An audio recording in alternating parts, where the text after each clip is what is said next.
for the home alone, and for you to come home, you to come home. I let you in, it ain't a sin. With all these simulations, should be fake smile, will take a while to get rid of. I'm sorry, no, we can't see the good that we had, Jenny.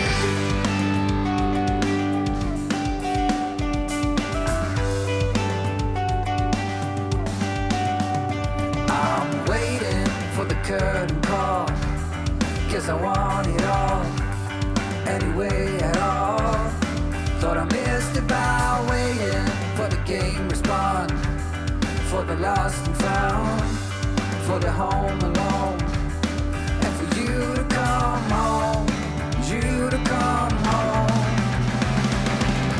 I let you in, it ain't a sin. With all these simulations, should be fake smile, will take a while to get rid of. I'm sorry, no, we can't see the good that we had, Jenny. I won't let my feelings play a game, so I might as well remove your name. Jenny, you will not stay the same, but I'll be waiting here until the end, till the end, until the end.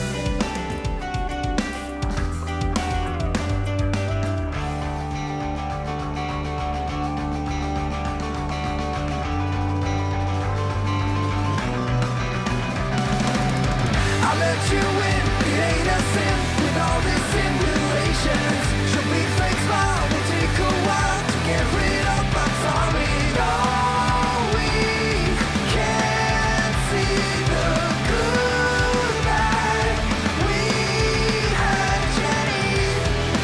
I won't let my feelings play a game, so I might as well remove your name. Jenny, you will not stay the same, but I'll be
curtain call.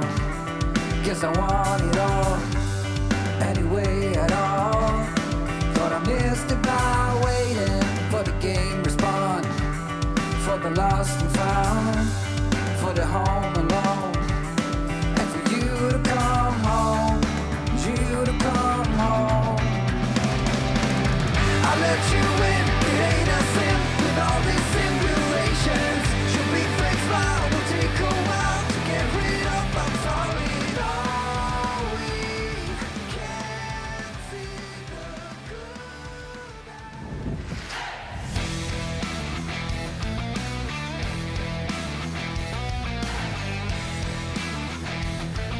Welcome back to the Nacon studio for the final day of Blood Bowl 3's 2024 World Championship. I'm Miss Beltree, and with me is the Marathon Man.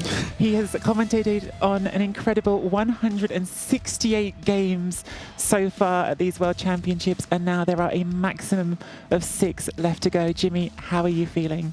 Fantastic. Fantastic, as always. You must be a little tired after all this, but it's the final day. It's all we're going to come back up for this one, isn't it? Well, the tiredness hit me in the little gap right between the round of 16 and the quarterfinal, so I'm over that now and I'm ready to go for this one. Ready to go. If you've been following this final part of the tournament along with us, then you will notice right away we are missing one member of our crew. I'm happy to reassure everyone, Andy Davo has not injured himself in a toasting incident.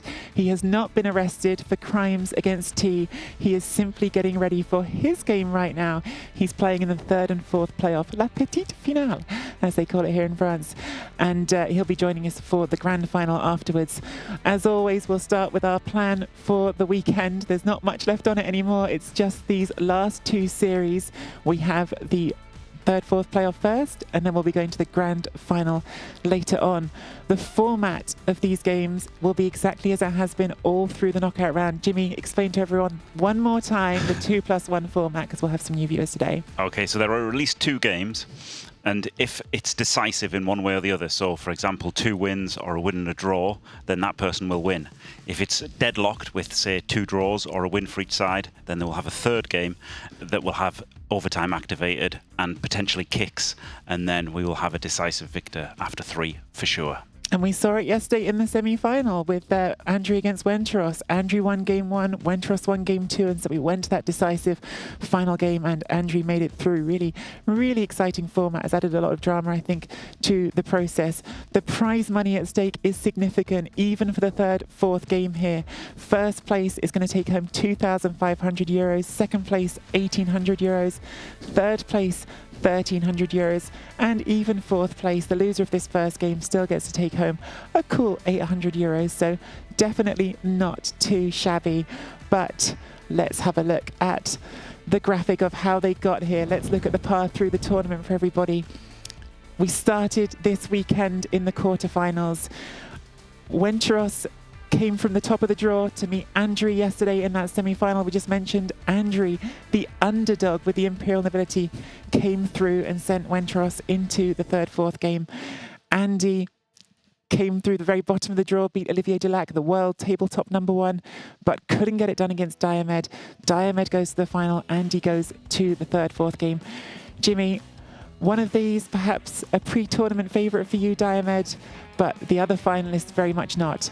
No, I mean, Andrew's a great player. I'm not surprised to see Andrew in the final. I am surprised to see Imperial Nobility in the final. That's the key thing. But yeah, honestly, I felt like both sides of the draw were really open for different reasons, and I'm not too shocked to see Andrew come through at all. No. And Andy and Wentros in the 3rd place game, I think certainly Andy, we all knew, even though we give him a hard time sometimes here on stage, we knew he was a contender to go far into this tournament. Wentros maybe a little bit more of a dark horse as well. A little bit, yeah, but only because he's like less well known. You know, with him being Ruble champion, I always kind of figured he'd do all right. And big win versus Strider in the semi-final, wasn't it? No, yeah. quarterfinal. A quarterfinal, no. yes. That didn't make any sense. I realised that made no sense to me after I said it. So again, for anyone who hasn't followed us from the very beginning here, the qualifying for this tournament took a lot of different paths. Some teams came in via the official ladder, some teams came in via community leagues. What Jimmy's talking about there with Rubel is one of the very competitive community leagues, but we know there's a lot of top players in that league. So for Wentros to qualify that way, and I believe he also could have qualified through Rebel, which is the biggest of all the community leagues, certainly showed a very strong player. So we think this third, fourth game is going to be very, very competitive as well. We certainly know that Andy is right up for it. Let's take a look at the teams we've got for this third and fourth game. Andy first with the Necromantic. This, Jimmy, I think was your preferred Necromantic build for the tournament. Yeah, absolutely. Yeah, it's particularly for the mirror. I like this more, and didn't work out for Andy. And versus Dark Elves, I mean, I've played this with a very similar team to what Wentros had. It's horrible. It's horrible to face. It just puts you under so much pressure. The 4 guard really hard to deal with. 4 people you don't want to blitz that have all got the guard. They use the guard to protect the ones you do want to hit. He's got the 2 wolves. So he's got 2 chances to just tee off on you and remove loads of players. And then he's got the blodge carrier to get everything done. So yeah, very scary team. I'm trying not to, Jimmy. We've given you a hard enough time this weekend. For anyone again who's missed it, Jimmy did play Andy in this tournament. Andy knocked Jimmy out, and Andy was playing his Necromantic, and Jimmy was playing Dark Elves, which of course is what the matchup is today. So it's hard not to mention it. You know exactly how this matchup feels. Indeed, to play against Andy.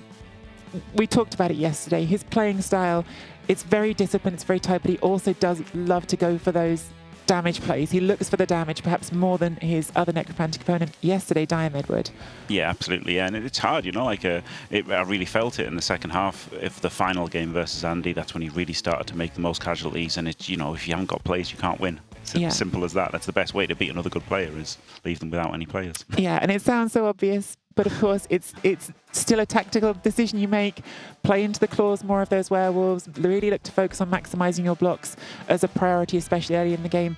Nearly did him a great favour in that first semi-final against Diomed. Unfortunately then, things tipped the other way, but that's a whole story unto itself we shouldn't get back into. Let's take a look at what he's up against here in the third, fourth playoff. Wentros on the Dark Elves, and this is, as we were saying yesterday, Jimmy, I don't want to call it the vanilla build. It's kind of the obvious do everything by the book build. Yeah, I mean, well, it's ish. It's similar to mine.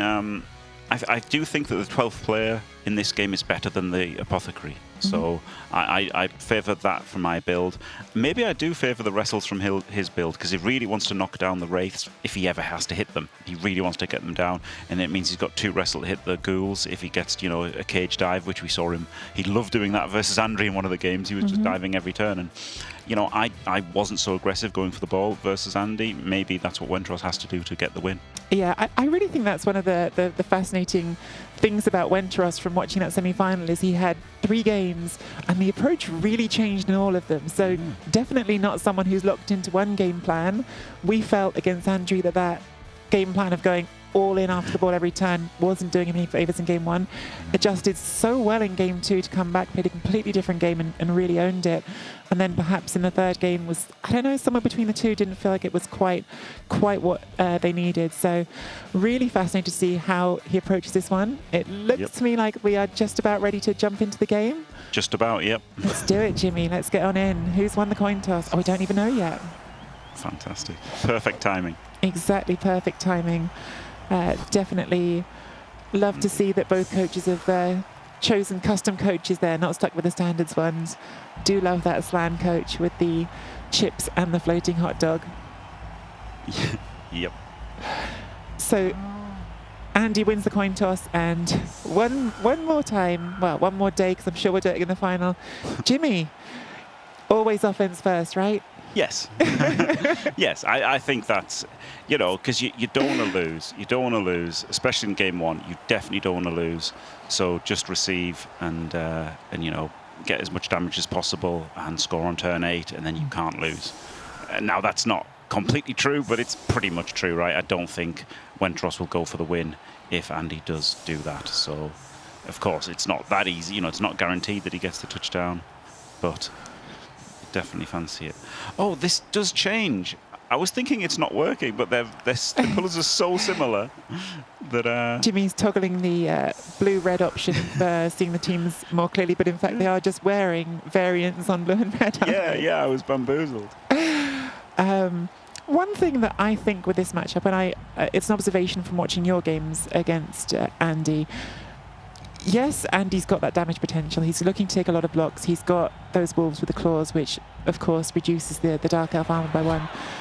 But what the Dark Elves have got is, with all those block and dodge, all those wrestle and dodge pieces, 6 in total with either blodge or rudge, there's not a reliable knockdown on those pieces. There's not a tackle piece here. There's not a wrestle piece here. So if you don't get those powers, and you have got friends to help you get them, there's a lot of pieces that aren't that easy to get down. Yes, yeah, and it really pays off if like you play aggressively, right? More like Olivier Dulac, more like when Tross played game 2 a little bit versus Andre. So my plan was to scale up the aggression game to game, and so maybe I'd take Andy a bit off guard if I was playing in the 3rd game and he'd been used to a passive defense. Then if when I go fully aggressive in the 3rd game, it'll really take him by surprise, and that did work out a little bit, except maybe I should have been a little bit more aggressive. So we'll see how Wendros attacks this.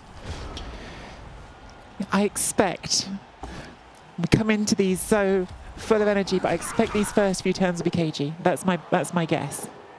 Yeah, well, it'll depend on how Andy's hits go. You know, he's got 2 like 95% knockdowns from the wolves against the skillless linemen, and then claws hitting them, so he's got an instant stun, and he's got a really high chance. Yeah, really high chance of knockdown is the great thing against the linemen. He really wants to target these linemen, get these linemen eliminated. Every time, of course, we get one of those stuns or an armor break, the animation kicks in, and I just feel like even though he got a stun, Andy is going to be there thinking to himself, I wish that was a knockout, I wish that was a removal rather than just a stun. Yes. Yeah. Football players are never happy. It's always just a stun. it's just a stun. It's not what I could have had. So no removals. They're off the line. A reasonably kind kick for Andy. It's deep enough that he doesn't have to worry about elves picking it up on turn 1 if the pickup goes wrong, but he also doesn't have to go right to a back corner to get it. Well, he has to blitz this guy so that he holds this side. Both down here isn't great for him. Okay, so he gets the power. Roll the pow. It's easy, Jimmy. Just roll the pow. Yep. And then he'll move back here to tighten it up. Yep. Yeah. That's been Andy's weakness in Super League. He's maybe banged a little bit too hard in turn 1 and not been thoughtful enough about ball protection. And we saw it versus Diomed because he was pushing for the quick score. So here he's diligently defended the paths through to hit the ball. Just quietly, we can't say it when he's here, but I really like Andy's colour scheme. I think he's done a really nice job with the gold trims on the shoulders of the golems. Looks good. Yeah, it's quite nice. I'm sure he changed this. I'm sure this wasn't what they were like in the I thought it was blue, wasn't it? Yeah. Maybe he's touched it up for the final, decided that wasn't enough to go into the final with. So what's your approach here at the start of the drive with the Dark Elves? Jimmy, you haven't had, I think with Elves, there's always that dream scenario in your head, which is either a short kick that doesn't get picked up or a really deep kick which lets you force your opponent to start their drive really deep. You haven't had either of those easy wins you might have been hoping for. So what's your next step in your planning process? I'm probably just going to hit this flesh golem, just hit things and wall off, and then there'll hopefully come a time where you can do something. If you control the center, you don't want to get surfed, right? Like this guy, you want to blitz this guy, but if you put an assist in here, you can get pushed twice and then surfed by the lineman. So if you assist here, you've really got to think about blocking off him getting surfed afterwards. You probably do want to blitz the lineman. Just pick off zombies. If you can pick off zombies, stay in front of him, and then hopefully he gets himself into trouble like he did versus myself and Olivier at various points. It's some of these themes, it just feels like, of course, we're coming back to them over and over again this weekend, but it's because we are seeing the same teams, and these necromantic, there's been 2 necromantic teams all the way through here to the 3rd, 4th game, and then another one in the final. It's just that same conversation again about how frustrating they are to hit, because the flesh golem, which you were saying you might hit, it's got to stand firm, so you're going to have to put, and it's strength 4, so you're going to have to put 3 elves on it, and you might not knock it over, and then it hits you back. Yep. The wraiths, which same problem with wraiths. Oh, well, he's dub skulled anyway. He's only got 2 rerolls, so he just eats that. Good discipline, eating that reroll on the double skull. It's very unlucky start there for Wendros. I feel like he's done enough before doing that block that it feels okay. The screen is in place. There's nothing horribly out of position, but obviously he would have liked to get more of those elves up off the floor. Yes, yeah, no. I mean, that would have still happened versus the flesh golem. It's the same kind of thing, though. You know, if you don't knock over the wraith, it sidesteps somewhere annoying and hits you back. I prefer to go after the golems because at least if they're hitting you, it's without block. And Andy's only got 3 rerolls and he's got no ball handling skills, and you know they can get into a little bit of trouble with rerolls. Of course, he picked up the ball this time, which is #1 priority. And yeah, going for the witch. This is interesting. Well, this is quite aggressive. It's not just the fact it's a wrestle player, but this looks like Andy might be considering a really early push through here. Yeah, it's not what I would have done. Restart the count. Restart the Jimmy. Not what I would have done count. I mean, he would have knocked over the lineman, right? It just seems weird to not punch the lineman first, and if you don't knock it over, blitz the lineman. Yeah, very, very strange play from Andy. Are we going through? The problem with going through is your zombies can't come with you, your flesh column can't come with you, or are we maybe just thinking we're going to make a big the reverse cage where people just trap the opposing team inside a cage instead of having their own cage? Maybe, yeah. Maybe he was watching that game versus Andre and he thought, you know, he just really scared about the wrestle witch coming in to hit the ball. He just thought maybe Wentros will keep doing those 5+ in, as was done against Andre. I mean, it's the main way you lose the game, right? Yeah. Is the wrestle coming in and sacking you? Like, it's very nearly how you won against Andy. Exactly, yeah. The one time I tried, really, I got closest to winning the game that I lost, whereas the others were like, you know, pretty much draws, pretty much nailed on for both of us the first couple of games. We talked about this, again, idea of how to approach it, the aggression or not the aggression. And it feels like actually Andy's the one trying to be aggressive here at the start. And some people in chat saying, looking for setting up an eventual surf. With that sidestep, with that stand firm, does definitely jam those the linemen in particular, and I suppose the other 2 elves aren't really too stuck at all. It's forcing the elves to do something. Yeah, I mean, it's forcing them to blitz the wolf. That is the worry. That wolf is looking a bit exposed at the top, isn't it? Yeah. I think you have to bang the wolf here. Loads of players down, they're all a bit trapped, like you don't really want to make. Squiggy McSquig in chat. This is Andy. He's always in the middle of setting up a surf. That's how he starts turn 1. Yeah, that's the thing. Like, if you just hold the centre, then you know they have to go down the sideline. But now Andy's chosen to go down the side here a little bit. Is there any, I don't know, any risk with the necromantic, and maybe that it could be being leaned into? This isn't even a blitz, is it? So you still get a blitz afterwards. Although I don't know if I love not blitzing there either, because now the flesh column's going to get to hit your witch elf. Yeah, exactly. Yeah. You don't have a good blitz on, is the problem. Yes. You very rarely do versus necromantic. Right, which is the point we started making again just before when there was a double skull on for Wentros on the wraith. You're rolling a 2+ just to hit the wraith because of foul appearance, and then 55% of the time, almost half the time, that's not falling over anyway. Yep. So more or less a coin flip for a good outcome, which is not really what you want to be looking for. With the only flip side of that being, oh wow, another. I hate this. The other dodge is way more important. Now he's getting a blitzer served. Yeah. Oh dear. Well, the wolf is in place to do it. Yeah, that blitzer on the left-hand side looks very, very vulnerable to a surf right now. Yes, he's not even 100% getting served. He's like 1,000,000% getting served. I'm also confused why that piece was dodged before. There's a piece in contact with the golem that has dodge. Yeah. Oh yeah, this one. Yeah. Which I think could have. Maybe he wants to like strand the flesh golem there. That's kind of fair enough. Occupying the flesh golem, only getting knocked over 30%. What do we think, chat? Do we think Andy's going for the surf? Is he He's 1,000,000%. It's not even a question. Celica says Andy Gambit offered. Is it a trap? Is it all a trap? It's not a trap. It's definitely not a trap. It's just getting one of your best players removed for free. So it's almost too good to be true for Andy. I feel like you'd want to be double checking and triple checking to make sure that it's not a trap, but it really doesn't look like one, does it? Because that wolf, after doing the surf, will have free movement. It's not going to be stuck on anything. No. Oh, he doesn't get the surf, but he might get the removal here. This is a typical Andy move. He's thinking of re-rolling it. He is thinking of re-rolling it. You cannot, because the ball is not safe, but he's thinking of it. No, he can't. He can't re-roll it. He's almost thinking of certainly it. going to cast this guy now and get the surf anyway.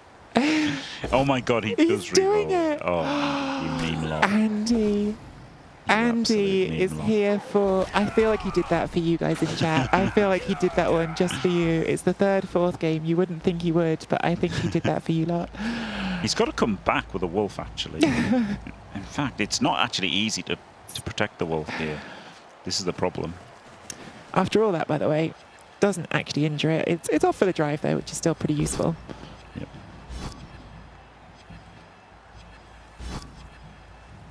Like, there's going to be a way to hit this. Like, he's always going to get the guard in there, and this other one as well. But this is definitely surfable. Sorry, what's that for? The wolf. With the guard? Yes, it's still surfable, right? Okay, the ball's You moving. just push fine. him and then you surf him. So you just take the uphill first? Yeah. Yeah. Surf the zombie first. Yeah. or hit the zombie or whatever. We've got to work it out. But So just to clarify, what you're all thinking here is from the floor, the one beneath, to get the push that then lets the witch elf block afterwards. yeah, there's multiple ways of doing it.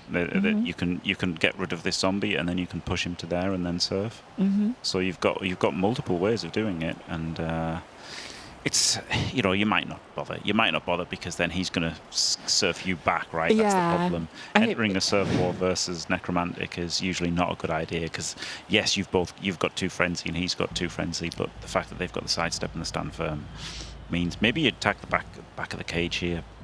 You've preempted exactly my thought because dark elves love a surf, but necromantic love it even more. And with the stand firm and the sidestep, you get stuck. Yes, yeah. So. You really don't want to be fighting them down a sideline, unless it's about the ball. If it's about the ball down a sideline, it's okay because then they've got to worry about the ball. Does that early removal bring Wentros back into his attack mode we saw yesterday, where it's just, okay, this hasn't gone how I want it, let's go all out after the ball? I mean, if he could, but there's a whole lot of necro between him and the ball, isn't there? He's got a line, and he's got a line, and it's not easy to get around the side to pick at these guys. And we just saw it there, that incredibly frustrating foul appearance. It's so horrible to play against. Can't say enough how horrible it is to play against on the necromantic team. That extra 2+ roll, which shouldn't be a problem, it's just a 2+. It's always a problem when you really want it not to be. It's like the best defensive skill in Blood Bowl, right? Foul appearance. Wow, it's a big shout, not block. It is. Well, not really, because block's so ubiquitous that it's not really a factor, is it? Do you know what I mean? Everybody will get block at some point, and dodge is countered by tackle. So essentially, it is the best defensive skill. Another one there for Wentros. I do feel like I could imagine him being a little bit frustrated with the dice so far. I think he's made mistakes, and so when you make mistakes, you've always got to put yourself in check on that. But that double skull right off the bat, and then he's rolled. It feels like a lot of ones in the dodges as well. Maybe perception bias there as well, but I could imagine him being a little bit frustrated at this early stage. Yep. Yeah, exactly. Yeah, but if you've got a blodger and he gets hit by a rackle, you're still getting knocked down 75% of the time, aren't you? Whereas that taking a whole 16 off that is wild. Here's a question though, because foul appearance is for chaos teams, for Nurgle teams. Well, Nurgle, some important players already start with it. That's another one on a dodge. Although it was a hard dodge, that was a 3+, I think. Yep. But a lot of chaos teams, Underworld as well, any team that has mutations, have the option to take foul appearance. Yep. But I don't see anyone ever take foul appearance. You've just described it as best defensive skill in the game. How are we squaring that circle? Not many do. Chunter takes it on gut runners pretty regularly. The problem is just simply opportunity cost and TV cost. They're the two big things. You know, gut runners don't want to pay for it, 40 TV for it. They could random it and get it for 20 TV, but they don't want to pay full cost. And you know, the other players have other things, right? Like block, guard, mighty blow, stand firm, claw. You know, it's just the problem is opportunity cost is the thing with all. It's almost most valuable. You'd think valuable on a gutter runner because gutter runners are valuable. You don't want them to get lost. But it's almost more valuable on a piece that is expected to get hit a lot. Gutter runners shouldn't be getting hit because you want it to be on a piece that, if it wasn't for that skill, people would always be choosing to hit. Yes, yeah, which is the perfect piece with a Wraith, isn't it? You know, guard, sidestep. It's just a nightmare combined with foul appearance. Interesting. Certainly feels like Andy has the upper hand as we get in towards the midway point of this first half. The ball is across halfway. Yep. And it's pretty safe. Gets to chain another hit here. Millions of hits for Andy. 3 dice block. 3 dice with the golem here. I was about to say moving the ball next to a player always gives me pause, but it seems like a reasonably safe block taking backwards with 3 dice.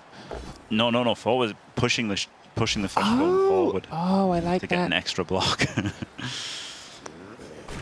Jimmy saw it. That's why Jimmy's here. That's why Jimmy's been the star of the tournament, commentating on this, the number 169th game that Jimmy has commentated on so far. It's quite a few. No, I've been asking Jimmy what he's going to do tomorrow when it's all over, and I think he's not sure yet, other than get home.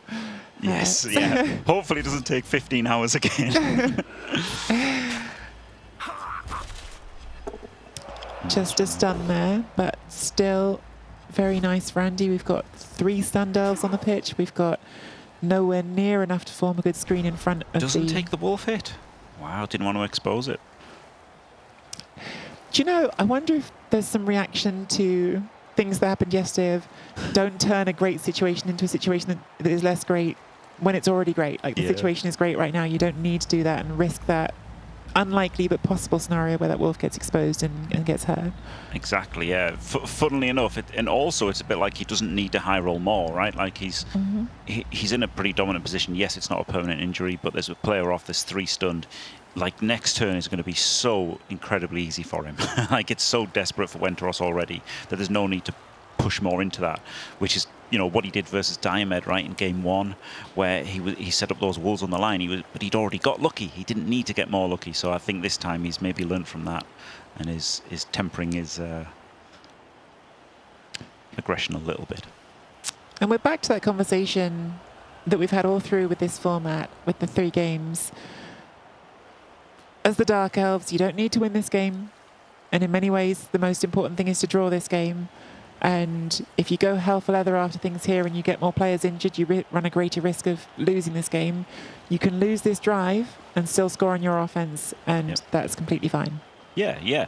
The thing is, as well, is bad dice can happen in the other games.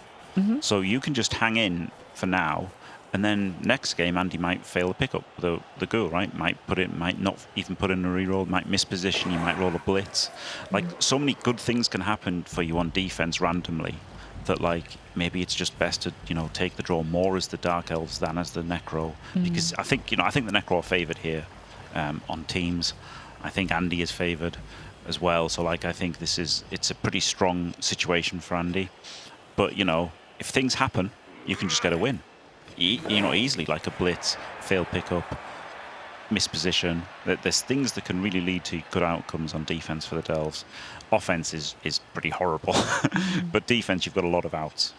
I didn't mention it, and I meant to when we had the teams up on screen, because you said it yourself about Wenteros, even though perhaps wasn't one of the names we knew as well, coming through a tough league. I believe he's named his players all after champions from Ribble. And it's a who's who on there. We've got Diomed, who's on there. We've got World Sitar, who's a brilliant coach. Bright, who's a brilliant coach. So there are a lot of very, very good coaches who play in Ribble, and that is certainly an indication that Wenteros has trod a tough road to get here. So not to be underestimated. Even when things are going against him here so far against Andy. This feels like one of those turns where the Necromantic want to make some ground. Yes, they want to turn the corner one way, don't they? They can either jam down here and use the sidestep and the stand firm to hold or they can go around here and not get as far, but be a bit stronger. So I think Andy will just go for this guy. He also gets the claw. He gets the claw alignment. And removing players is very, very good. And that's why he loves the serves, because it's a player off the pitch. Your removal is always a big deal. Santa saying might even fail 4 pickups in the rain. Well, it's not too soon because he's not here. Just don't say it when Andy's here, Sandra. He might have flashbacks. Yeah. I mean, two pickups in the rain. But yeah, it could be raining, could be a blizzard. There could be a blitz. There could be a solid defense. There's just so many things that can happen on the defense for the Elves. Could just like make a mistake and like screen 3 wide and stuff, and just let a gaping hole through. You just don't know.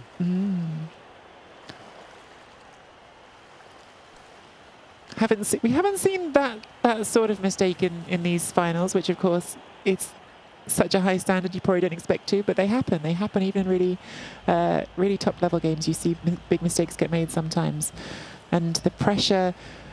I do wonder if they'll feel the pressure quite as much in this one, because of course third, fourth doesn't sound quite as enticing as grand champion, world champion, but it's still 500 euros on the line for this game. Yeah, that's a lot of Nando's. That is a lot of Nando's. I mean, for Andy, it might only be a couple of trips, but for most people, that's a lot of Nando's. Ooh, now that's interesting. That means he's not going through this way. Oh, no, he's realised he's blocked his path. Well, no, he's still blocking He's blocked his path now. Yeah, he's still blocked his path. Oh, dear. So where's he going? I think guess he's not. He's moving, just using that wolf as a sort of spread the... Which I feel like that's a tactic that playing elves makes a lot of sense to me. You widen it out because every elf is a scoring threat. And I guess it still makes sense here because you still have to consider that as the elves, but you don't want to do that 3+ handoff. That's never plan A. No. But sometimes you have to versus elves. I mean, this is tricky now because, he's got a couple of players behind. He's got a couple of players based and kind of trapped, but it's never too easy, for the Necro. Like, I do think they are favoured, not like hugely, but I think they're a little bit favoured in this. But yeah, things can always happen to make things different. So we'll see. Like, as long as Wentros just keeps himself in the game. So the thing I like about Andy's position here is what you don't want to get to, position he did get to, as we've talked about in one of the games against you, is the position where it's turn 7 and you have a full elf screen across the pitch and you're going to have to do hard dodges to score. So by not over pushing that turn, Andy has kept 2 elves in positions where they've got 3 or 4+ dodges to go anywhere. 1 elf that's completely at the back of the play, so to get anywhere it's going to take 2 turns really to get to a relevant square in front. Another elf off to the left that's probably also at least 1 turn away from being useful. So for now, at least, that elf screen is not easy to construct in front of what he's got. That's true, but by the same token, this elf round the back is fantastic for just occupying this wraith. Right? This wraith is not getting anywhere, and that you could just stand it up, is what you're saying. Yeah, just stand up this guy, and now the wraith can't go anywhere. You can just punch him, or you can blitz him off. But like and you see he's moved this lineman onto the flesh golem. So now the flesh golem's occupied. The wraith should be occupied soon, and he should have definitely stood him up before. So I mean, he must be dodging, right? Because otherwise he should have definitely stood him up. Wentros saw a chance to hit a wolf, went to hit a wolf. We do not ever pass up those opportunities to hit such valuable pieces, I suppose. I think it's never wrong. Well, sometimes it's wrong, but it's almost never wrong to go after a werewolf, is it, Jim? No. I mean, it's really wrong to go after it if you hit the werewolf and do nothing, and then it hits you and catches you, and you don't reach it, and then it's definitely a wrong thing to do. Then it's wrong. It's often wrong to roll the bad dice. Don't do that if you can avoid it. Yeah. 0 dwarfs in the finals, it's true. One of the surprises, I suppose, for these finals, no dwarf teams that can often be a popular choice, although perhaps not a surprise when we look at the tier pack, and perhaps one of those teams that will get asked about when the next competition comes around, and could they have got a bit more in the tiering. I would be really interested to see if the tiering shifts for the next one and which way it shifts. I'm certain those conversations will all be had in due time. We need to finish this one first, though. I think dwarves are one of those teams where people are quite all right with them not being very good. If you make them an enticing pick, then it'll be interesting, of course, if Amazons are released before the next one, because then that will make a whole new different dynamic. Of course, by the time the next one rolls around, we're going to have more teams, we're going to have more options, and that will always shift up the meta. And the other thing to say, Jimmy, It's not just about the tiering and about the strength of teams. It's also about the individual coaches and what they pick, because Yep. nobody looking at the tiering expected us to have, was it 4 Imperial Nobility teams? Yeah. And yet we did get 4 Imperial Nobility teams. I don't know. They've got a nice package. That's the thing, you know. Like they got so much money. They got so many skills. I really wasn't. I was surprised to see 2 World Alliance. That really surprised me, because Imperial Nobility just have, you know, just a better basic team than All World Alliance. So that surprised me to see that. I was surprised to see so few lizard men. Not unsurprised to see undead, but I didn't think they were a great choice. And they proved to not be. I don't think any got to the. I think one got to the round of 16. Maybe not. Maybe none got the round of 16. And some of the teams we thought would do really well. I know, you know, you don't want me to keep bringing it up, but you did say Lizards were going to be one of the very best, and then they won team in the quarterfinals. Yeah. I mean, just not many people took the Lizards Yeah. really. I just, and then, you know, two of them got unlucky facing Wood Elves and stuff. So like there was 3 of them were in the same group, so one couldn't make it already. Yep. And then because they had Skaven, you know, so on another day with a different draw, things could have been differently. So Andy does block with this guy and keeps him there, but that frees this. Oh, double skull, immediate reroll. No thought at all about that one. Yeah, now you down to 1 reroll. It's interesting because again, versus me, Andy used all 3 of his rerolls on defense pretty quickly. But that's okay, really, because on defense you can only win, right? If your opponent scores, well, that's the expected result. If you're out of rerolls and you can't stop them scoring, it's not so bad. But now I think we'll see heavy pressure from Wenteros. He's going to base as much as possible. Absolutely 100% Olivier Dulac this now. Go in, make Andy roll dice, because if he fails anything, you know, he doesn't score, and not scoring is a disaster. I mean, I know he's still got 1 reroll right now, but you know, it's I am dangerous. So happy for Olivier, a brilliant Blood Bowl player, that we've managed to bring in a different word for Olivier. Olivier Dulacking-ness in this context, Jimmy, means putting all the pressure on. Yes. Not what we have not previously. checking your end zone. Not an ODL check. The previous word that had been brought into the Blood Bowl lexicon for poor Olivier, leaving a player in his end zone by mistake and not realising it was there. Yeah. So Andy he can't go in early. This is the problem, right? He can't score early because the Dark Elves 2-turning is probably too likely. No, you really don't want to. Necromantic are strong against short offences. Again, the stand firm and the sidestep are nice, but you still don't want to give Elves that opportunity ever, do you? No, absolutely not.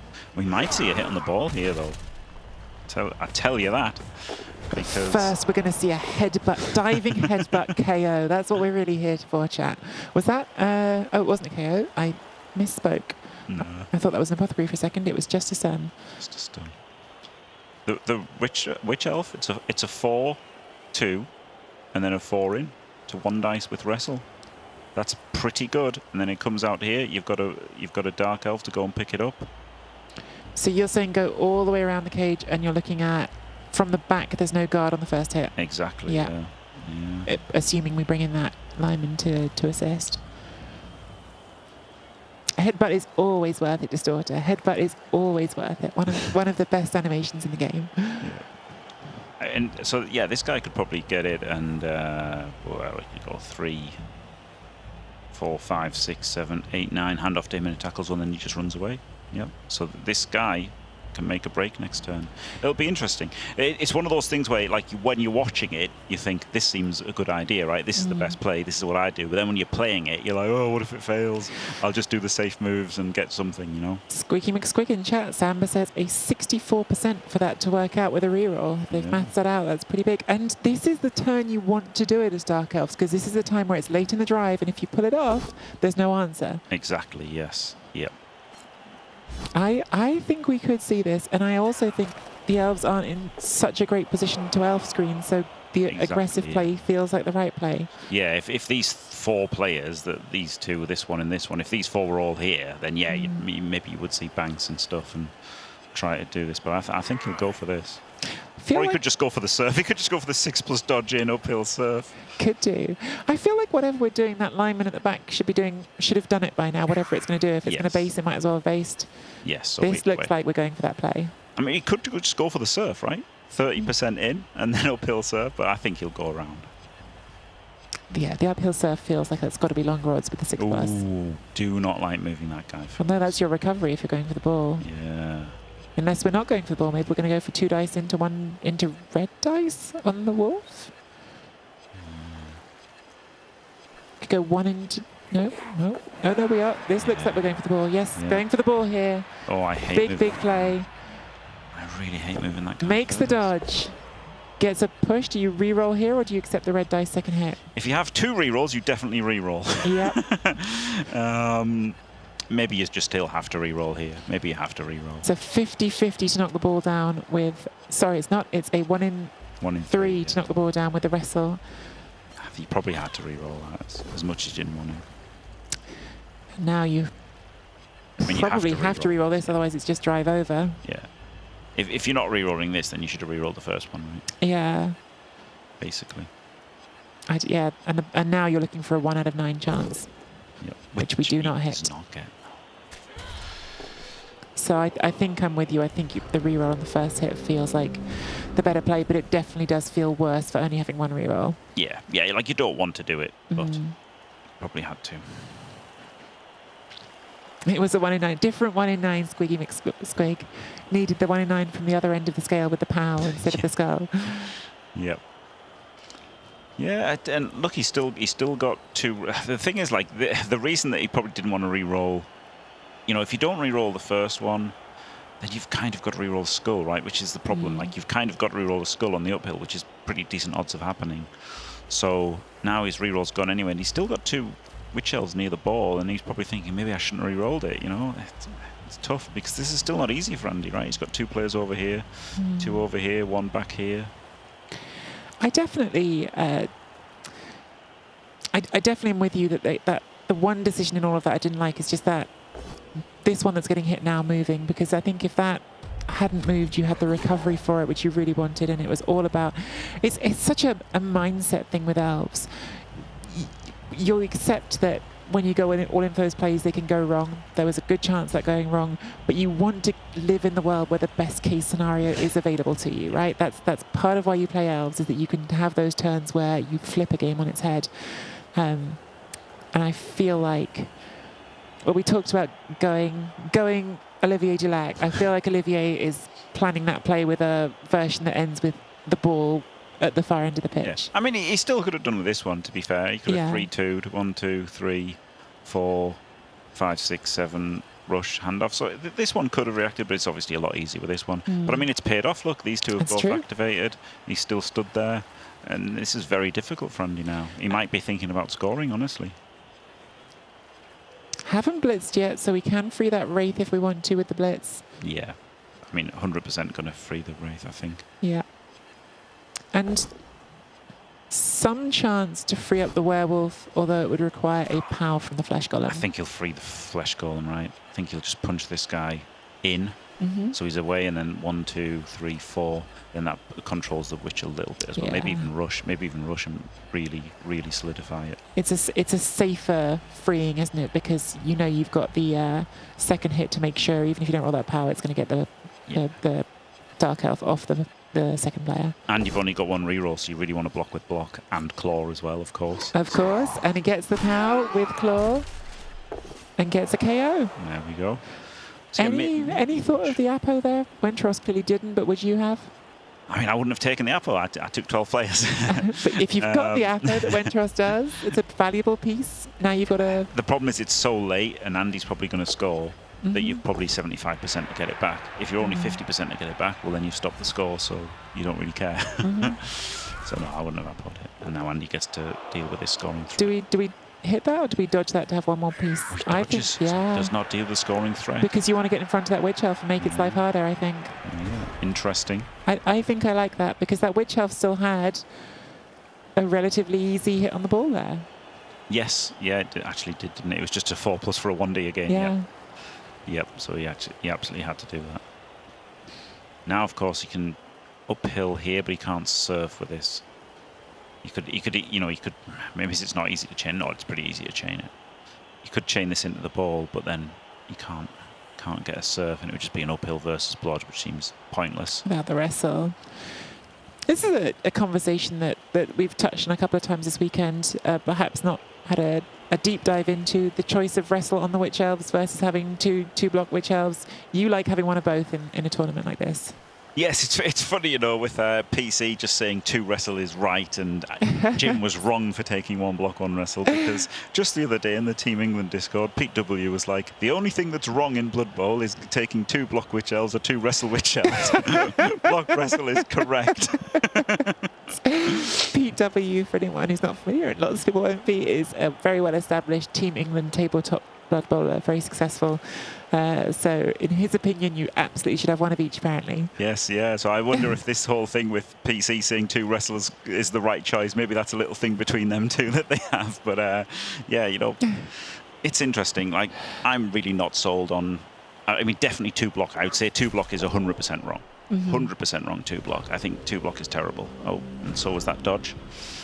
Was he getting the scoring threat? Yeah, he was going for the scoring threat first. I like that, honestly, because everything else just doesn't work without the scoring threat. So accepting the score. Congratulations to Andy. We have our first touchdown of the final day. He just scored. He didn't even hit with a wolf. That's true. He had a reroll. He had a reroll. I thought he was out of rerolls for a second for some reason, but he wasn't. He had a free reroll sat there. That is so restrained from Andy. I've never seen it before in my entire life. That's unbelievable. Andy Davo turning down a block. Gosh.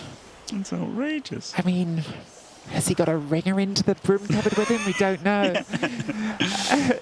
Looks like the Dark Elf KO came back, so the Dark Elves are back to 11 players.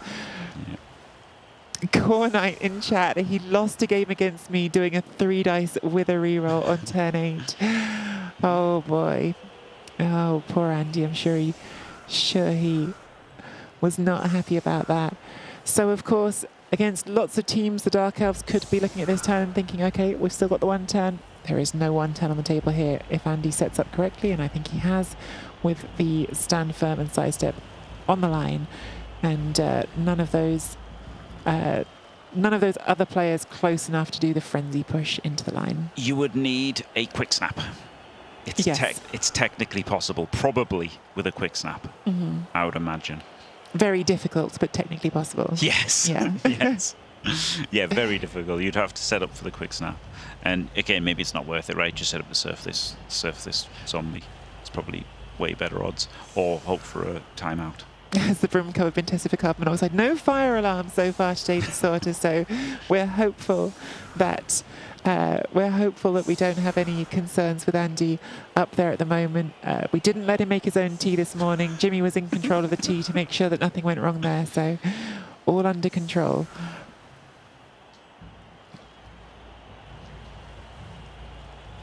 So what are you doing with your setup? If it's you, Jimmy, if it's you, and it's this 3rd and 4th game, we've just talked about it, all the money on the line, do you set up looking for that quick snap? Do you set up for a timeout? Do you just set up to hit things and hope you could get some removals? Yeah, I'd probably set up just for the surfing this zombie, and then that helps you with the 2 turn on a timeout as well. So yeah, I'd be setting up heavy down this side, surf the zombie, and make a cage if you get a timeout. Yeah, forget about the quick snap, 1 turn. Though it is technically possible.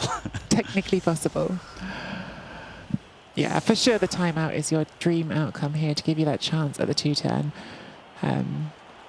So this is the gaping hole, isn't it? So actually he's really setting up for the timeout here, because you can assist here, blitz there, and then you get everybody through without dodging. So yeah.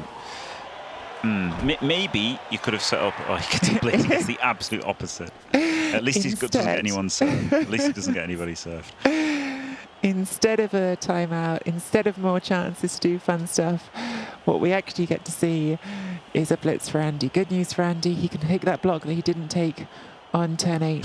Although, of course, he can't use a reroll here. Maybe he won't, because that's one of the things you've got to think about. If you take a blitz on a blitz, then that's a 1 in 36 to fail, and maybe have a wolf die. So maybe he won't even take the blitz. Maybe he'll just take a zombie blitz. It could do that. We've got a spare zombie on the bench to be extra safe with. Just notice that Andy has used a good half of his time bank on that drive.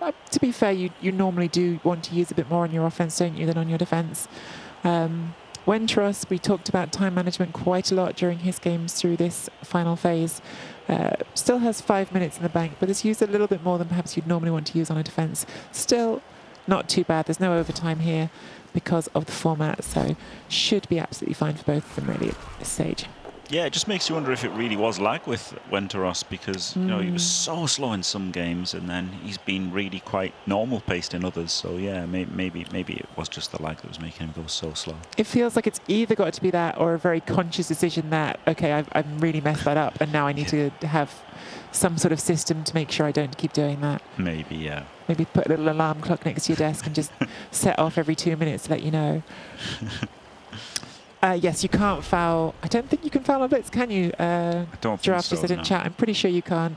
Doubted myself there for a second, but I'm fairly sure you can't. No, you've got move actions, a blitz, and a throw teammate. I think is all you can do. Yeah.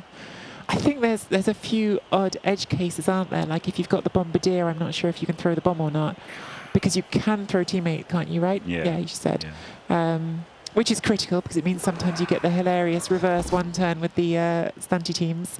Yep. But most special actions are off the table. Yeah, well, I'm not sure about that. Honestly, I'm not sure about the stabbing. It's true in Blood Bowl 3. I'm not sure how it should be read in tabletop. So hopefully that'll be a FAQ on that at some point. Giraffe saying in chat you can't stab. We're in the grey area of rules. Yeah. I mean, you definitely can't stab on Blood Bowl 3. On Yeah. Blood Bowl 3, it's just whether that's correct or not, which it depends how you read it, honestly.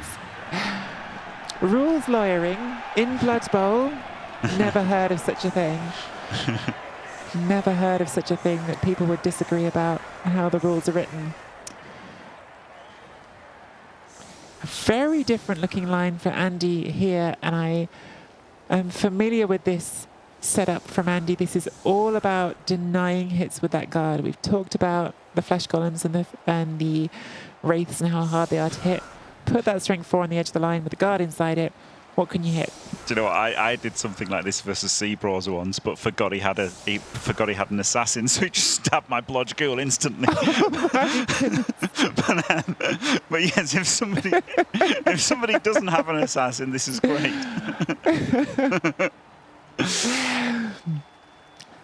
We talked a little bit about the Assassins yesterday and the fact that they've been actually, from being a player that was universally viewed as not a good choice, in tabletop they have become something of a meta pick in recent times. But of course there are some teams on tabletop that don't exist in Blood Bowl 3, Jimmy.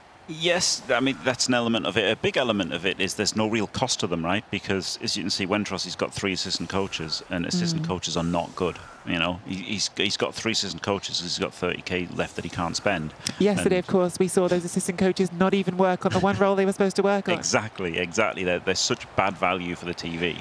So you're basically, the assassins are free in tabletop. So that makes a big difference. And also, like, in progression, you don't want them scoring touchdowns or getting MVPs that your real players want. They're fragile. That makes they can't sustain SPP very well. So there's so many problems with assassins in like progression Blood Bowl, which they're all solved in Resurrection. Why do you say they're free in tabletop? Well, because I've just the 30 of the assistant coaches, right? Oh, so this is tabletop in what you're describing. This Sorry, is the same tabletop. Yes, Yes. sorry, this is tabletop Yes. style. Yes, NAF style. Sorry. Because NAF style, which this is. yes, Resurrection. Yes, the Resurrection format. Because this format of Blood Bowl witching. By the way, while we're witching away about this, that is a horrible kick for Wentros. So probably should bring us back to the game here for a second. He needs a whole 3+. That's impossible. But the thing is, okay, all right, you're right that the 3+ is not horrendous, but it's a 3+, which if it fails is a real disaster, and if it doesn't fail, you're now forced to go what he is doing, which is go straight forward. There's no option now to set your offense. You've got to go straight forward to get I that. mean, you could go back. You could just go 1, 2, 3, 4, 5, 6, and come Okay. back. But he hasn't. I mean, he's chosen to do this. Listen, Jimmy is another of these coaches who plays too many teams that aren't elves and therefore does not understand that a 3+ with elves is completely different to a 3+ with other teams. 3+ with elves, it's impossible. That's total rubbish, isn't it? 3+ with elves is what you do constantly and your opponent tears their hair out. Yes, exactly. Yeah.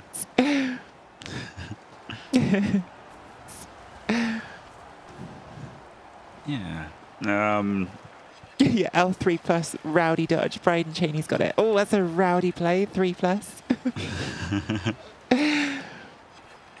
I mean, do you know what I mean? Like, it is and it isn't. At the end of the day, it's the same kind of thing. You know, I've played my fair share of elves, and I am much more conservative than most people when it comes to like risking even 2 pluses. But you know, it's not that bad when this is a 3 plus. Yeah.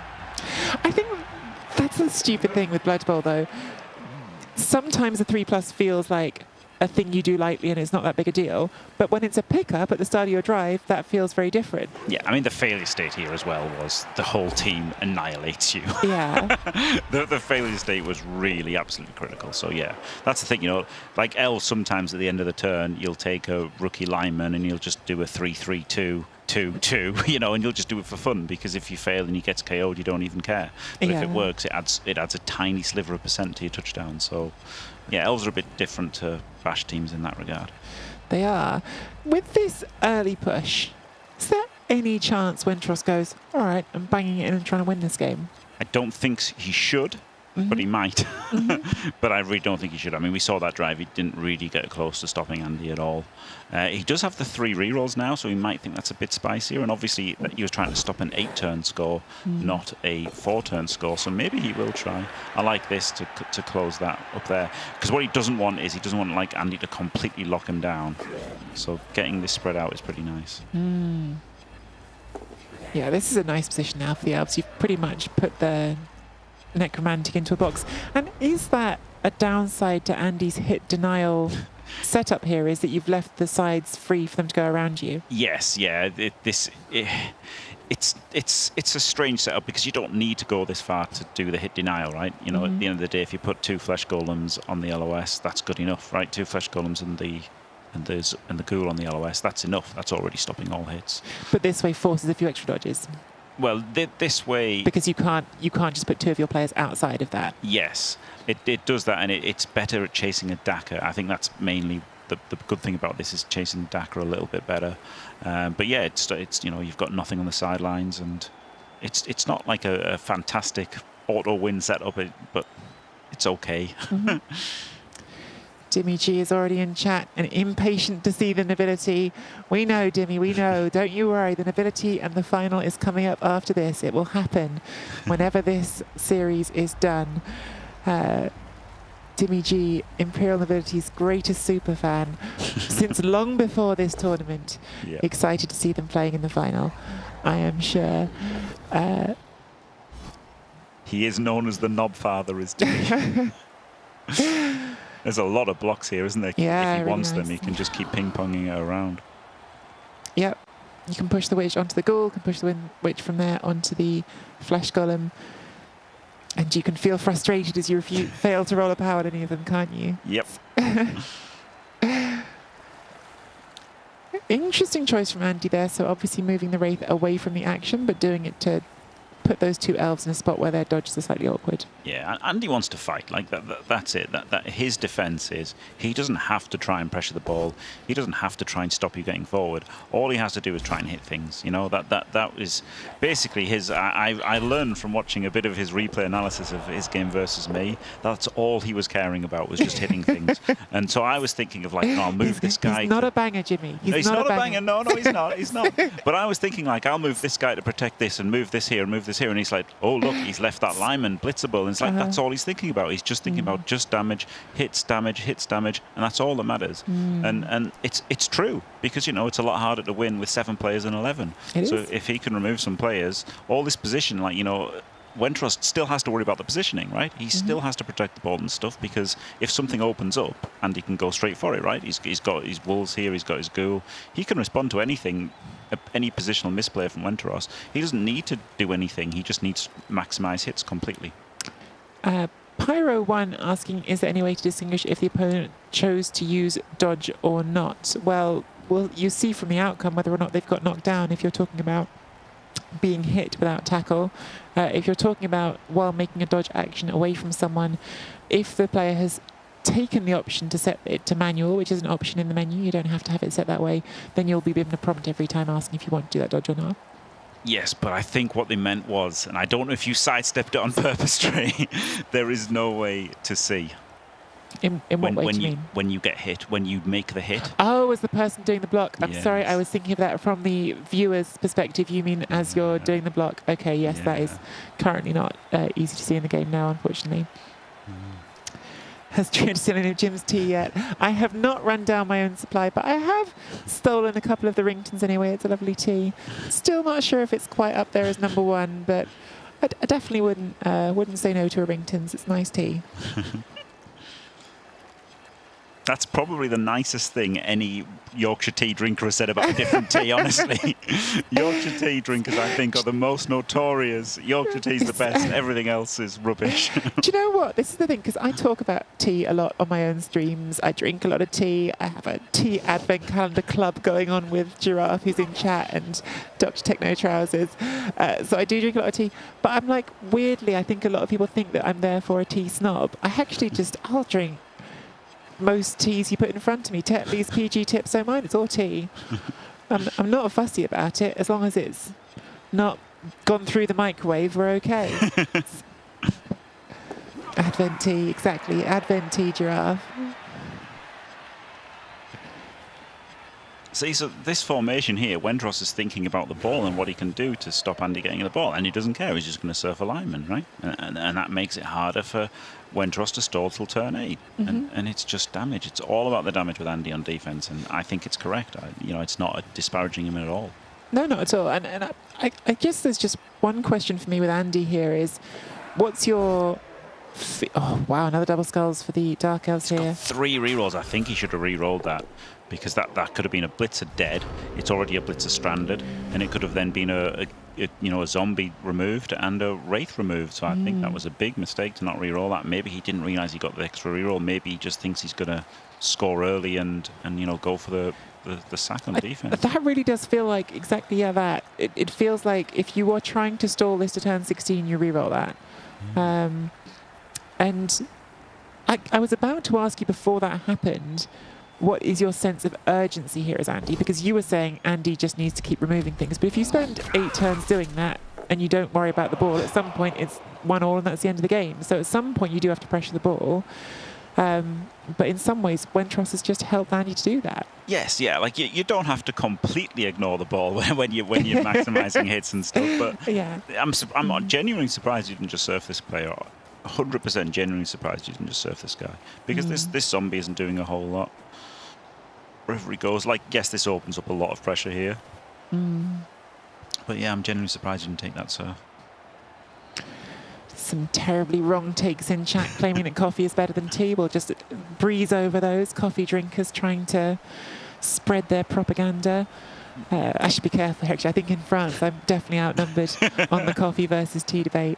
This whole thing came up, of course, because actually in the green room we were given a coffee maker, and because our hosts are not English, did not consider that we wanted a kettle even more than a coffee maker. But they've been brilliant hosts here and looked after us in every way, including fixing us up with a kettle and some milk for our tea as well. Yep. The green tea room. Coffee can get in this seat. See, Americans tried that with tea, Jimmy, but... So here we go. Will Wendros score? It's not a bad time to hit. Well, it's a little bit bad. You'd rather score on turn 4, right? You want to leave the offense 4 or 5 turns. So you really want to score on your turn 4 or 5. So this is like a little bit early to score. And Andy has put a lot of pressure on here. Surprisingly not prioritising punching for return. Maybe, he sensed that this was good, a good turn for pressure. But he hadn't done anything before that, right? The other turns, yes, he put pressure on the players. He wasn't putting pressure on the ball. He puts pressure on the players, and then he puts pressure on the ball later.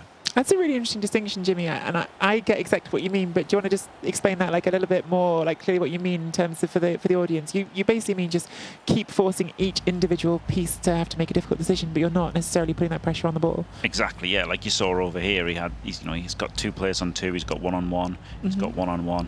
These are basing these up. These, there's no really easy hits.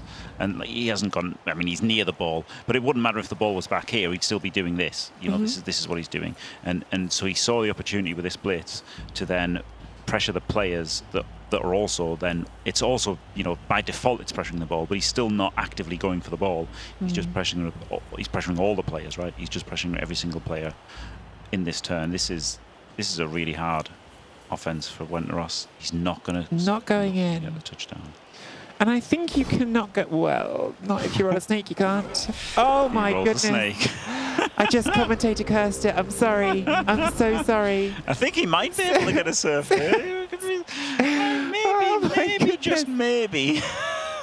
Oh wow, poor Wendros. I mean, that is pretty rotten luck. I was going to get to saying these 2+ add up.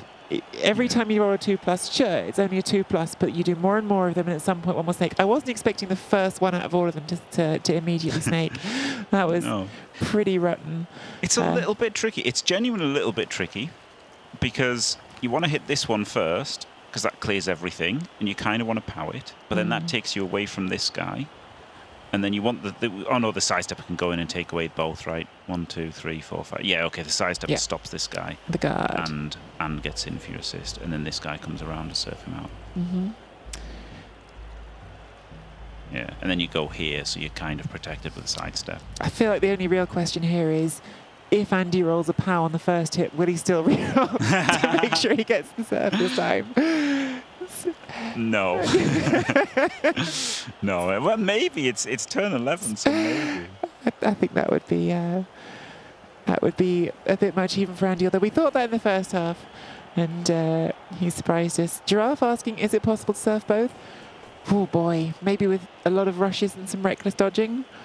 There's no way he's going to try. He has to hit with a wolf. He has to hit with a wolf here. I might have taken the both down there. Oh, clever, clever, clever. So by filling in that, he let the sidestep away, so pushes were good enough. And a huge casualty. It's a seriously hurt, so it does not feel nice to use the apothecary on it, and Wentros does not even consider the apothecary. Oh, that was a lovely play. That's a lovely play that people wouldn't think was lovely, right? But it really was. That, you know, the getting the sidestep, so that he definitely got this clear with 2 pushes. Because I was thinking he was going to push him up, then have to hit with a flesh golem and stuff. But that was great stuff. And the ball carrier's off. The ghoul is ready to react.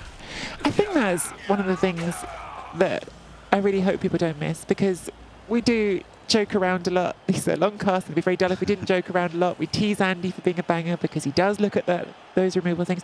But Andy is so good at using, on the Necromantic team, the frenzy, the stand firm, and the sidestep. He sees how to combine those things so well, and I think that's a big part of why this is his team. He's a good player on most teams because he's a good player, but I think this team suits him because he always seems to find the right use of that combination of skills. Yes, and he's got the experience as well, isn't he? Like, Johnny, that's the thing. He's played so many games with Necromantic in this kind of format, you know, tabletop, NAF, whatever you want to call it, because he's played so many games. Wow, so that was a risky 1 in 9 there.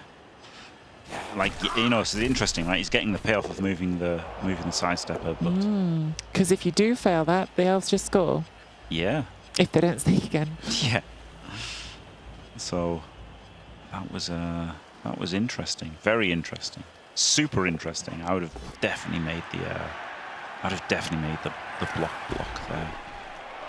But I guess now he gets the guard there, doesn't he, which helps him. And then there was a 1 dice block there, cheeky 1 dice to try to flee up the flesh column. Yeah. So this does save him from this blitz. That was what the guard there does. But yeah, maybe there was a world where this was surfable if you didn't just kill the other witch elf, but Andy killed the other witch elf, so yep. The only one that's left on the pitch is not in range to chuck you off the pitch there. Yep. Well, this was only a 3+ to sort it. Might have rolled a 5, but it was only a 3+ to pick that ball up. And yes, Andy making that, no doubt.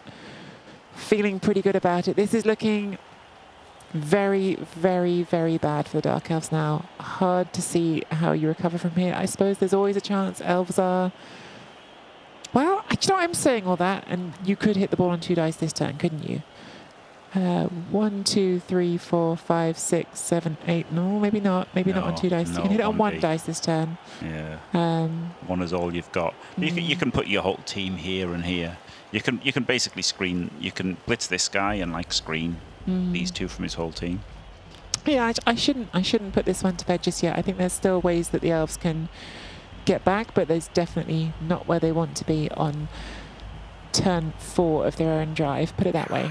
Yeah, it's not over, but it's not going to happen. Jimmy with the optimistic take here. It's basically what's happening. Yeah. Not over, but it's not going to happen. Don't roll critical snakes. Uh-huh. You know, is a key point there. But we've just seen critical snakes. Critical snakes do happen. Yeah. They do happen. As do quad skulls, as Andy saw to his benefit against Olivier. Yep. Oh, God, he's going for the 1D wrestle. He's going for the 1D wrestle blitz. Okay. Always blows my mind a bit when jump up players like Witch Elves, you suddenly realise how far they can go. Yeah. Like, it's so far away, but with jump up, it can get all the way there to make that 1 dice hit. Faster than a gutter runner, aren't they? Which are already like Yeah. the fastest players, unimaginably ridiculous. Yeah. You always forget how far they can reach. So yeah, a prone witch elf can go pretty much anywhere. Makes first rush, makes second rush, doesn't Has get to it. reroll this. Yeah, with 3 rerolls. I think having committed to it. Oh wait, no, has it got another rush? No, that was the No, that second was the rush. second. Wait, Yeah. why didn't he reroll it then? Maybe Own goal. own goal. Imagine if that was a rule, though. It'd be terrible. Well, it would be completely disastrous because then if it ever went into your end zone, you wouldn't be able to pick it up, I suppose. But safety, that's the American football term, isn't it? Yeah. Which gets you 2 points for a safety instead of 6 for a touchdown. Don't know how you could implement that in Blood Bowl since it's only 1 point for a touchdown, but that is squiggy. That is what they call it in the NFL. I mean, kind of, right? That's if they knock him down in the end zone. Yeah. But, Maybe they could implement that. If you get knocked down in your own end zone, that's a touchdown to the opponent. yeah. It would be a nerf to the DACA. We don't need to see that. Nobody wants a nerf to the DACA, right? This is pretty good, right, from Wenteros here. Didn't have to re-roll that. I thought he did, but actually, without other linemen out here, this is not easy for Andy to solve. I don't think he's got this guy who can go somewhere. This one can go somewhere as well. This is one of the interesting things about Necro, because they're all at once a fast team. They've got 2 wolves that are movement 8 and a really slow team because half the team is movement 4. And that's the problem for Andy right now is all those movement 4 pieces are not going to be relevant here next turn. Yep. Could come out here, right? Maybe. Here. Here looks a pretty good square. Goes the other way. Yeah, good shout from Santa there, to be fair. Just quietly, Wenteros now 22 seconds in the time bank. Wow. Wow. I mean, he was put in a hard position, to Yeah. be fair. Like that Yeah. snake's ruined him, you know, capitalised on by Andy. A bit of luck with the Kaz on the Witch. And, you know, obviously the Surf was the risk that Wenteros took.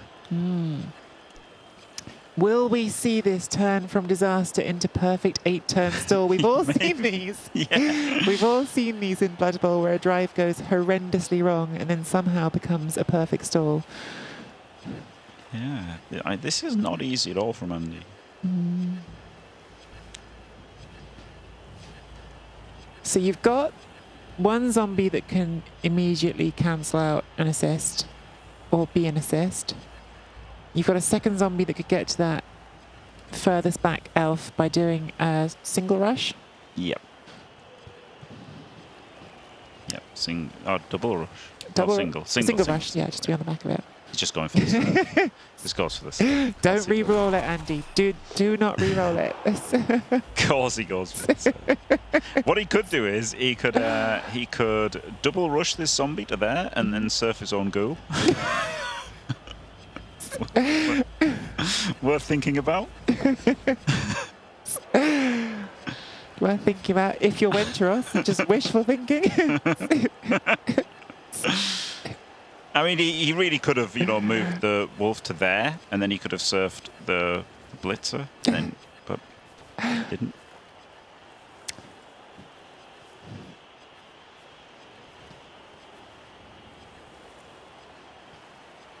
I'm going to surf something. Andy David, probably.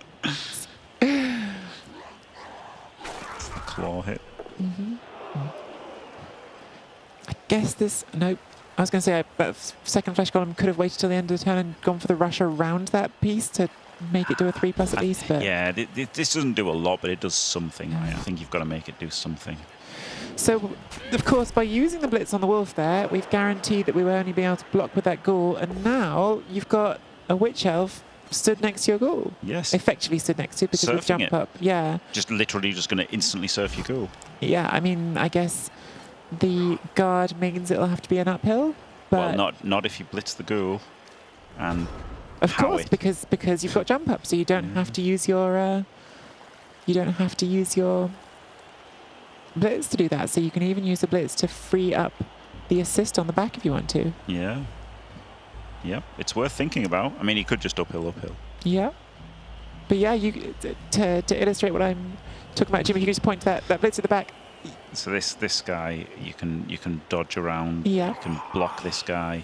You could block this guy, and then you could put an assist in there. Yeah, you're going to need to move this guy in, whatever happens. And then you can blitz the Wraith if you pow it. You've got to jump up 1 into 1. You could also dodge to make it, and then counter. It's not horrible, a 3+ This guy dodge. can But come yeah, in, you can come in there. But you can come in there and potentially hit the Wolf out. You could blitz the Wolf. Yeah, blitz the Wolf. You could even block the Wolf, but it's a bit more work. Yes. Yeah. You lose a few more players to respond with if you do it that way. I think blitzing the Wolf is better. Yeah. But that's the player who would have blitzed the Wolf, right? Because you're going to block this rather than dodge them both. Block with one and then dodge the other. So maybe he's not going to blitz the Wolf. No, he's going to block the Wolf. So this makes it a 1 into a 1. Well, no, because it's a 1 into a uphill because of this guy. Well, you can move someone to cancel that. You could do a dodge around the top. He's not going Not for going it. for that. It's going for 1 into the uphill. But the uphill is just anything but a skull. Anything but a skull. Makes And he it on the gets it. second attempt. The surfer becomes the surfy. Yeah, the problem with cancelling that is that that's one of your few players left to react, right? And that Ghoul is out of here. So no Ghouls for the Did he blitz? Necromantic. Did he blitz to save the 2+? Yeah, I think he's blitzed. There's no it's red. there's no lightning bolt, so we've still got a blitz here. Maybe he should have blitzed. If you're not going to blitz the Wolf, then maybe you should blitz. But now we can blitz, take a tackle zone off the ball. Yeah. Make it a 3+ pickup instead of a 4+. Yeah. It's not great though. It's like this is so much worse than if he still had these 2 players and this player's still free. I really think blitzing this guy was the best. 1 dive with that. No. Oh, I don't like that at all. I'm sorry, Wentros, but I don't. I really, really don't. You have a blodger on the floor there. I do not like a 1 dice without block to open that play. No. The blitz was unused. Do you think he'd forgotten that the blitz hadn't been used? Maybe. Because even if you're going to do the 1 dice, do it with the blodger. Like, you might as well use your blitz action. You haven't used it. Yes. Yeah. But I mean, so maybe that 1D was so that he can clear both before he does the pickup, right? Okay, yeah, we'd get you the thing, but it's just adding a 3+ into your... It's adding a 3+ to remove a 3+. Yes. Yes. I don't know. It's not the worst thing ever, but No, of course, of course, it's not that. That's not aiming to imply that at all. I just, it just felt like Wentros had brought this back and had given himself the chance, and now. I think he had to blitz. I think the worst part of it was not blitzing the Wolf. I think if you blitz the Wolf, you've got this guy ready to react. Yeah. He would have come up and he made the assist there, and then you'd have blocked, and then this guy would have just run and got the ball or whatever, or gone the ball and passed it to him or something like that. Like, it's not impossible. Your brain just forgets that you've used the jump up and you've got the blitz. Yeah. There's no way that Wentros doesn't know about jump off. They've played Dark Elves lots. They've got to the semi-final of the World Championship with them. They're in the 3rd, 4th game, but for sure, it feels like a mistake.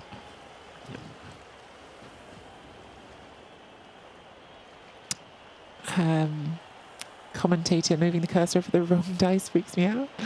Oh, you think Jimmy can click? You think Jimmy can click the dice on the download? The Ghoul died. Oh yeah. Not that it matters, right? Yeah, The surfers. It's another Ghoul that didn't regen, Jim. Oh, actually, it would have mattered. It would have mattered if Wentros had got the score. Yes. Yeah. And then went for the win, but I mean, I don't think he'd really be going for the win. Oh, Reroll this. Yeah, You reroll this. Yeah. Easy decision to reroll that. Yeah.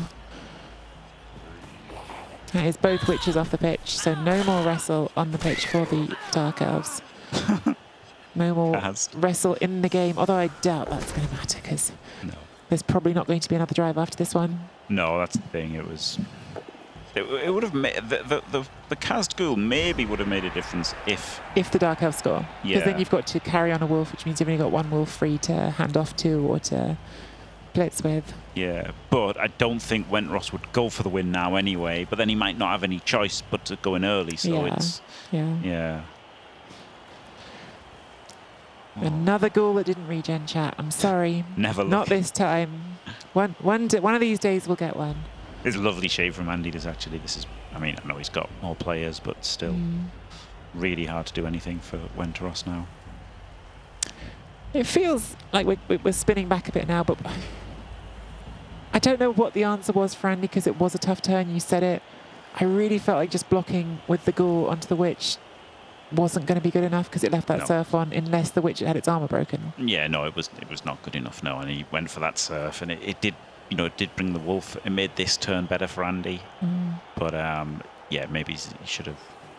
Maybe he should have done something a tiny little bit. You know, a bit higher risk there for a higher reward later. But the problem is if he does put in 2 rerolls, you know, 3 rerolls, trying to really save it, and then he doesn't save it, and now he's got to do offense with no Yeah, rerolls which or you 1. really don't want. Terrible, yeah. So tough to call how he should have approached it. Crowd getting violent, definitely. Yeah, both of those. It's the crowd behind that end zone. Whoever's in that stand behind the goal, behind the end zone, that's the ultras. They are kicking off back there.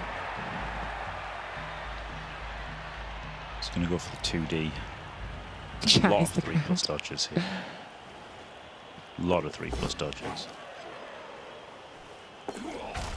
And including a misclick. So that's not good. So, yeah. Well, the time was tight there. I think there was 17 seconds left in the turn and 18 in the time It was a bank. double So, one anyway, so it's yeah. okay. so we are in that position that we have talked about a few times with these 3-game series now. Andy is pretty locked in here for the win. Well, I shouldn't say it. Let's wait until the dice are rolled. But Wentros needs to start collecting himself and thinking, how am I going to get myself straight and approach this last game the way I need to approach it?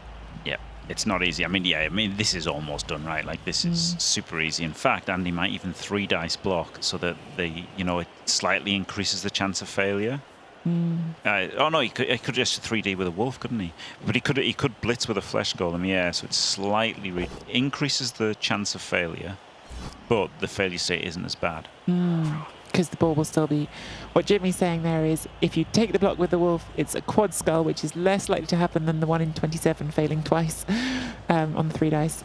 But at least then the Dark House will still have to knock it down. The ball would still be on the wolf. Yeah. So. Or if you just blitzed and failed to knock over the lineman, right? You could just blitz and fail to knock over the lineman. That happens about 6% of the time, and then you're not happy about that. That crowd behind the stand, they are bloodthirsty. Yep. That's brutal. Not that it really It doesn't matters. matter now, does it? No. Yeah. Pretty much over. So again, I'm sure most people in chat have joined in at some point in the weekend, but if you are just dropping in because it's the finals and you want to see how the finals go, it's a resurrection format, so the actual injuries do not matter. All players will be back for the second go around, but still feels good when you see that screen come up and you can see them going into the casualty box, doesn't it, Jimmy? Dead. It's the best feeling. dead. I mean, it's relevant for the duration of the match, right?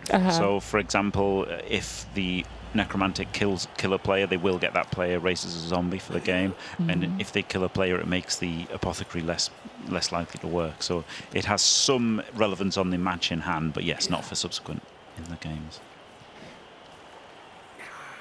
Wentros, can that line elf try a 1 dice on the ball here? Is we just lining up? Yeah, it's like can in theory, and you should. You might as well. You might as well. Yes, there's a world in which you don't get knocked over immediately afterwards, and then you can hand it off. No, it's gone. It's gone.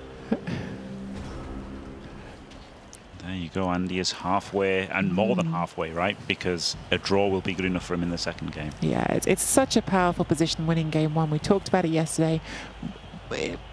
We believe there's only 2 series in the whole tournament where a player has come from losing game one to win. Now, Wenteros was one of them.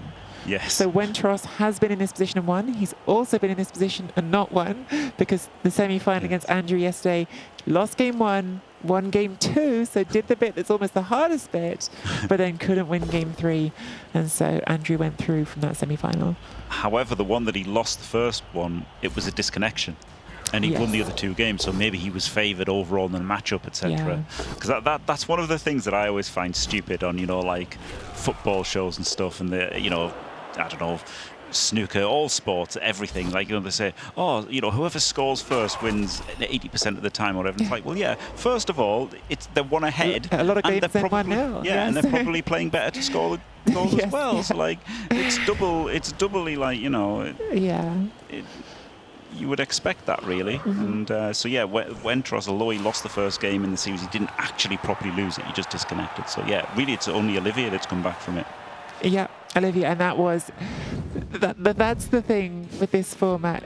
It's supposed to be hard, first of all, to come back from 1-0 down. This is an alternative to an even more brutal format where you play once and you lose and that's it. Exactly, yes. This gives you the chance. And Olivier look, I'm a Elf coach. Elves my favourite team, so perhaps I'm biased, but that's still my favourite 3-game series of the whole tournament, just because how the drama unfolded. It went back and forth. So it allows that possibility. And worth saying again that yes, he didn't manage to put it all the way back, but Wenteros did just yesterday win game 2, which is the hardest one to win if you've lost that. So there are ways back, and it's better than you've lost this and it's over. Oh, way better, yeah. I think it's a really great format, and it does bring in like strategy. Like, I had a strategy over the 3 games versus Andy, you know, which may have been you know, optimistic, but like that's it, right? You've got to think about that as well. Like, you've got to think, what are you going to show them in the first game? What are you going to show them in the second game? Are you going to go, you know, more towards going for the win straight away or the draw and stuff? So there's a lot to factor in. It's not just, you know, sometimes a second chance. I think it's a really great format. Talk about that strategy, because you have on your stream, but not here, because it's the same matchup. Your idea, if I understand it right, you wanted draw the first game, and then the second game was slightly different. It's not that I wanted to draw. I was just the way that I was going to approach it was I was going to be more conservative and then ratchet up the aggression in each consecutive game, and then so like start, you know, as myself. Then the second game maybe I'd play a bit more like Strider, and then the third game I'd play a bit more like Olivier Dulac. Now it didn't really kind of happen like that. I didn't go quite that far, and if I had, maybe I'd have won the last game. So, you know, it is what it is. But that was my idea, yeah, because I'm thinking I'm kind of lulling Andy into a false sense of security by just refusing to go for the ball, right? By refusing to use my Witch Elf for the first 2 games. Now when I finally go for it in the third game, you know, a speculative one, he's not going to expect it, right? He's going to maybe be a bit lax in the cage. If you know, like, if you go in for the ball sack turn 1, turn 2, turn 3, like Wenteros did in the second game versus Andri, he's going to be expecting that. He's got guards in the cage and stuff, so he's going to put guards in the cage in the first game probably. Then I don't go for it. Second game he puts guards in the cage. I don't go for it again. Third game he thinks, oh, I don't need to do this. He's not going for it. He's not going for this, and then I go for it. So that I was thinking about things like that in the matchup. I think this is why I love this format so much. For me, is that there is a psychological element to it, and the players are getting to know each other through the series. Now, the more of these we have, the more of these players will know each other anyway. But I think even then, players will make conscious decisions to play a game a bit differently, to go outside of their usual playing style and give people different cues. But I think you absolutely see that, even just watching, that people are consciously adjusting how they play. And we saw it from Wenteros yesterday. We talked about it right at the top of this show. Game 1 against the Imperial Nobility, got behind and then just went for, I'm going after the ball every single turn. Every single turn I'm going to dive into that cage, because a 5+ with a reroll isn't that awful. It's going to hit more than half of the time with that reroll. And it didn't work. And so the second game was a completely different strategy. No going straight in after the ball, much more about pressuring the cage and just making those turns progressively more and more uncomfortable for the nobility until the nobility cracked. And so it will be super interesting to see how Wentros approaches this game. But of course, it's under the pressure of needing to win. What are you expecting to see from Wentros this time? Well, yeah, more likely to see more aggression. And that was the reason for the amping the aggression as well, is that obviously that makes you more likely to win, but also more likely to lose. So again, that's why I wanted to go super conservative first game, just get a draw on the board, you know? And that's past Wentros. So now he has to go pedal to the metal, play a bit more like Olivier, you know, really just go for broke, because if you just try and draw against Necromantic, it's hard to even get the draw, and he has to go for the win, so he has to just go all out, I think, from turn one. Yeah, I'm going to take a quick moment here just to remind everyone of the schedule, because I know that not everyone was here right at the top of the show. People come in at different points. We have got the third and fourth game going on right now. We can see updated on the graphic Andy Davo, who's got that first win in the books. So from here, a draw guarantees Andy third place. A win guarantees Andy third place. Only a win will do for Wentros. If Wentros wins this game, only 16 turns to do it. We're not going to overtime. If they win this game, they force a deciding third game, at which point we will have overtime and we will get a result from that game, whatever happens. Assuming this game ends after the next game, so that would have to be Andy winning, so a draw or win, then we will take a break and then we will come back for the final, as well as some exciting news about Season 7 coming up next season on Blood Bowl 3. But if it goes to the third game, we'll take a quick break and then we'll come back for game number 3, and then there'll be another break before heading into the final. So the exact start time of the final we can't tell you. It depends on when we play the end of this game out. So just for anyone who's coming halfway, wants to know what the schedule is, that is what we are looking at. And right now, we are essentially just waiting for the players to come back into the game and let us know they're ready to go. Yeah. I mean, you want to take a few minutes in between. It's so unbelievably stressful. That's one thing that I played Andy over like 3 days. We played like Thursday, Friday, Saturday, the 3 games, and that already was horrible. Absolutely horrible. So you've played this game, you've just lost or whatever. You've got to give your head a wobble and try and get back in the game. It's so hard. But yeah, they're going to really want and need a few minutes to get their heads together, I'm sure. Yeah, Andy had a little chat with us, didn't he, about his semi-final, because he lost game 1 against Diomed, and it was a frustrating way to lose it because he had been in what felt like a really strong position at the start of the second half, and then everything sort of unraveled one bit at a time on him, and he was talking about that, feeling like, how do I reset? I need to step away for a second, take that breath. But it is hard, and it's hard to take out frustration you have about the dice, of which Wentros will certainly have some. That was a huge snake that allowed Andy to hit the ball the first time. Yep. And also to try and make that level-headed decision that you just talked about what is my strategy here? What do I do differently? Yeah, it's just so tough. Like, that's the thing, all the imperfections as well that I've pointed out in all the replays and pointed out here a few times. You've got to forgive them all of those things because it's so difficult. It really, really is a different thing when you are on the clock, and always keep that in mind with our judgments when we talk about decisions that we might think would look different, things we might do differently. The gym counter, which we've lost at some point in the tournament, not the way I would have done it. It's always from the point of view of it's completely different when you're in there in the game. And there's also all sorts of things going into decisions that we can't see. So Andy has the ball first on offense, which I assume means that Andy won the coin toss. Yes. Oh, well, maybe not. Maybe. I think Wentros might have also chose to kick. I chose to kick versus Andy when I felt I had to win in 16 turns in the third game. So, I think they'd both choose Andy starting the ball here. Andy needs to get his banger boots on and remove players. And Wentros wants to defend with 11 players. Go absolutely all out to get the stop or turnover here. I think that's how you win the game, right? Like, I don't think you win by stopping them as much as you win by turning them over. Like, I know that's kind of obvious, but it's so much better if you turn them over because your offense is hard. And if you just stop them, you've still got to score on turn 8, right? So like, it's still horrible. Like, you fail offenses quite often with Dark Elves versus Necromantic. So stopping the Necro on defense isn't actually that good for you. But turning them over means now you've got total freedom on offense. You can easily score in 2, 3, 4, 5, 6. If you can score any turn, that's easy. So I really think you have to get the counter score to beat the Necro usually.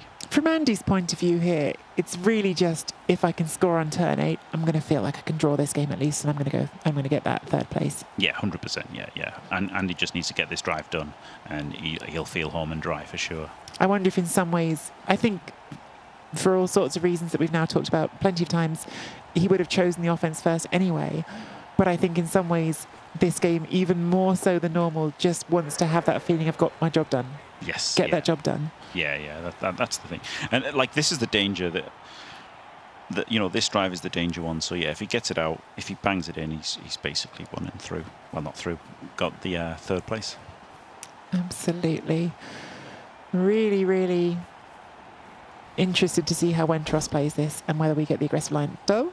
No. Oh, I'm sorry to say double skull, not double skull. A 1 in 9 for Andy. And he even wins out of that. He gets which I think that's a pretty easy decision. The ball's reasonably safe back there. There's always a play with elves. There's always a play which I can see Jimmy is already on it with it's the. Not good. It's not good, but it's possible. Mm-hmm. It's possible. It's not good, but are you going to get better? It's a 1 dice. Oddly, Giraffe makes a good point there. Because of the armor break, the wolf is safe from being blitzed. Yes. Yeah. Without the armor break, that could have been a take a swing at the wolf and see if you can chip that important piece. But because of the armor break, that's not on the table. Yeah. Wow.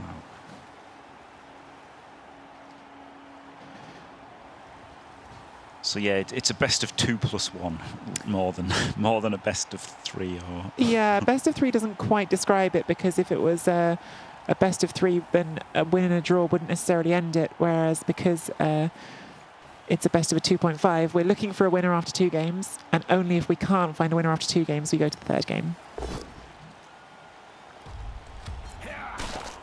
It's not a format I was familiar with before this tournament, actually, but I think it fits Blood Bowl really well, because there has to be a winner in these series. You have to have it, but overtime can feel like an unsatisfying way to resolve a game, because it does tend to favour certain teams over other teams, just in terms of the race and the playing style.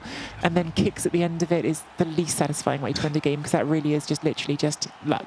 Yeah, we haven't gone to kicks yet, have we? We haven't. In the whole tournament, so that's nice. We haven't, and I'm hoping we don't, because it's just I've both won and lost on kicks before, and it doesn't feel good either way. I've only ever lost on kicks.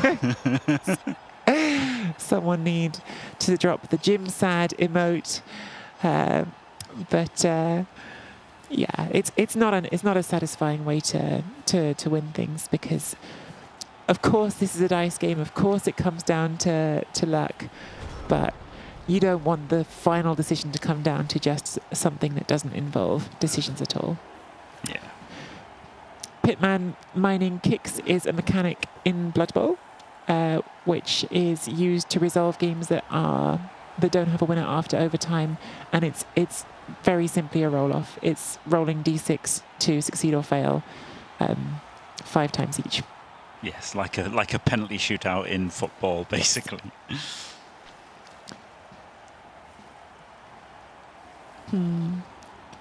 Jimmy famously lost on kicks to Norse. Yes, yeah, Oh, with no. Chaos Dwarf. I had Chaos Dwarfs, I did no damage, I got outbashed, lost the toss, stopped him from scoring, and then lost on kicks. Yeah. Oh. Chaos Dwarfs. Not currently in Blood Bowl 3. I've seen the Flamesmiths come out the tabletop edition. Be fun to see those one day. Oh, those would be hopefully a really fun animation for those one day. That'd be great. It's the full power here, which is a fantastic result. On the bludger. This is one situation where an apothecary would have been better, if it had been a KO, right? That would have been an instant apo there. But does not get. Just going to put guard in here. It's so good, all the guard. I always found it funny with kicks. Not that I necessarily think you should do something with it, but just lore-wise funny that there is a player with a skill that is the kick skill, and that does not improve your chances of kicks at all if you have one of those in your team. Yeah, it is funny, isn't it? You could have pro could help as well, couldn't you? Yeah, just such a pro. You've been practicing your kicks as well. Yeah, that kind of makes sense. You'd hold your nerve better in the high pressure situation. Well, it used to be in the old edition of Blood Bowl that you did get your rerolls counted, which then led to conversations about kick equity, beloved on Andy's streams, and And yeah, that mechanic is not in the game anymore. These days, it is simply a straight roll off with no other factors influencing the dice. I quite like this dark elf can come around the back, and then you can blitz the wolf, and then block this guy as well, and then block this guy. So you can knock down 3 players potentially on around here, and you can get a player around the back as well, which is decent. There's a lot of things here. A lot of players in contact. Lots of options open to Wenteros. You could just blitz this guy as well, of course. That's not terrible. It's not great because you might just fail. You could blitz this zombie. This is interesting. Lots of options for Wenteros. Yeah, Nerves of Steel. That's exactly what I thought. Yeah, Nerves of Steel would be a good one. So if you had like Nerves of Steel and Kick, you're pretty much just guaranteed to make it. Pro Elves just auto winning kickoffs. That'd be great, wouldn't it? Kickoffs, penalty shootouts. I love Nerves of Steel. It's one of those skills that again fits in that bracket of you never take it, but it just lets you do things that are really fun sometimes. So Pro Elves starting with it makes them such fun pieces on the catches. I wonder if it might get taken more if it was in the agility tree rather than the passing tree, because the catchers are the best players to have it rather than throwers. Yeah. It's just not a throwing skill really. It's a catching skill. Yeah, it's a weird one. Kicking Satin next edition. Careful. Careful. Not sure we need that one. But there's a player with Kick Teammate as well, which is also the Ogre Punter has Kick Teammate, which is also not affected by having the kick skill.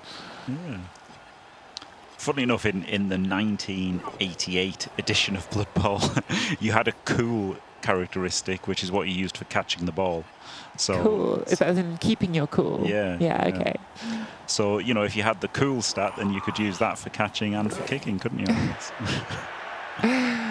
Love that.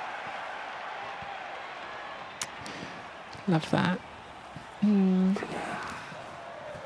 Back in my day. Back in my day. I was thinking this is a dangerous chat to go down, because there's a lot of stuff that's changed in Blood Bowl over the years, and all sorts of fun, wacky stuff. I'm trying to think where I learned this. I learned something the other day called a Chaos Seesaw, where the Chaos team had a seesaw they could put in the middle of the pitch. Yeah. And I guess one of the chunkier players would jump on one end of it, and one of the lighter players would go flying down the pitch, which just the illustration of it was one of those old school Games Workshop illustrations that I just have my heart, I think, because my older brother, when I was younger, had those magazines, and I just I love those that way of illustrating. And as soon as I saw it, I was like, bring that back. Need that now that I've seen it, the seesaw. But yes, the rules used to be very, very different, as I understand it. That was all before I was playing the game. Yeah. Well, they had a throwing stat, and that's come back, hasn't it? So maybe other things might come back. You never know. You never know. You never know. It's an evolving game that it continues to evolve with all the new teams that get released, and we've obviously seen this edition that we're playing right now is a new edition since 2020. Before we had an edition in 2016. No doubt at some point there will be another edition again. Yep. Start a petition for the seesaw, says Rogue Gangster. It's just such a funny idea. This is really annoying for Wenteros. This is just horrible. Like you've got nothing, right? You've got no hits. You can't do anything. All you can do is just try and pick off a zombie. But he is holding Andy back this drive at least. And he's only just over the halfway line. He's got all his players in front of the ball. He can screen, and maybe if he can stop Andy scoring, he can then win. So. It's it's not terrible stopping Andy from scoring, but I do feel that the turnover is just it's the way you win. I think it's hard to win even if you stop him scoring. I still think it's hard to win. But we talked about this in the last drive, turn 6 being the ideal turn to go for that play, and we aren't there yet. So is it still about ticking and trying to open that opportunity later in the drive? Yeah, I mean I think it's. Yeah, you've got no choice. You've just got no choice right now, right? You've held the centre. there's only one guy you can possibly blitz. Well, maybe two. Although he's base now, so he's definitely blitzing this guy. He could have based this. He could have blitzed this guy, but it's harder. So yeah, I think all he does is blitz this guy, shuffle the screen over, and then that's all. That's the only option he's got really. Problem is, yeah, it's just hard. Like the worst thing is, even if you do keep enough players to keep it screened, you know, Andy's still 50% to score anyway. Like best case scenario, screening gives you a 50% chance. I use this analogy sometimes on my streams where when you're behind in Blood Bowl, it can feel like fighting quicksand. It can feel like you're fighting against the situation, and the more you fight against it, the worse it just gets and gets, and there's nothing you can actually do to dig your way. And of course it's not true, because absolutely there are all sorts of scenarios where this could turn around.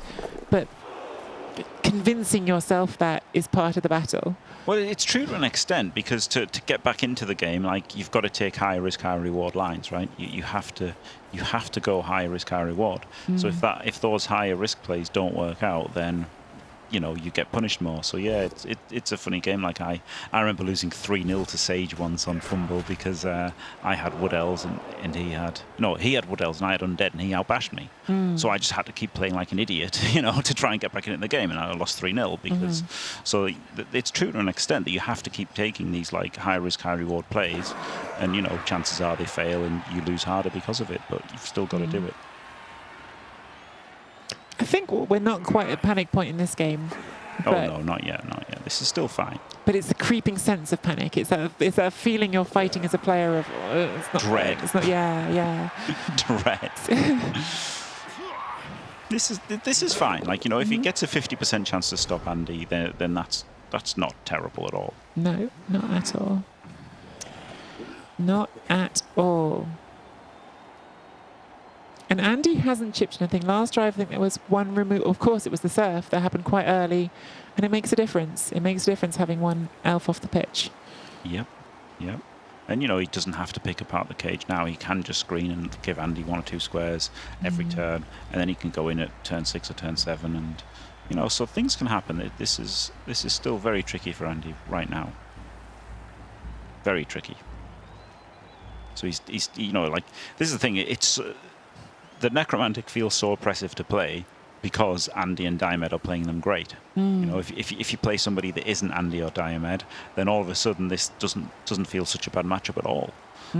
But yeah, so you know, he really just have to remain 100% locked in, because if he takes his eye off the ball and, you know, puts in a bad turn, he'll just, you know, the elves will take the ball away and he'll lose. So. And again, bad is relative. We're not really talking about bad turns. We're not talking about casually leaving a 4-square gap in the middle of your defense. We're talking about tiny details that make a difference. Yeah. Like, yeah, one mistake is going to be a real bad mistake at this stage, right? Like, that's the thing. One tiny misposition, you know, well, if he even lets like Wentros have a 75% chance to sack the ball, there's no way he should leave that on, right? It could happen. That could happen if he does a tiny misposition.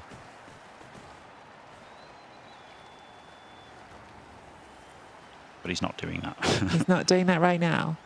Good stuff from Andy. Just taking the 1 square at a time and moving up and looking for, again, how to use that frenzy with combination with your other players, because you can push into the flash column here. And if it had been a push, which it isn't, it's a power, but if it had been a push, you know you're getting that second hit on 2 dice because you can just use the Sound Firm not to move. And even without it being a push, this means there's no risk of your wolf having to do a dodge. Yep. Yeah, really nice. I wonder if he might have covered that with this guy, but as it is, he doesn't have to, so everything's fine. Yes, Denbeek, final is going to come after the 3rd place game is over. We are in match 2 of the 3, potential 3, could just be 2, of the 2 or 3 games we're going to play for 3rd place first. Yep. So very familiar starting position here for Wentros. Wentros might be starting to feel like deja vu every turn, finding for the 2nd game in a row himself stuck looking in on this wall of guard, based up against it, which so often that's the position you want to be with elves against an opposing offense. If you start a turn with elves based, you start thinking, can I do something to this cage? But you can't against Necromantic, because they're going to stand firm, they're going to use the sidestep, they're going to just sit in your way with that guard. and give you a bad time, basically. Yeah, I think I would have blitzed this lineman. Is who I think I would have blitzed. Zombie. I don't see a different player you can possibly blitz because this is like too far behind, right? So I think I would have blitzed this one, but It could be a no blitz turn. it could be. Yeah, it's just so hard to hit anything. Yeah. It's so hard for all the reasons we already talked about. Stand firm, side step, guard, foul appearance. It's also so hard because Andy and his positioning keeps making it hard. Yeah.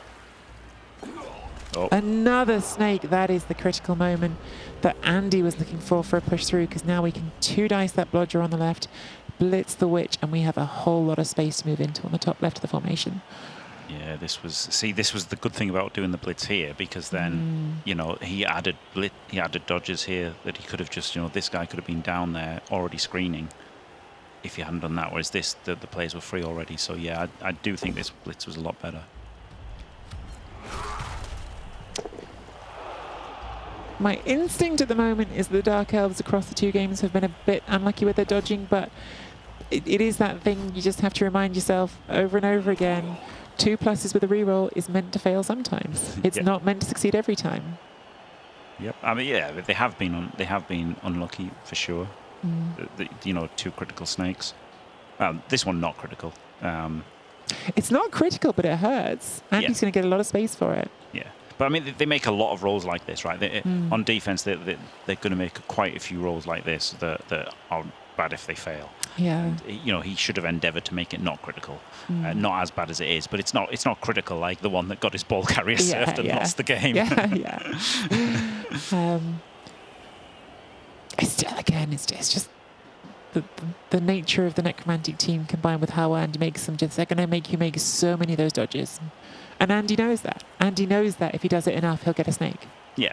It's just you've got to have your ordering completely spot on so that, you know, when they happen, they're not critical. And that was could have been a little less impactful than it was. Yeah.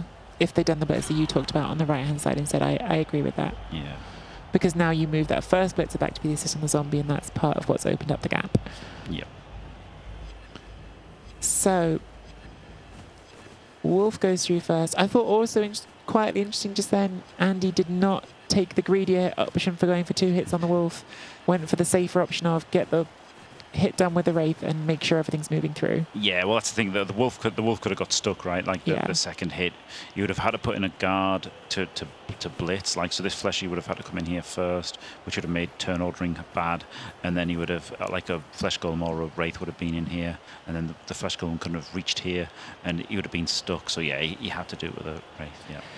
So this is a turn when the 5+ for a 1 dice is on.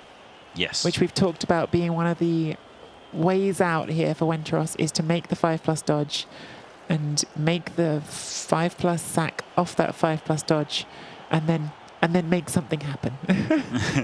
Yeah, it's a bunch of dice, and yeah, look, he's short. He's oh, that's solid. Tightened it up. Nicely done by Andy. So now we are either a 6+ to do the 1 dice, or we do a 5+ in the front, but it's a red dice. But I tell you what, with coming in the front, the one downside of this formation is if you make that sack from the front, the push directions are now better because you can chain through that second line. Exactly, yeah. We saw that with Olivia. Might have even been versus Andy. It was Olivia versus somebody, and that made that a lot worse. So I think he might come in for, maybe not though, right? Because it's turn 6 for Andy, so I think we'll just see everything base in the cage, and you know, stranding these players and assail the cage, and then go for the sack next turn. I think is best. So I'd imagine that's what we'll see, but you know, maybe not. He might just feel like he's got to go for the sack.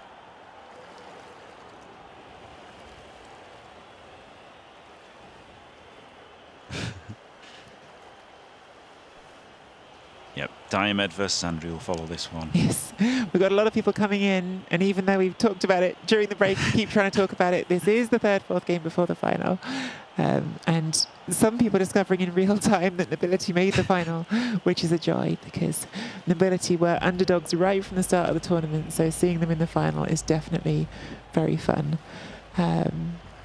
Super, super excited to see Andrew and Diomed play the final after this. But this is no small matter either, the third, fourth game. As I keep saying, €500 on the line in this game. So there's not been many games of Blood Bowl, probably ever, with more than €500 riding on them. So Absolutely not, no. So it's a pretty meaningful game of Blood Bowl. Yep. World Cups and Season 2 finals is probably it, isn't it? Yeah. Yeah, Andy won 2-0 the first game. There was a critical snake that led to a ball carrier surf, and then Wentros did a good job of recovering after that, but ultimately, it sealed the deal and got Andy the 2-0 win. This is starting to look like it. Well, maybe that still isn't the sack on the ball. Maybe you're still just trying to make the necromantic roll that I still want to roll next turn. Yeah, squeeze them this turn and then go for the sack next. Yeah, I think that's the play. Because he's a little bit disconnected, so you've got to stop him reconnecting with the fleshies and the wraith. Yeah, now it's definitely the hit on that wolf, isn't it? You've given yourself the assist to hit with the guard. Yeah. 2 dice into 2 dice. Really wants to power this. Yeah. Does power it. Good turn by Wentros. This does look uncomfortable to me. Yep. Yep, this is very tricky for Andy.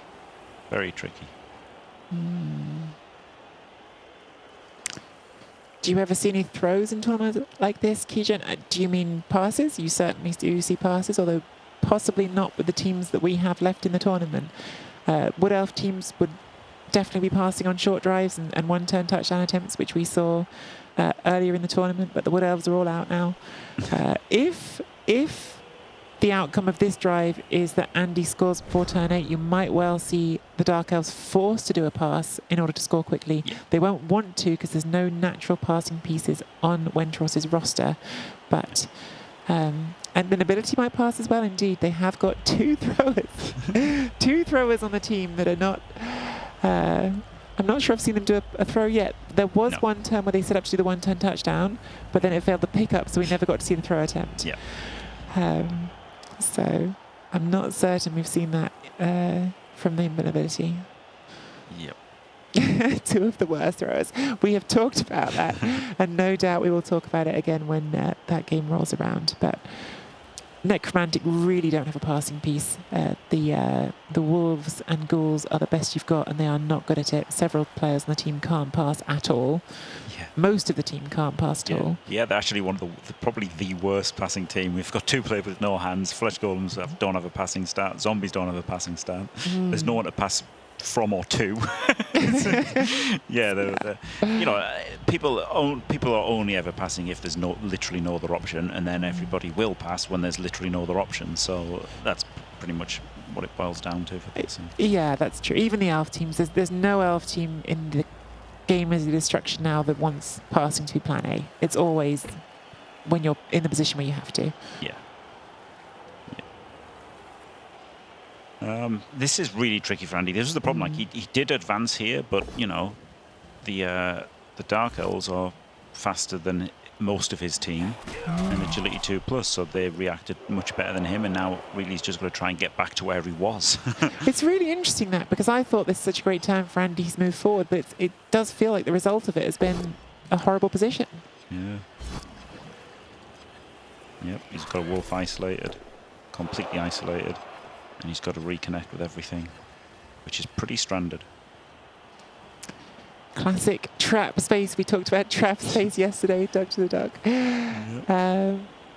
Huge hits to come here. These all have to work. Yeah, they really do, especially This one. well, that one you at least have block. I was going to say the flesh golem, but He rerolls it. He's got to get him away. He's got to get him away. That's fine. The push there's okay. Yes, because he's got stand firm, so he's unlikely to get dealt with, and it gets him the hit with Wraith as well. Yeah. Probably should have because he wants to follow, I guess. Maybe should have timed that well. First. Another 1 in 9, but it was all right because it has the block skill. Nice pow here. Made all the blocks. Flip me. Big turn for Andy, and the dice did cooperate there, which he will be relieved at. Yes, absolutely. That was definitely a scary turn. I mean, we can definitely knock this guy over. You could try a 1D on him, right? And then just see if you roll a 5+, and if you do, you've got 1D on the ball. If you hit him with 2 assists to make it a 2D, then you've got a 4+ to hit the ball. So, you know, maybe you go for the 4+ to hit the ball, but I think you're definitely coming in to try and hit the ball now. Goal. Yeah. So a lot of success, but yeah, not quite peak success there for Andy, because as Jimmy's just pointed out, that flash golem is not impossible to knock over.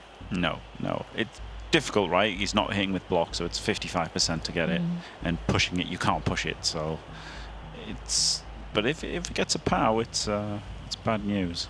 I feel like that's one of these. This is one of those questions where actually there will be a mathematical right or wrong answer. Should you take the 1 dice looking for the 5+ knockdown to hit without doing a dodge, or should you be doing the 2 dice with an extra assist, but then you give yourself a hard dodge in? Yes, yeah. It's also like how many rerolls are you willing to put in and stuff as well, isn't there? It's all there's all an element of that. I imagine that the 2 dice is it's probably better, right?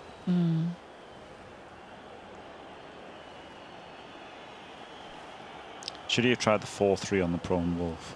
It's a good shot, actually. Maybe he wants to try and hold a lineman there to, like, you know, mark him. Well, he actually can't mark him because he'll get surfed. So I guess he's going to get away for free next turn. So that's why I didn't dodge this turn. Yeah. An easy answer. And you don't want to. You just don't want to roll injury on that piece, do you? No. This could be a really good hit for Wenteros here if he knocks this guy down, and then a 4+ 1D, and he gets the power, and then he's got players here already ready to react. Player here to hand off to and score. I think this is definitely one of those turns where it's totally the right thing to use your time bank. Have a good think about it. Yep. And you have to go for it. The thing is, like, you know, if this was my first game in my best of 3 series with Andy, then maybe I don't go for that and I just screen. But now, because it's Wenderos' second game and he's lost the first game, I don't think there's an option. I just think you have to go in for this. I just think you have to. Tex-Mex, I would expect that lineman to be part of the assists, definitely. It seems the easiest one to get in, because the other ones are all going to be reacting on the other side a bit more. Yeah, well, this lineman could have come in as well. So this lineman and this lineman could have come in with this hit. They're probably the ones you want to use, because that way you keep all the blodgers free. Yeah. Wenteros into time bank. Yeah, I'm okay with the time bank here. I think you ooh, this was such a risky block, because if you get the push, it's not good as well. And then if you get push again, it's terrible. They did burn 3 1s in the dice log, though. Brilliant. Blimey. Oh, yeah, this is such a risky block to make. Oh, Andy sized up the other way. Yeah, I would have thought the guard stepping in to shore up the right side there, but certain there will be a thinking about that too. Wow. I mean, also, Wenteros didn't follow, right? You follow there, and you. So we're now not going for the ball. We're just hitting this Wraith. We're just sick of this Wraith standing up, and the Wraith is saying, well, not standing up, I suppose, floating around on its under its bed sheet.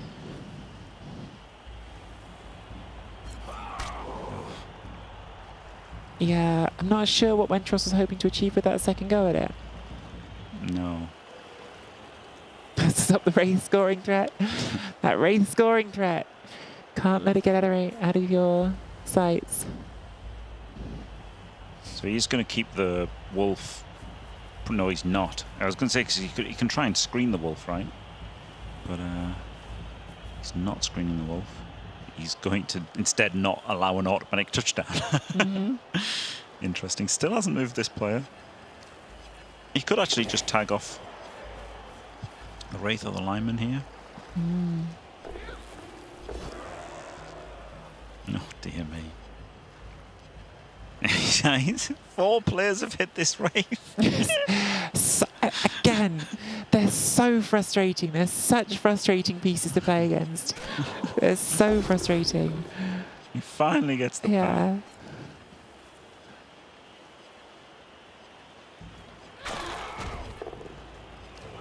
They have weaknesses. Clearly, they have no hands. They are only agility 3. They're not that high armor, so if you do hit them, they can go off. But they're so frustrating. Yeah. I don't think this is enough. I think if Andy gets a power, oh god, he's dodged. He has to re-roll. Last reroll. I don't think you can reroll it, can you? You have to, because otherwise you just lose. Hasn't. Yeah. But yeah, I see your argument. Yeah, it's the thing. Turn 6 is the critical turn for, like, you know, the screen, and it's failed. So that wasn't possible. Basically, you couldn't accept it. I don't think. He even gets the wolf round here, which is lovely. Yeah, exactly what you said. Didn't have to dodge it because it was going to be free the next turn. He's got this zombie that can't do anything, can just counter this. This guy should have come round here, I think. Like here or here, somewhere. And yeah, probably just shouldn't have dodged him.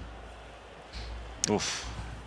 Guru, there are different ways to qualify for this. You can do it through ladder, you can do it through the playoffs that come after ladder, and there are also several community competitions that offer paths to the tournament.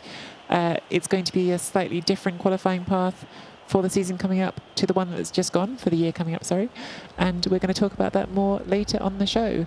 So you will get full details of that, but the short answer is there are essentially two routes. One route is through the ladder, another route is through community competitions. Oh, Andy's time for a double skull. Yeah, just a bit. Yeah. Push would have been bad there, so that's a great pal. I think you have to blitz with a fleshy here as much as you don't really want to. But now he's on one reroll, so now maybe he thinks he can't, right? I think he was going to blitz with a flesh golem. But now... It's a lot scarier. Yeah, with that 1 in 9 risk. But it is turn 7, so maybe just do it. Should have already moved his wolf. I think he probably should have, you know. I wonder if he was considering rushes on that, and maybe now you shouldn't, but... I don't think you ever should have done. But yes, maybe he was, yeah. Maybe he was, but I don't think he ever should have. 1 in 9 risk on that one, but rolls a big fat double power to free up the flesh golem. Yep, so that makes me think that this is just going to assist here and he's going to blitz with... No? Okay. Super interesting. Are we going through the middle and not off to the right? Yes, we are. Ball carrier blitz. Yes, because then this makes him more relevant. Means that doesn't need to do any rushes. Yeah. Yeah. Okay, this is actually way better. I don't know why I was so obsessed by going out there. This is way better. This is absolutely way better. This is stronger. It allows you to bring, without having to worry about rushes, bringing that wolf back into the action is really nice. Yes. How many squares of movement have you got on this ghoul is my only question? Yeah, you've got enough to go to the right square. Great. Perfect. And then the wolf here. So I guess he wanted to see if this was a POW or not. That's why I didn't move it. So if it hadn't been a POW, he would have like moved over here and the wolf would have been in a slightly different place.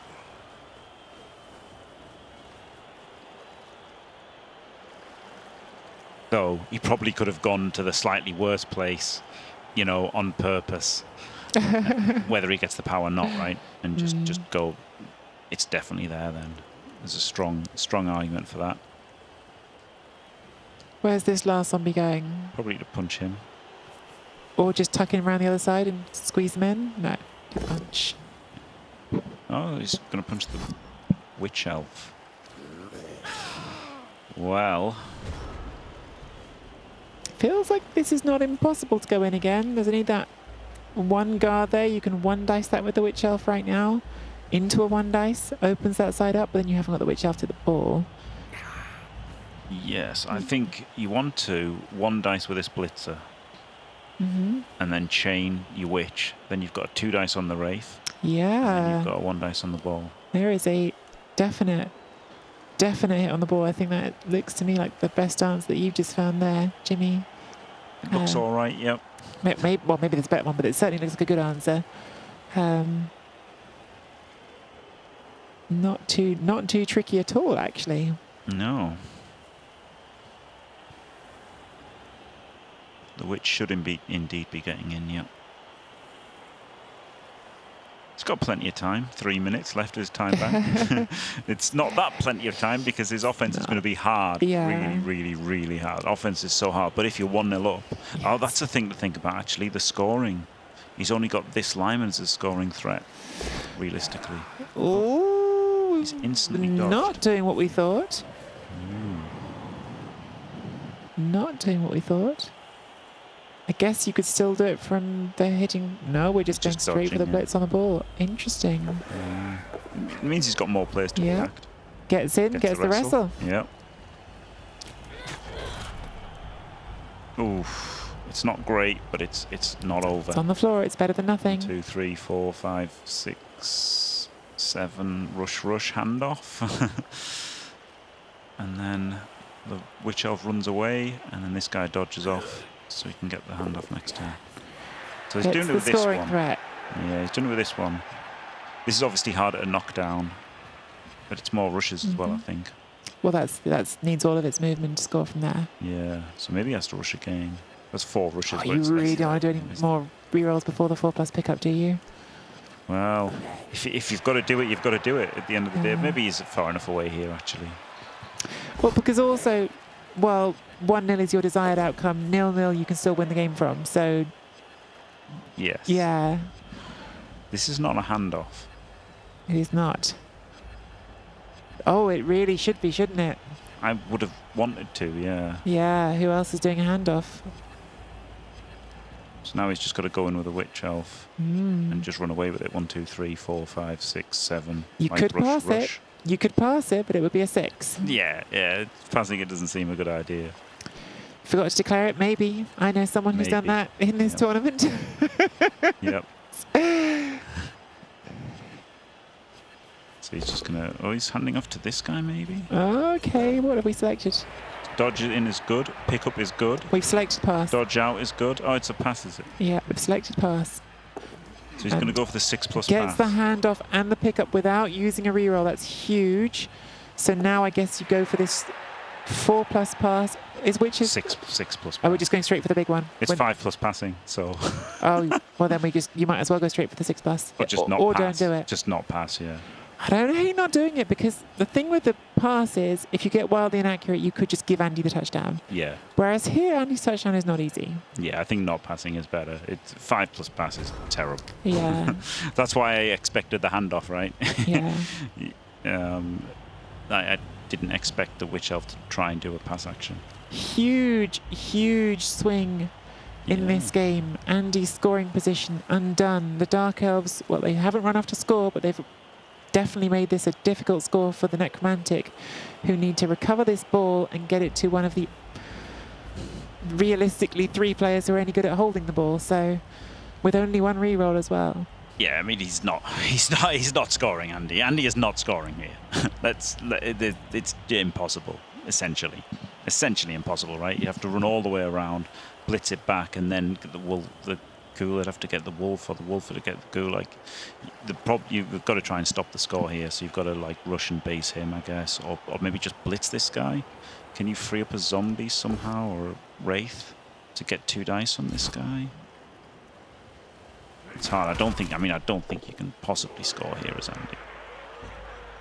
This seems ludicrous to and maybe not, right? You can go there and then push it back to here. Yeah, you could push the Witch Elf to there and the ball could bounce to there.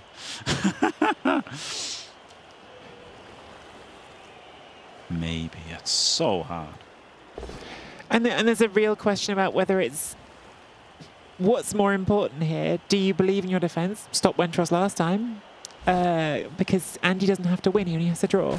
Yep. So is it a better odds of you making your defence or the risk of giving up the touchdown going 1-0 down, which really is a disaster for Andy? If Andy goes 1-0 down here, the whole situation is so much worse than 0-0. Yeah. So, I mean, there's a good option. There's a good shout for just hitting the guy with the ball anyway, which you get in pals. This is making Wentros's score harder anyway. And you get an injury roll on the Witch Elf here, which is a KO. Reasonable time to use the Apothecary this, I think. Just to Guarantee it for the second half. Oh, Well, okay. Andy He's will not be scoring. trying to score because whoever that wolf was, Dr. Hellboy, the wolf, decided just to catch it and say, no, thank you. We're not taking any chance yet. I feel like Dr. Hellboy just said, Andy, no more risks. No more risks, Andy. Let's take 0-0 at half time and recover from here. It's funny though, isn't it? This like probably a misdeclared handoff, right? If that Yes, had I done the think so. handoff, that Witch Elf would have been over here completely safe, and it would have been a 2+ to score. Well, 3 2s to score next turn. So surely a misclick there, or misdeclare, whatever you call it. Essentially a misclick, which is, it's a Blood Bowl 3. This is the Blood Bowl 3 World Championships. It's not Blood Bowl World Championships. Yeah, it's a big part of the It's going to game. happen. It's a big part of the game. It is a Blood Bowl 3 skill, not misclicking, not misdeclaring. So, can't really feel too upset about it. I agreed with everything you said until you said can't feel too upset about it. I will defend every Blood Bowl player's right to feel upset about everything to the very end. Absolutely allowed to feel upset about this if you have to listen back, Wentros. Don't listen to Jimmy. You're allowed to feel upset. Engage with those feelings.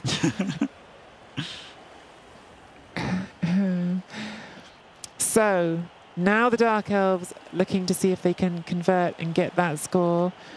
It's not easy, but they have still got a reroll. Yeah. Yeah, and there's no dodge or anything on the Wolves, so this dodge blitz is pretty good, isn't it? You can probably just dodge this out for the assists, blitz him, and then this guy will make crazy dodges because he's got a... Well, the Witch Elf can come up to make this 2D, so you can clear the zombie, then he's free, and then he's just got to make a bunch of dodges and probably a pass. It's not ludicrous odds. Not at all. But the fact that reroll did not get used on the last turn, Jim didn't like that. No, he's the guy blitzing for me. He has to be the one blitzing. So I'm not really sure how... Oh, the Witch is coming all the way through. Oh, the movement on witches, we said it earlier, the movement on witches when they're on the floor is just so easy to forget how far they can go. Is he 4-3? Looks like it. Easy. Oh, easy 4, God. easy 3. No re-rolls needed. 4-3-3ing. Yeah, you might as well now. I think you didn't do that one to see if you pop dodge, which you hadn't. Oh my goodness, and he gets the POW. So we still haven't used the re-roll. This is now very, very on and gets the scatter, which they wanted as well. And he's just in range. Literally exactly the one square can get to it. This will still be a hard pass, probably a 6 because it's going to be full range. Yes. Yeah. Fails the pickup, so now no re-roll for the pass, which is a -2 on a 4+. So yeah, that's a 6+ pass. Does not make it. Would have got it in the old... Oh my goodness, I thought that was going to work for a second. So, in case anyone is not familiar, an inaccurate pass that is caught is not a turnover. So if that had scattered onto the player, that could still have been alive. Wow. Wow, that was nearly incredible. In the old rules, it would have been a 4, right? The passing nerf for Delves there. Absolutely. If they had not nerfed elf passing when they released the 2020 edition of Blood Bowl, that would have been a successful pass. And everyone in chat would have been moaning about elves for sure. No PC, because I wouldn't have done a 4-3-3. I would never be able to achieve that in my life. So I would have blitzed with the other guy. Oh, possibly I'm wrong, Cosmeagle. I thought if it ended No, in the it's not. player's It's hand. not a turnover. No. As long as you make a pass and a player on the moving team catches it, it's not a turnover. So Yeah. it doesn't matter if it bounces off the ground or anything. Out of bounds, anything, nothing stops it. It's only like a failed pickup is always a turnover, even if somebody else ends Yes. up catching it. Because I'm sure I've seen that as well, where it's been inaccurate, been thrown out of bounds, and then wound up being thrown straight to the end zone from the Yes. crowd and caught, which That's is... what happens to other people. When I did it, it went back to the guy who threw it. Oh, I saw an incredible play from a Blood Bowl game a little while ago where a wildly inaccurate attempt to win the game at the end of the turn went directly backwards from the player throwing it into the hands of an opponent, which was insane. So, yeah, wildly inaccurate. A lot of people don't like it, and I think I don't like it, but sometimes it does lead to some outcomes that are incredible. Yep. Funny that we see the setup from Andy that I expected, in the first game, which is just this is the normal setup that you normally do, right? That everything's safe except this zombie. This is a completely... I think this is more sensible than the one that gave up the sidelines. So now he's really, Andy's really going to battle for the 0-0 here, this is the thing, right? Like, stopping the score, yes, it's great, but the offense versus the Necro is so hard that you're still not even that favoured right now. But Andy's defense here, like this setup, it speaks to a different situation. Because in the last game, Andy could justify, I'll give you the sidelines because I think I can force you in before turn 8 and then I'll score back. Yes. Whereas here, Andy has to stop. Yes. But I still think this is just better anyway. Yeah, sure. But I'm just explaining why there might be different thinking as well. That's not just, well, this didn't work last time, because actually it did work last time in the end. Yeah. But there's a different reason to take a different approach as well. Yeah. I think his other way is better versus a Daka, and, you know, maybe he thinks Wentros isn't going to Daka here, but maybe Wentros should Daka. Yeah, the Daka's an interesting one. We talked about this a bit yesterday. I personally, wow! The swings keep coming in this series, guys. We've got a blitz on the opening kickoff of the second half, and all 6 players will get to activate for Andy. That is, there are more than 6 players. What I mean by that is Andy rolled the highest number, the 3, which gives Andy the maximum amount, 6 players to move right now. Yep, this is pretty rough. Yeah, this is definitely a Necro Swamp, I think, to sort of, you just want to make every, especially because Wentros's Dark Elf build only gives Wentros 2 rerolls, you want to make them roll a lot of dice. Yes. The problem is he doesn't get a blitz by doing a Necro Swamp. True. So there is that. Unless it's with the Ghoul. Yeah, the Ghoul could blitz. But he can't Wolf Blitz, which is what he really wants to do. Yeah. He really wants to Wolf Blitz, Andy. Well done to Wentros for not leaving a surf on, because Andy would have taken that before we'd even finished saying the sentence. Yeah.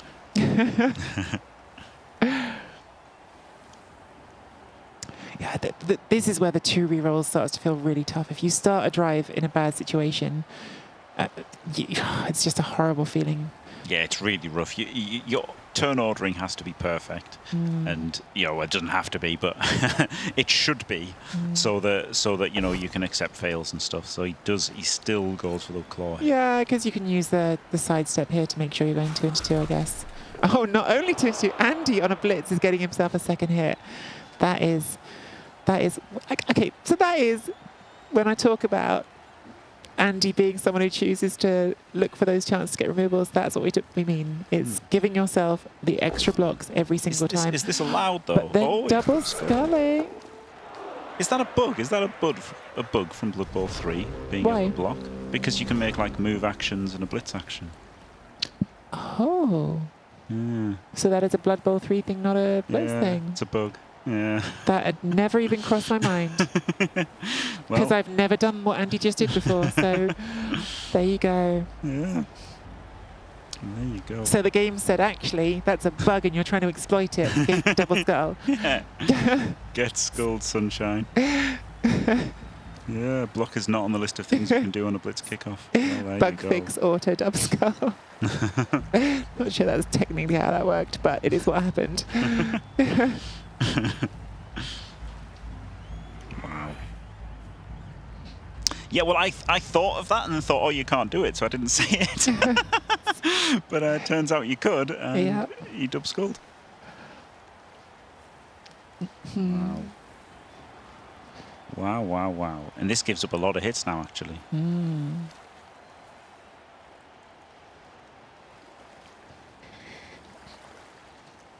Wow. I say it gives him a lot of blocks. It doesn't actually, because I thought this guy wasn't knocked over, even though this guy was just knocked over. But you could blitz. You could blitz this guy and then block this one and block this one, right? So it does give you potentially hits. It doesn't like he's going for it though. He's blitzing the Wraith, which is so horrible. Gets the POW. Rolled so many pushes on that Wraith, couldn't keep pushing it again this half. The problem is blitzing the Wraith is if you fail a foul appearance, you don't move at all, right? That's the buff to foul appearance. I hate blitzing Wraiths. It's like the worst thing you can, It's worst so piece you can blitz. frustrating, yeah. Because you just run a risk of you losing all of your movement. The counter to that is, unlike the golems, you might, if you do hit it enough times, you'll sometimes remove them, which is such a good feeling when one of them goes off the pitch. Yeah. They're a great player to block. They're a great player to block, but they're like the worst player in the game to blitz because, you know, like, if you foul appearance, it's just move over. It's brutal. The change to the way foul appearance works, where it happens before you move, that also plays into that decision, doesn't it? Like you can get a player stuck. Yeah, that is the reason. Yeah. With elves, right? Getting stuck as elves is horrible, and most players it is as well. Yeah, it's huge. It's huge. It's like you've turned your guy into a big guy, and you just stand there and do nothing. It's brutal. Imagine turning a random player into a big guy. That would never happen on this stream. Yeah, you really need to power this wolf because I don't know if you have eyes or not. But if you do, There was a hit on the ball. well, no, there's a slight surf here. There's a slight surfing. The surf. so Sorry, yeah. he does this, and there is still a surf opportunity, but he's got to be a little bit luckier to do it now. Do you see the play, guys? Yes. He might not take it. Oh, steady on. Wow. Steady on. That is an outrageous statement from Giraffe. I think that qualifies as a form of anti-Andy slander to say he wouldn't take it. He might not. No, we're joking, of course. Yes, Wentworth down to 45 seconds in the time bank. Andy down to 3 minutes in time bank as well. Time bank, again, a factor in this game as it was in the last game between these two. Yep. I think what he's going to try and do is like trap the witch and surf it next turn, actually. Yeah, it probably is more sensible because the surf actually really isn't that easy from here. No, it's fraught with risk. But yeah, funny saying, if you have the 2 reroll Dark Elf build, your turn ordering has to be spot on. And yeah, as you said with the hit on the ball, it's like, yeah, Wendros's turn ordering wasn't absolutely spot on there.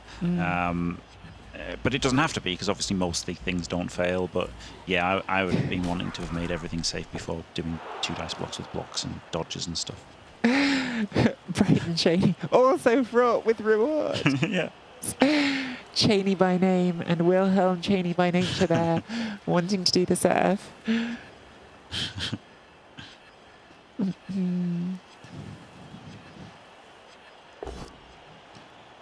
Oh, he does nothing. Oh, so now the wolf is in danger of getting blitzed. Surfed. Served, possible. Yeah. Technically possible. Not sure how realistic with the guard in there, but possible. Yes, he's got a lot of guard. He's got a lot of guard, Andy, so...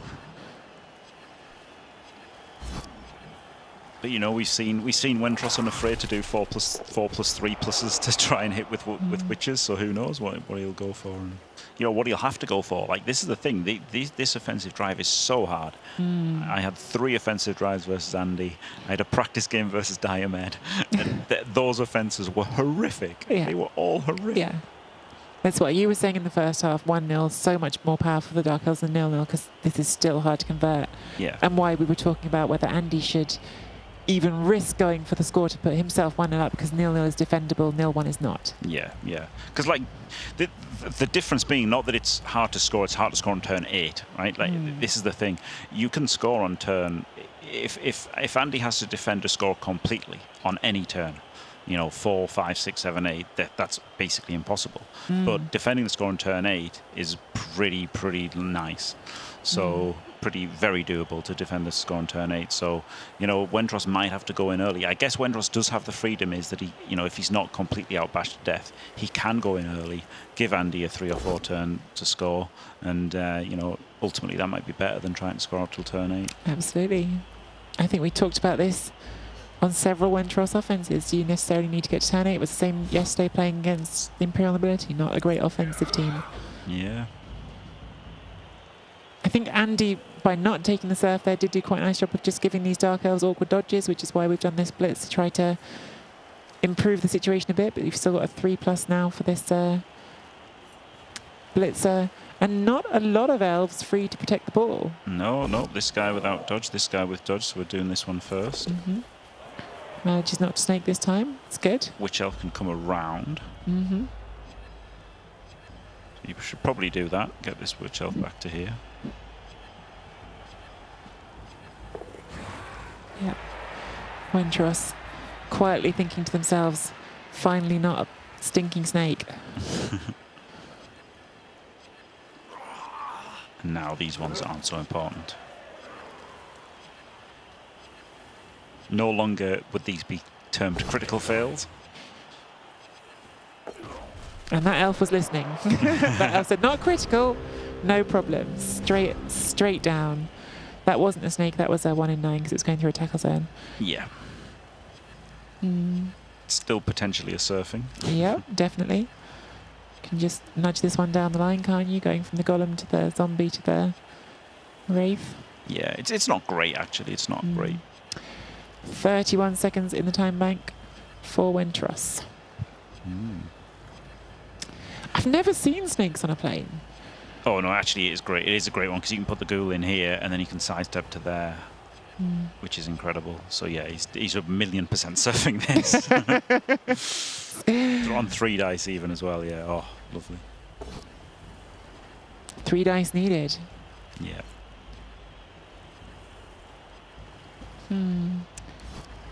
Okay, you can go that way. I mean, it doesn't really matter which way it goes, I guess. Whenever this series ends, Salma, we will have a break and then we will be building up to the grand final after that. So, yes, the exact time of the grand final is not known until this game is over. This series is over. We're currently in game 2 of this series. Andy leads 1-0. Yep. Really, really nice serve for Andy this. Get a blodger off the table, bring the Dark Elves down to 9. It's going to make this offense harder again. Yeah, beautiful. I was thinking it was a little bit tricky, but yeah, the cool fill makes it wonderful. What Andy probably should have done was move all these players first, right?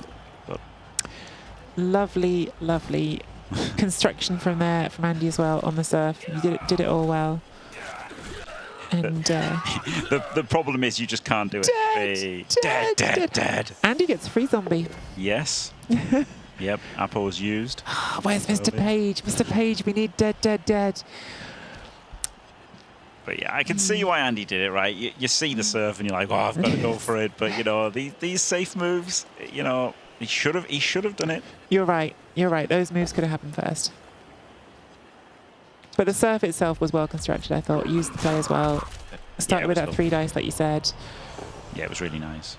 It looked a bit tricky at first, but then yeah, once you see the fill and the sidestep, it's beautiful. And a second removal on the turn, and suddenly this Dark Elf offense looks in real trouble. Yep. See, without having to care about the ball at all, right? This is what I'm saying, right? You know, like Wendros was making these critical dodges to cover the ball, and he doesn't need to care about those. Just serve somebody, bang someone else out, cover all this part ahead of the ball, and there's nowhere for Wendros to go into. Say it, Tree. It's dead, Jim. Jimmy, I've noticed something very, very alarming, which is that where all of the existing zombies on Andy's team get a hat, the new zombie hasn't got a hat. Yes, that is very no bad. hat. No Very hat poor for the new fashion zombie. sense. Someone get that zombie a hat. I think, oh god, this isn't even good. But the elves have to come up here this turn and then try and bang it in quick.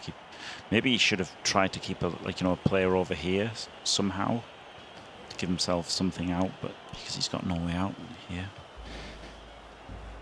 Very tough spot now for Wentros.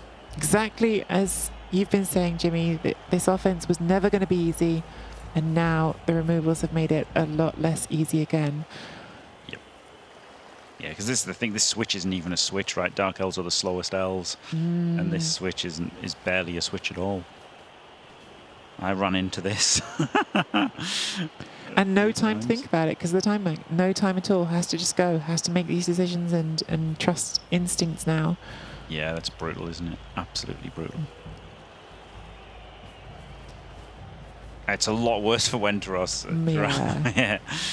Andy's on the front foot now, really, even though it's 0-0. Definitely.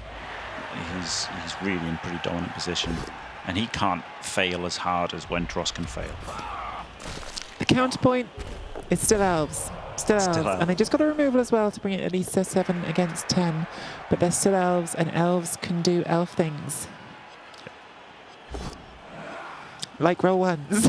Yes, this is the thing. The critical fails. Like, this is just the last time it wasn't a critical fail, right? He can accept this. Yeah. But it's still... He still used a team reroll. Oh, that was a reroll, snake. and it was a snake again. Yeah. Oh, my goodness. That is a rough snake for Wendros, because that was an arguable choice, but whether you should or shouldn't. I don't think it was a bad choice. I just genuinely think you could go either way on that decision because you've only got 2. If you had 3, I think it's an instant reroll. Yes, yeah. So to use it and then still get the snake, that feels really bad. Yeah. I wonder if I think Andy will make this block first and then think about whether he should surf him or not. Okay, he's not even considering the surf. There you go. I mean, yeah, blitzing this guy and securing the side is what he should be doing, but I wouldn't have been too surprised to see him think about the serve. I think this is the right decision. I think this is the right decision. Oh, definitely, yeah. But still, I still wouldn't have been surprised to see Andy try it. But the serve was right there. Chat thought about it.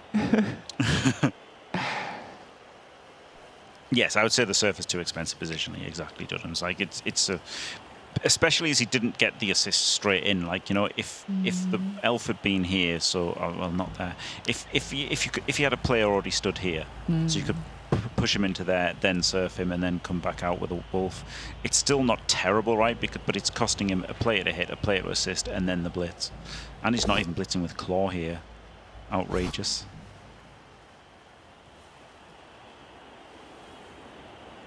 But, you know, all jokes aside, these are literally conversations that the three of us have had off air.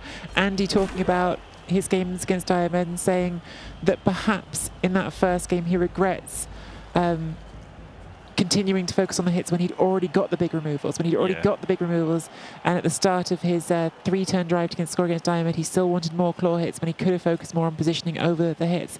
And that is exactly what Andy's doing here. He's saying, I'm not going to make that same mistake again. I'm going to play this tight, and I've already got the removals that I need. Yeah, the funny thing is, though, I quite like rushing with the Wraith to seal the sideline, right? There is a way out now.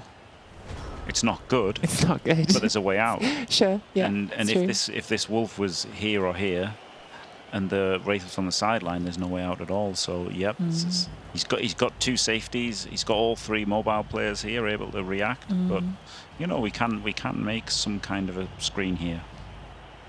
What is the darker situation for KOs and injuries? If they were to score, how much team are they going to have? So there are 2 KOs.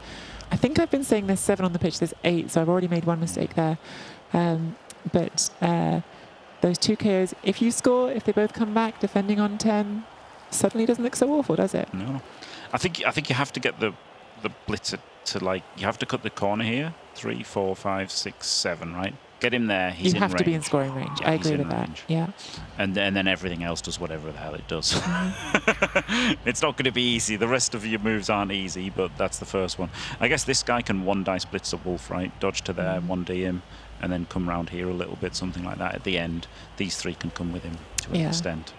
Yeah, it's not that you want to score here, but I think your situation is now so dire, you need to give yourself the option of just scoring as soon as you can and recover from there. Yes, yeah, you're definitely not stalling till turn 8 now. Yeah. You're just not. Oh, Does I not think cut the corner. Has to be in range. I think it had to be in range. I agree. I really do, actually. It's also surfable. Well, yeah, there is that. So double reason to cut the corner.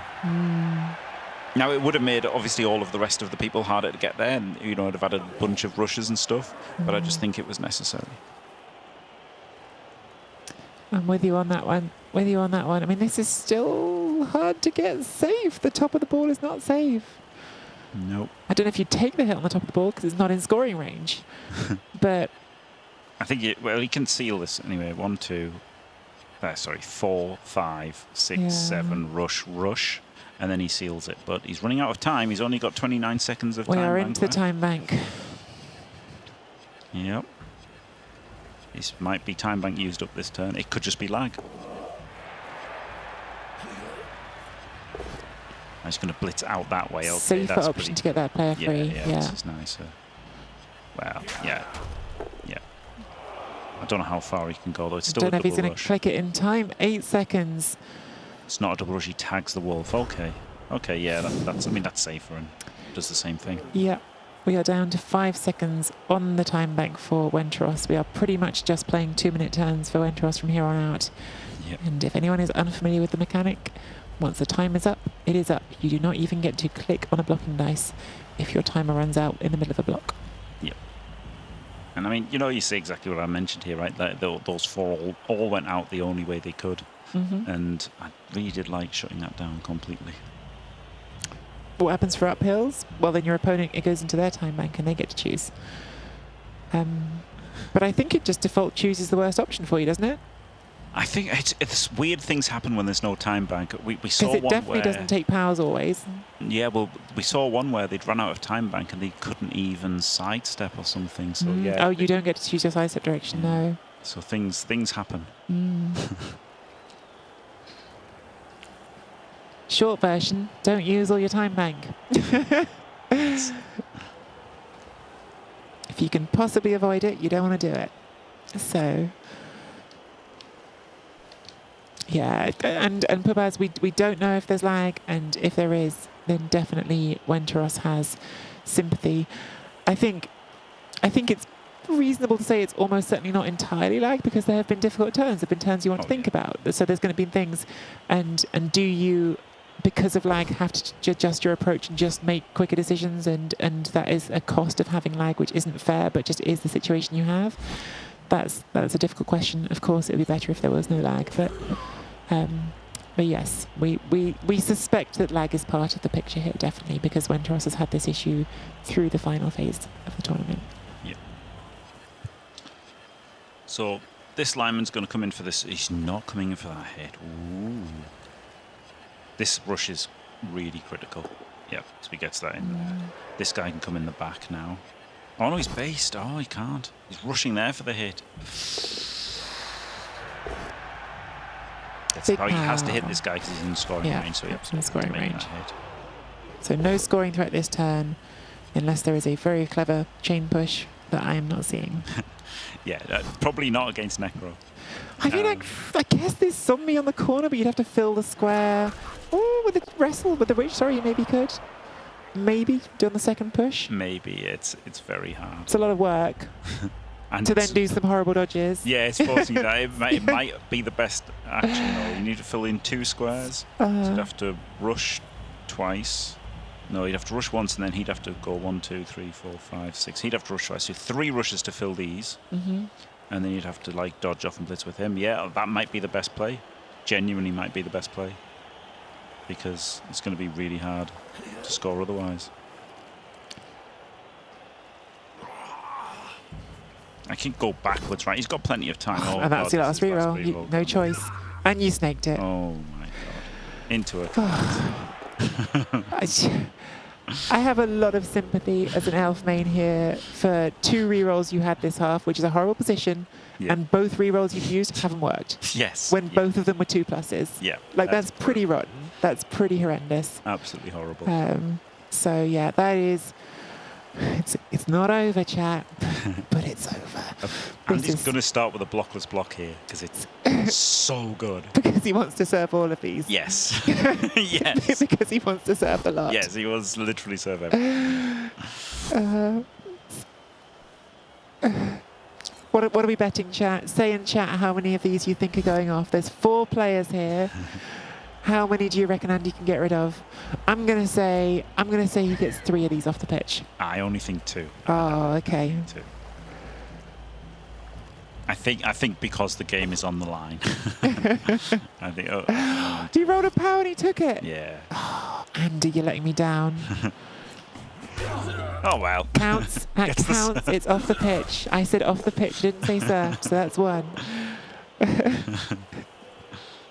Wow. What a nerd. What a. Oh, spicy. Gets it on the reroll. He didn't have to re-roll that, right? Because he could have blocked up there and then brought that down for the assist and stuff. So, but it's certainly easier just to re-roll and get it done when you've got 2. But 1 in 36, they do happen. And that is not the easiest square for Andy, right? That's a square where a Dark Elf could still get to it.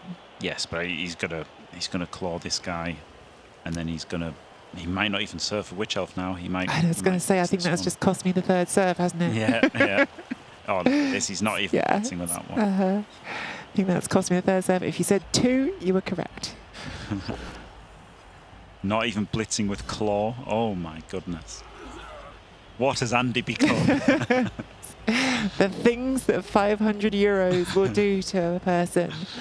No longer taking the most violent option. Doesn't make the pickup. Last reroll gone. Has to put the reroll in.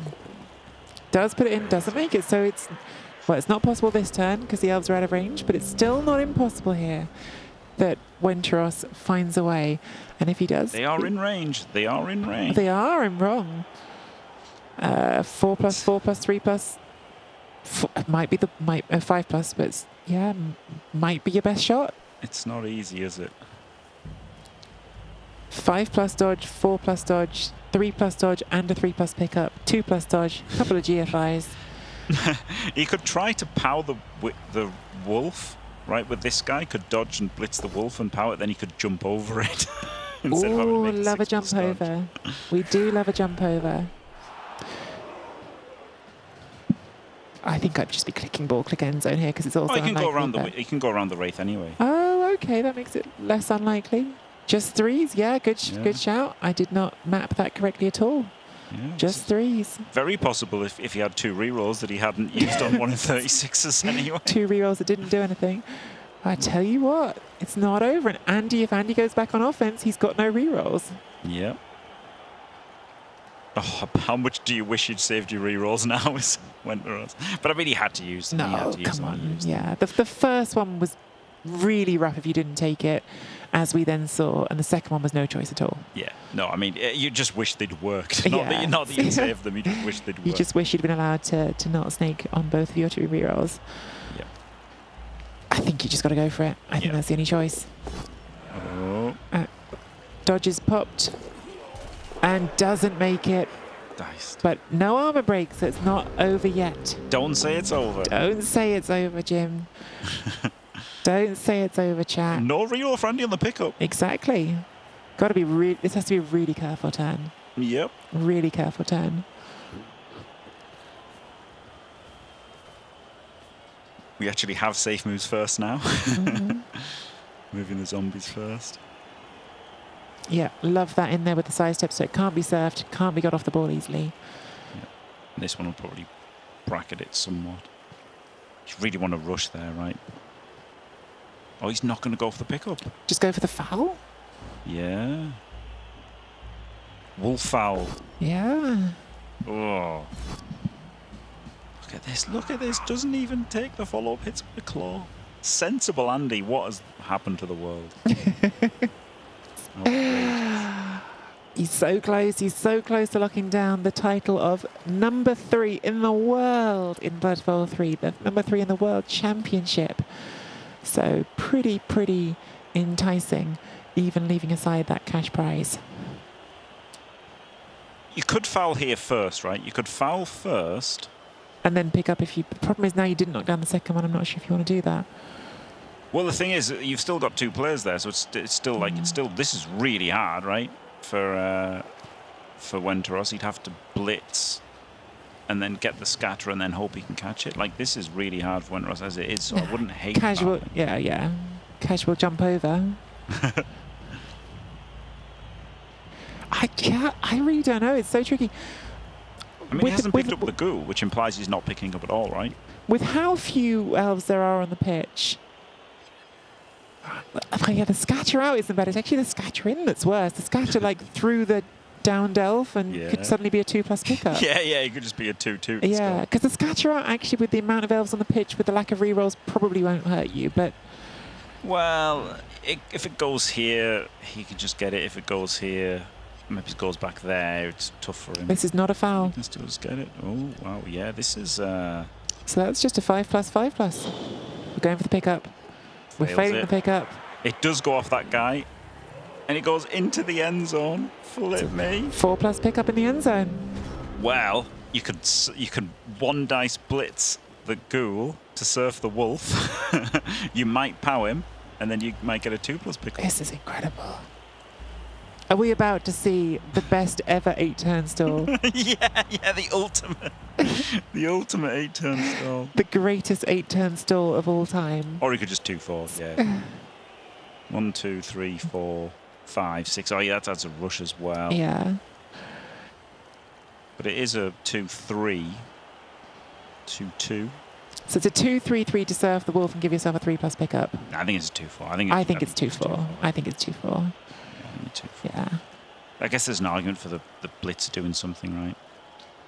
Like the blitzer could dodge blitz, maybe 1, 2, 3, 4. No, I can't reach. I feel like if I was the person playing, I would be at the point of this 2-game series where I'm too tired to even think about it, so I'm just doing the 2-4. Yes. Like, I can see that, I'm doing it. One thing you'd need to do is do it before you run out of time, that's for sure. Hey. Pupaz, seconds before that happened in chat, Pupaz says, yeah, this is one of those times when you think it all out and then fail the first roll. Yeah. Unfortunately for Wenteros, Pupaz called that exactly with incredible timing. The commentator curse coming from chat instead of from us this time. Yeah, 2-4. I'm sure 2-4 was the best. Yeah. It's cruel. Blood Bowl at its cruelest, letting you think, oh, you know what? Maybe. Andy can't even really get.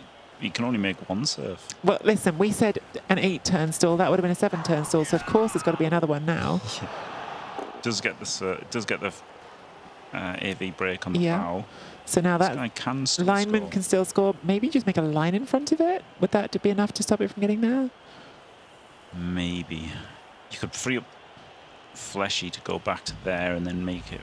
If you fill the squares to the in between the wolves now, can it actually reach? Yes.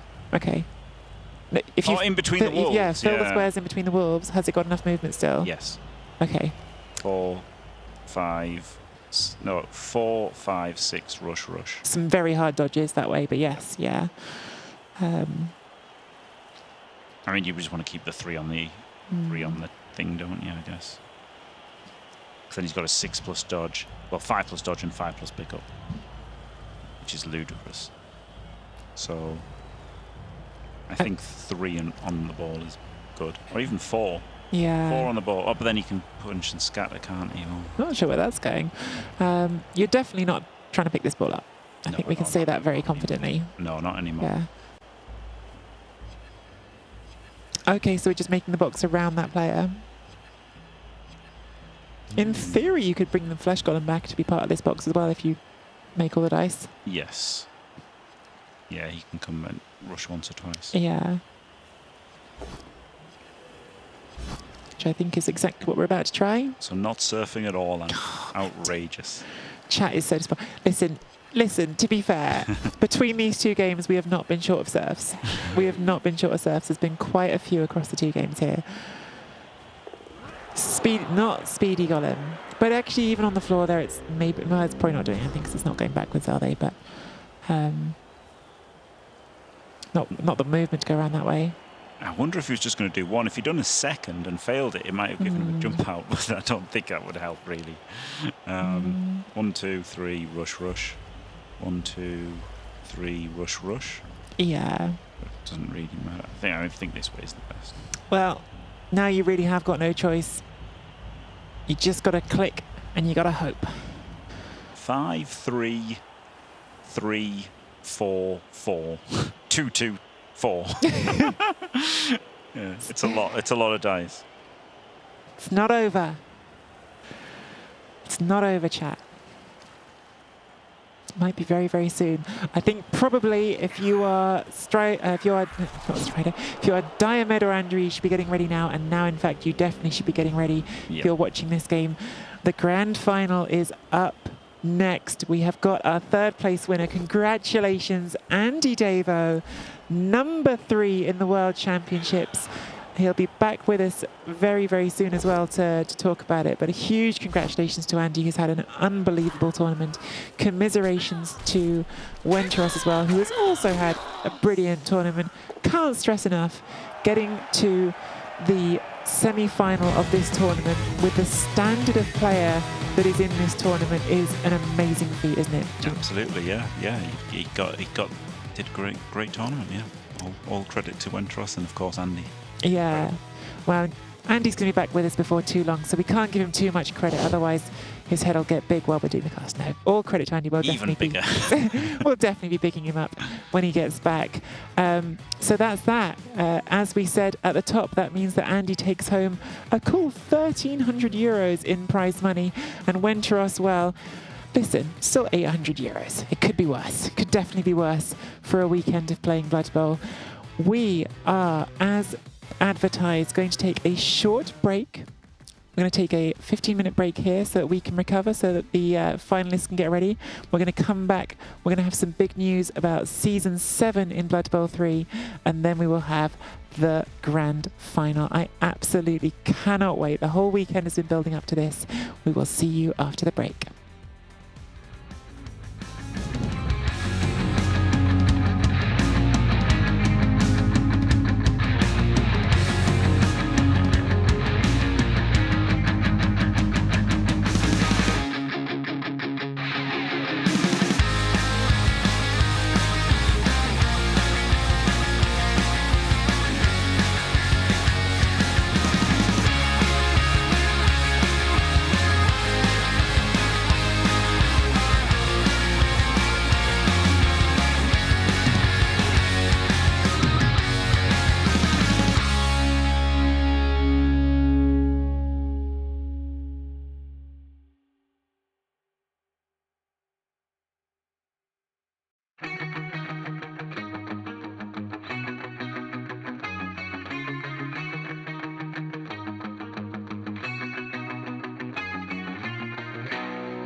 Welcome back for the culmination of our weekend here at Blood Bowl 3's 2024 World Championships. We've got the grand final just around the corner now. It's the next thing on our slate. But first of all, let's welcome back to the studio Andy Davo here with me, Miss Skytree, and Jimmy Fantastic. Andy, congratulations on winning your fourth game.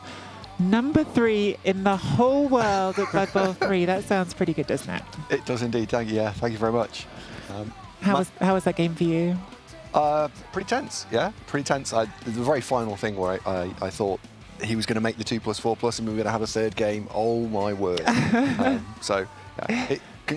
Thank you very much for the game, Wentros. If you're watching, I thought you put 2 great efforts in, and you did the Ribble community proud. Thank you. Which was the tougher game for you, game 1 or game 2? It's already gone out your head, hasn't it?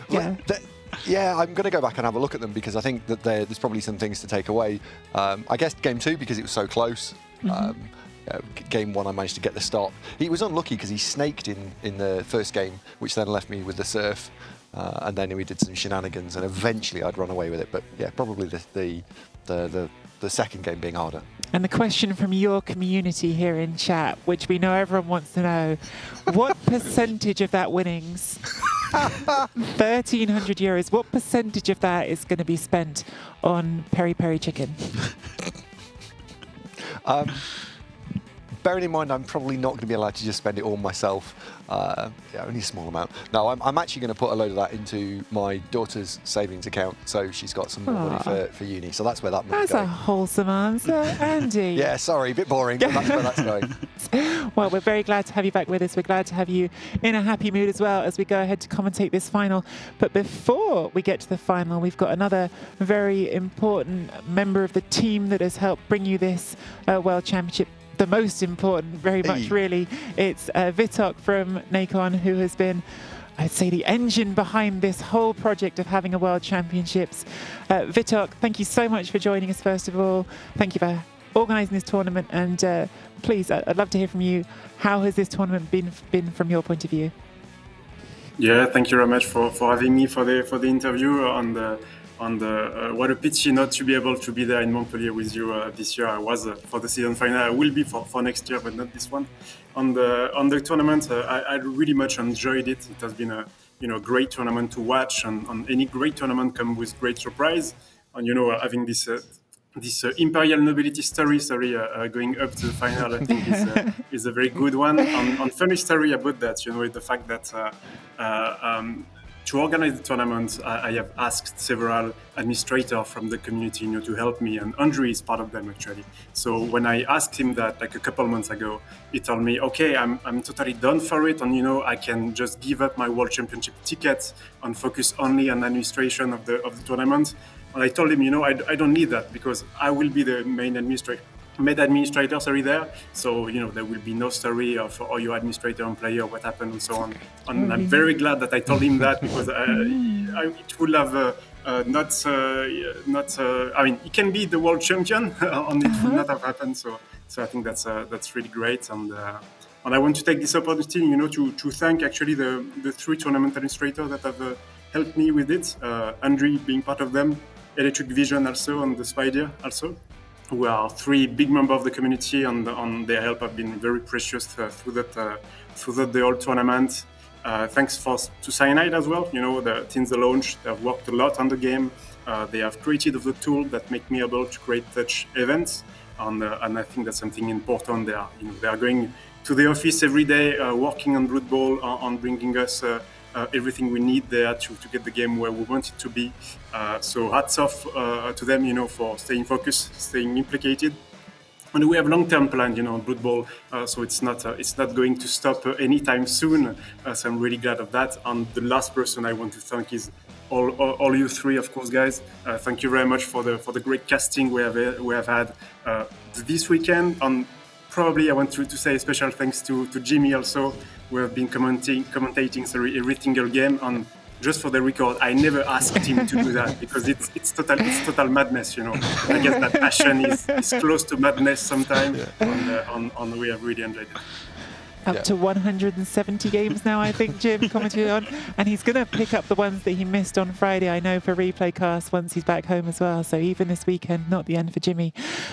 You released some information recently, Vitok, about next year's World Championship. We've had some people in chat who perhaps have just found out about this World Championship and are saying, how do I qualify? How do I get involved in this? So maybe you could share for the audience a bit about the World Championship coming up next year.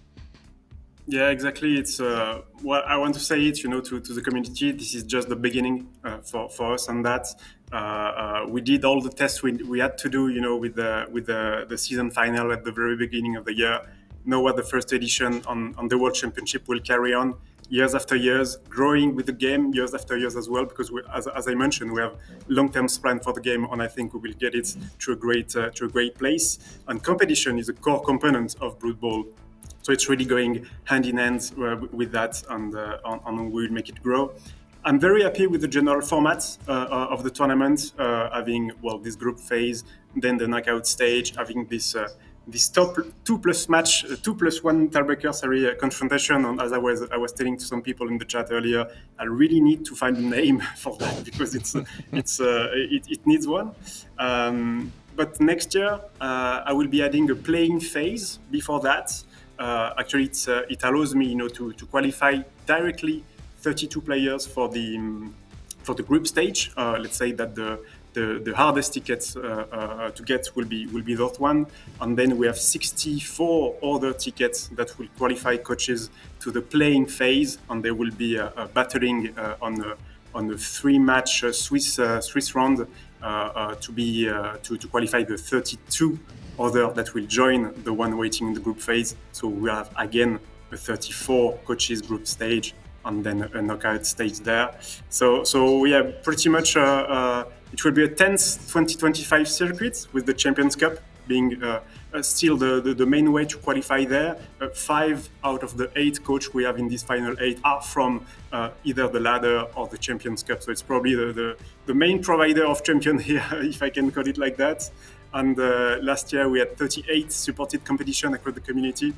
This year I have increased that again, and we have 48 competitions that we support officially with tickets, and the full list of that will be communicated in the next day. So yeah, check on the social, check on the website. I will be posting news about that. So if you want to qualify, you will have your way of doing it. And actually, in the whole circuit, that make that 93 of the 96 tickets will be to tournaments like really open for everyone. But still, we kept 3 tickets to create the official Super League next year, which was one of the big changes as well. Even if I'm a big fan of opening the tickets to everyone, keeping just 3 of them to make an official competition of the amazing competition that Jimmy is organizing, the Super League, with only coaches that have already confirmed that they are very great on Blood Bowl 3, will be something very good. So with the winter, spring, and summer Super League each year, since the fall season, of course, will be reserved for the World Championship. A lot of words, of which I heard, Jimmy, 170 games won't be a next time around. You better work up your stamina for the next one. Oh God, yeah. Vitok, Or get some help, maybe. That's okay. One more question, a bit while we've got you. Season 7 is coming up in Blood Bowl 3 on Tuesday, just around the corner. I know there's some new features and things you'd love to talk to us about, and we'd love to hear them, please. Yeah, exactly. Season 7 coming on the 10th, so next Tuesday. So, as usual, there will be a server maintenance there, and then at the end of the day, the season 7 will be live. The full patch note, you will find it on Tuesday, as usual. During the maintenance, we'll publish all the changes, all the addition, and it's a stacked one, I would say. I think we have a lot of great news in this patch note that we will be able to share. But still, a couple elements I wanted to highlight with you since I'm here. The first one is, we have a new seasonal mode coming. So we had Halfling versus Goblins this season. And for season 7, we're going to test having what we call an arena mode. So it will be a new mode actually for the game that we will be testing in season 7. That will be a resurrection mode. So for the first time, we will have an official mode, which is resurrection basically. Arena mode, what means it's like you create your custom teams according to the rule set we will be publishing, and then you enter a series where you try to secure 7 wins before you concede 2 losses. And if you do it, you have some special reward to unlock and so on. And also the rule book, the rule set, will be very close to what we had at the World Championship here. So pure resurrection mode with maybe a bit more simple on some of the elements, because we want even like newer players to be able to create their team and engage with this new mode. But probably a very good news for the players, because as we know there is several ways to enjoy Blood Bowl. Some people really love resurrection. Some people love progression, but at lower TV. And some people prefer, high TV and having a total sandbox environment.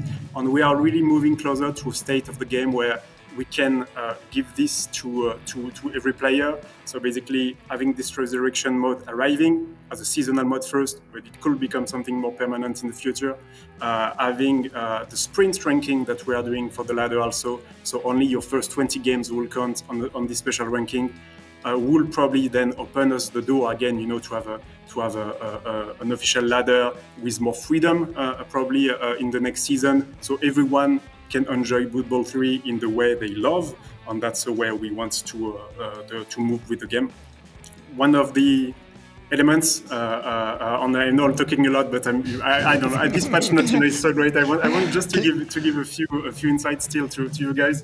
One of the next addition as well is multi-queuing that we are putting in this patch. So that's why we are coming with new mods, because you will be able to queue in multiple game mode with multiple teams. So you will find much faster on those different queues and so on. So it really opens the door, to play around and to give what everyone wants.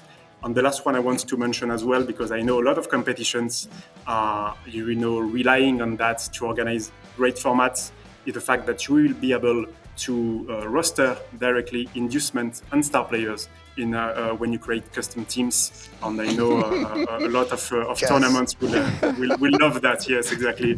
And Minus teams probably as well, to be able to compete with us. Vitok, I don't know if you can see a chat where you are. It's fair to say that everything that you say is getting a very, very positive reaction. I think Squiggy McSquig second ago talking a lot. Please don't stop. Just keep going, because everything you're saying, people are really, really excited about. But we should let you go. We should probably get a little reaction from the guys here in the studio to all that news, and then we can start looking ahead to the grand final. But thank you one more time, Vitok, for joining us, for organising this competition, and for giving us so much of what we've been asking for in the Blood Bowl community. I know that people are really excited about all of these changes. Thank you very much. Wow, I could feel Andy like struggling to keep it in. Oh my word. Andy was struggling to keep it in. Andy, I guess I'll throw it to you because you literally were having a hard time. What is the number one thing that you're most wow about out of all of that? Well, where did you start? I mean, I'm going to leave you something to talk about, but oh my word. I mean, multi-queuing is in itself, I think, a massive win, because that will mean that people at the top end of the ladder, or anywhere there's a little bit of an edge, if you can spin multiple teams, you can play something a bit fresh, and then you can also spin your team that you're most in love with without getting some weird matchmaking offerings. So that's amazing. Jimmy, how excited are you about the arena mode? I'm excited about arena mode. Yeah, the arena mode is something I've wanted for a long time, and yeah, it's amazing. We're getting pretty much exactly what I wanted. Absolutely perfect. I can't believe it. It's almost like you might have had some input into the process, Jimmy. Almost, yeah. Very happy. It's really great though, isn't it? Because it's not just, oh, here's a new toy to play with. It's specifically, and Vitok mentioned it, and from seeing some of the names who I saw responding to it in chat, these are people who I know like that tabletop format, the NAFSL format. It is saying to a section of the community who like to play a certain kind of Blood Bowl, that resurrection format, that we've all been enjoying this weekend in the World Championship. Yes, this is for you guys. We want you guys in this as well. Yeah, it's brilliant. It's brilliant. I love it. What he also said just at the end there was he was implying that maybe the ladder would see some follow-up changes in season 8 and season 9 because he's saying, right, we'll give this to you guys and then there'll be another thing for you guys. So yeah, I think the expression he used was something along the lines of the we could effectively roll back randoms if you don't like it. That's not going to have to stay there because you can all play the game in the way that you like, right? With long-term progression or in a shorter format. I'm a shorter format kind of guy, but I can appreciate that long format Blood Bowl exists and some people absolutely love it. Yeah, and the other one which I feel like Jimmy was pumping his fist at that we didn't talk about yet, rostering inducements. That is a game changer for running tournaments, isn't it? Yeah, incredible. Basically there was no chance of having goblins or halflings in any kind of resurrection before, but now you can roster bribes, you can roster halfling chef and star players. Yeah, really, really great thing without any kind of stupid workarounds. They're just there. You can get them. Fantastic. Yeah, and your Super League got mentioned there as well in the discussions. Super League now 3 direct tickets, not to the play-ins, to the group stage of next year's World Championships. Big stuff going on for Super League as well, Jim. Yeah, fantastic. I mean, it is going to be the cream of the crop. The people basically who basically would have had direct tickets already from the previous year, and then they will go and compete for direct tickets in each season. It's going to be incredible. Absolutely spectacular stuff. Now, there is one small detail about next season that Vitok did not mention in that conversation just now, and that is, of course, new season means a new team in Blood Bowl 3. Now, I have this weird sense that a few people might have guessed it, but let's see the trailer and see how many of them are right. Peggy 16.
That's right, everybody. It is indeed Norse news that might have crept out to a few people ahead of time.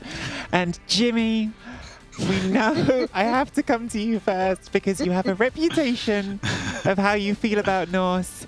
Are you going to give us ready to have a fresh look at fresh eyes with Norse, or is there still too much deep-seated history between you and Norse as a team in Blood Bowl? I'd like to find everyone who plays Norse in real life and say congratulations, they're in Blood Bowl 3. For anyone who's missing that reference, Jimmy has got a sound alert on his channel in which he expresses some distaste for Norse. But that is from the old rules, and Norse have changed quite a lot, haven't they, Andy, in the new rules? Absolutely. Beer pigs. Aren't they cool? The special rule, if you're not familiar, is that if they're within 3 squares of a player that's prone at the start of your turn, they stand up for free. So it gives you quite an interesting mechanic to play around with. I like it. Yeah, I really like the Valkyries as well, with the slightly odd combination of skills they've got, right? It's a set of skills that don't really marry together, but it means you have the choice with them to do different things. They've got pass, they've got catch, they've got dauntless, they've got strip ball. You can do any direction you want with those. Yeah, it's great. It means you can just go block dodge and loads of stats as well, doesn't it? Which is great. You can do all these fun directions with them, I say, and Jimmy goes straight to the most maxed out version. Because you've got all those other things, that's the thing. Yeah. So you only have to take the basics because you've got all of the fancy stuff already. So yeah, really nice. It is really nice. Jimmy, Andy, how do you think they'll fit into the current Blood Bowl 3 meta? Is this a team that can mix it with what we've got at the moment? whether they're going to be quite as strong as the domination that is Orcs and Dwarves in long-term Perpetual Ladder, I don't know. But with 20-game runs, I think they'll be fine. I think that they will be absolutely competitive. So yeah, and a load of people will play them, so they look cool. The thing we saw on the trailer was one of the sets of dice. You want to see the other two, they're also amazing. They are really nice. Andy with some extra information and spoilers. Well, I didn't say what they just were. to get you I said that extra excited. but they are good. Tuesday, guys. It's just around the corner. Sunday now. 2 days to wait. New season, new team. And Norse, not only Norse, but you can take them, if you don't want to take them into the ladder with the low armor and get them angled, take them into the 7-game arena mode instead and have fun with them with some skills. I'm excited for Norse. I think they're a fun team and something different to shake things up. But now we have something more immediate to talk about. It's time. The culmination of the weekend. Sorry, Andy. The petite finale was not it. We are here for the grand final. Andri against Diomed. Imperial Nobility against Necromantic. One more time. This is their pass to the final. Andri with Nobility knocked out Spartacus on Lizards in the quarterfinal. That was a drawn first game, won the second game. In the semi-final, ran into Wentros. We've just seen Wentros playing against Andy. Won the first game, then Wentros came straight back with a big win in the second game. But Andri pulled through to make it 2-1 in the series and go through to the final. Diomed was in the other half of the draw, of course. Played against Sergal's Orcs in the quarterfinals. Won that 1-0. Then was up against you, Andy. What happened? What?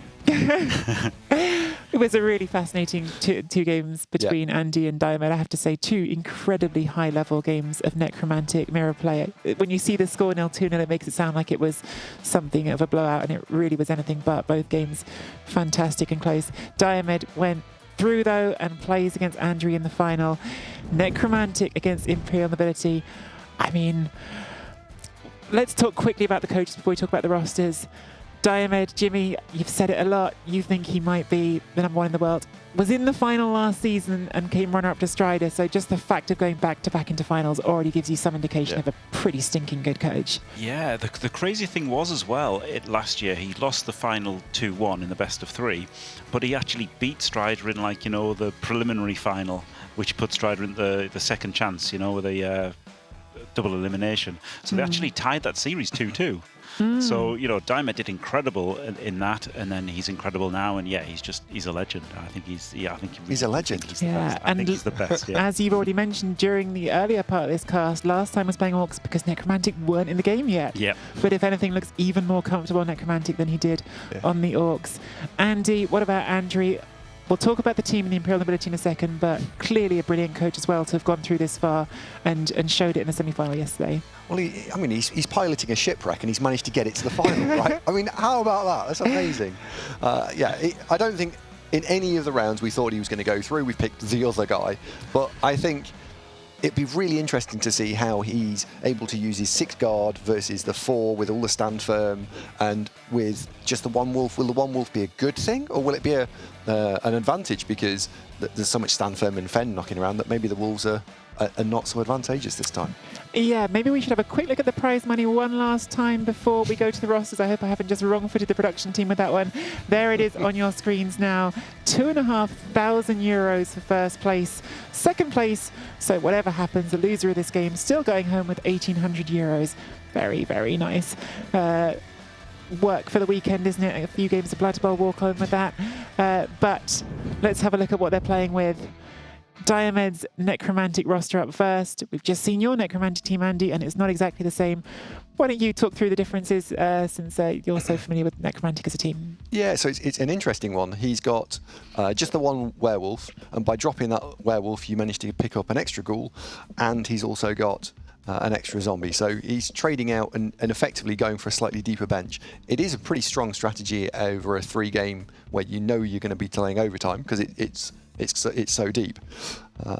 But I still prefer my build, but it's got him to the final. What can you say? Maybe this will be the new meta. I'm certainly going to try it out now. You prefer your build, but you still, before the game, you're going to look at this and say, when you played him, you're saying, what's the strengths of this and what's the weaknesses? So what for you is stronger about this and what is weaker? So I think that the fact that the Wolves are the stars of the team, so to not take the star player, it's like Wood Elves with only one War Dancer, or Witch Elf, Dark Elves with only one Witch Elf. It's really bizarre that you wouldn't choose to take both. But you are rounding out the roster in a slightly better way because you've got the slightly more depth, and you've got 2 proper ball carriers, and one having wrestle is also quite nice for sacking things. So it's a still very strong roster. Yeah, and Jimmy as well, you've been talking about this roster even in the context of different tournaments and how strong it is.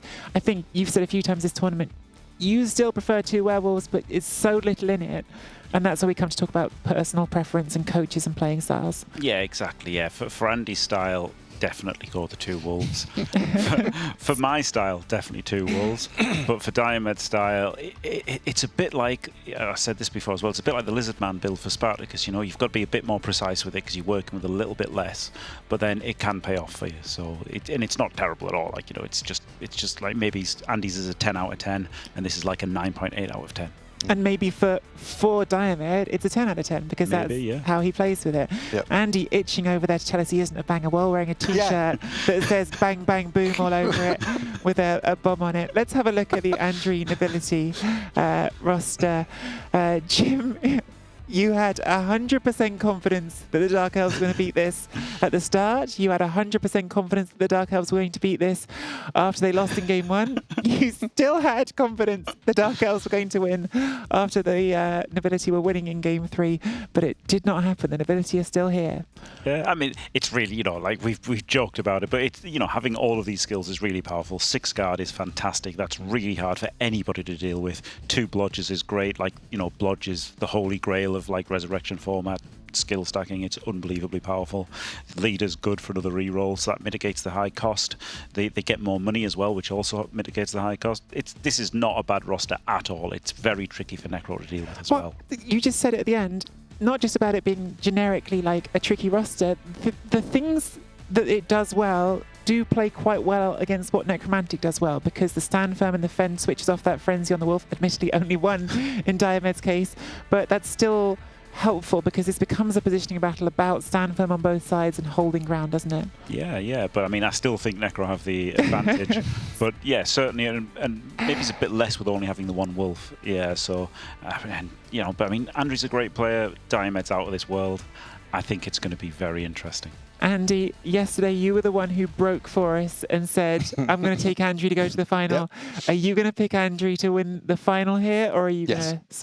Yes. Andy sticking his neck out, going for the Nobility. So I've actually met Andre. We've played tabletop. I've sat across from him, and he played some absolutely fantastic Blood Bowl. He still plays, for me, quite a high variance, like an aggressive style, and he's absolutely a risk taker.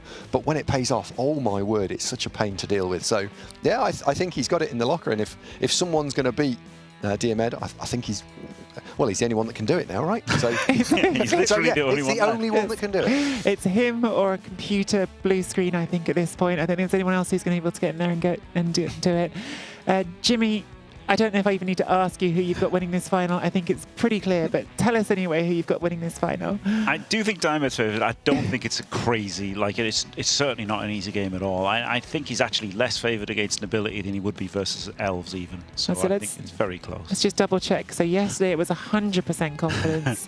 Where are we on the confidence bar here? Oh, I'm still 100% confident. 100% confidence. Well, we are just waiting for the players now. We are so ready for this one. What are really the first things you look for at the start of this game? What's your first cue, Andy, that you're looking for in this game for something to happen? Oh, I was going to go to the end, but I'm going to give you something from the end, actually, because the thing that I think that will really be quite telling is if we get a chance to look at the block stats or anything else like that, how much are the 2 teams hitting one another, and how, unless one of them snowball. Things a banger would say. Wonderful, thank you. Yes. But I think that it'll be who manages to receive first. I think it's going to make a big difference because there's no apothecary on one side and there's just regen on the other. So okay, there's your first thing. Who gets to receive? Who gets to receive? And we've been repeating ourselves a lot on this all tournament, and the opinion strongly is receive first. Although, funnily enough, we also talked about last night, Jimmy, with the Nobility specifically, in their first game, defending first maybe played out very well for them. That was against Elves, though. Yes. There's no way they should kick, I don't think, against Necromantic, but they are. We're kicking about to against find Necromantic. out. Did they choose to kick or did they get forced to kick? I think they got forced to. Well, here we go, guys. It's the grand final. It's actually here. A marathon it has been to get here, and the two last runners are Diomed and Andrew, and Diomed will have the chance to strike first blood. They are going to be receiving the ball with the Necromantic. Well, well, well. What are you thinking if you're sat there at the computer right now thinking you've got a chance to become world champion? I can't even imagine. Looks like a pretty standard setup here from the Nobility, and a very aggressive line from Diomed that's quite up on the front, isn't it, Andy? It absolutely is, yeah. I'm really curious to see whether he's going to engage with it or not. I thought he would probably actually stick the Ogre on there and then probably 2 Fend linemen. But yeah, all guard, right? If you're going to put a little bit of guard out there, why don't you stick it all in or try and put as little in as possible? The half-in approach, I think it's solvable. He's not gone half in though, Andy. He has? These are guard wraiths. Oh, the guard race, yes. So he's got none in. Right, He's got none in, fine. yeah. Yes. I like this. This is great. This. Yep, he's benched his leader. It's because it's just a hindrance on defense, isn't it? You've got eight skilled players. Yeah, everything that's not on the line is either guard or bludge. Yeah, Nice. That's pretty nice, isn't it? yeah, it's really nice. Yeah. Yep. Should we do skill rings for? Yes, for the Nobility, definitely. I think we found so far this tournament people have preferred to see the skill rings, just for clarity on the Nobility positionals. It's one of the things for the tabletoppers out there with the Imperial Nobility. You can mark them apart by having very distinct feather colours. Might be nice to get some very bright, different colour cosmetics, wouldn't it, to be able to alternate them and make them a bit clearer. No joy yet on the immediate hits on the line, but still a wolf to go as well as a blitz. What do we think about this very wide use of the flesh golems? We talked about this a bit yesterday about, do your flesh golems stay together or do they split apart? Here we've gone as far apart as they can go. Yeah. So I like this because I do something similar. It's a way of anchoring the flanks so you can get a anti-blitz set up. Because the idea here is that you're trying to stop your opponent being able to run into your backfield in the first turn if a blitz happens or if something goes wrong. So I like it. You don't want to stay there, but to start with, I think it's great. Yeah. It was slightly asymmetric as well, which I didn't realise immediately, but you had the one that's on the left was all the way to the sideline. The one on the right was one square in with the zombie outside it. I don't know what the thinking was there. Maybe sometimes... The wolf's on this side, wasn't it? So Yeah. I'm sure it's something to do with that. But actually, with this wolf having blocked in there, he's going to have to blitz here and really tighten up this side. So he's going to leave Yeah, I think gap there. we're going to see him piling.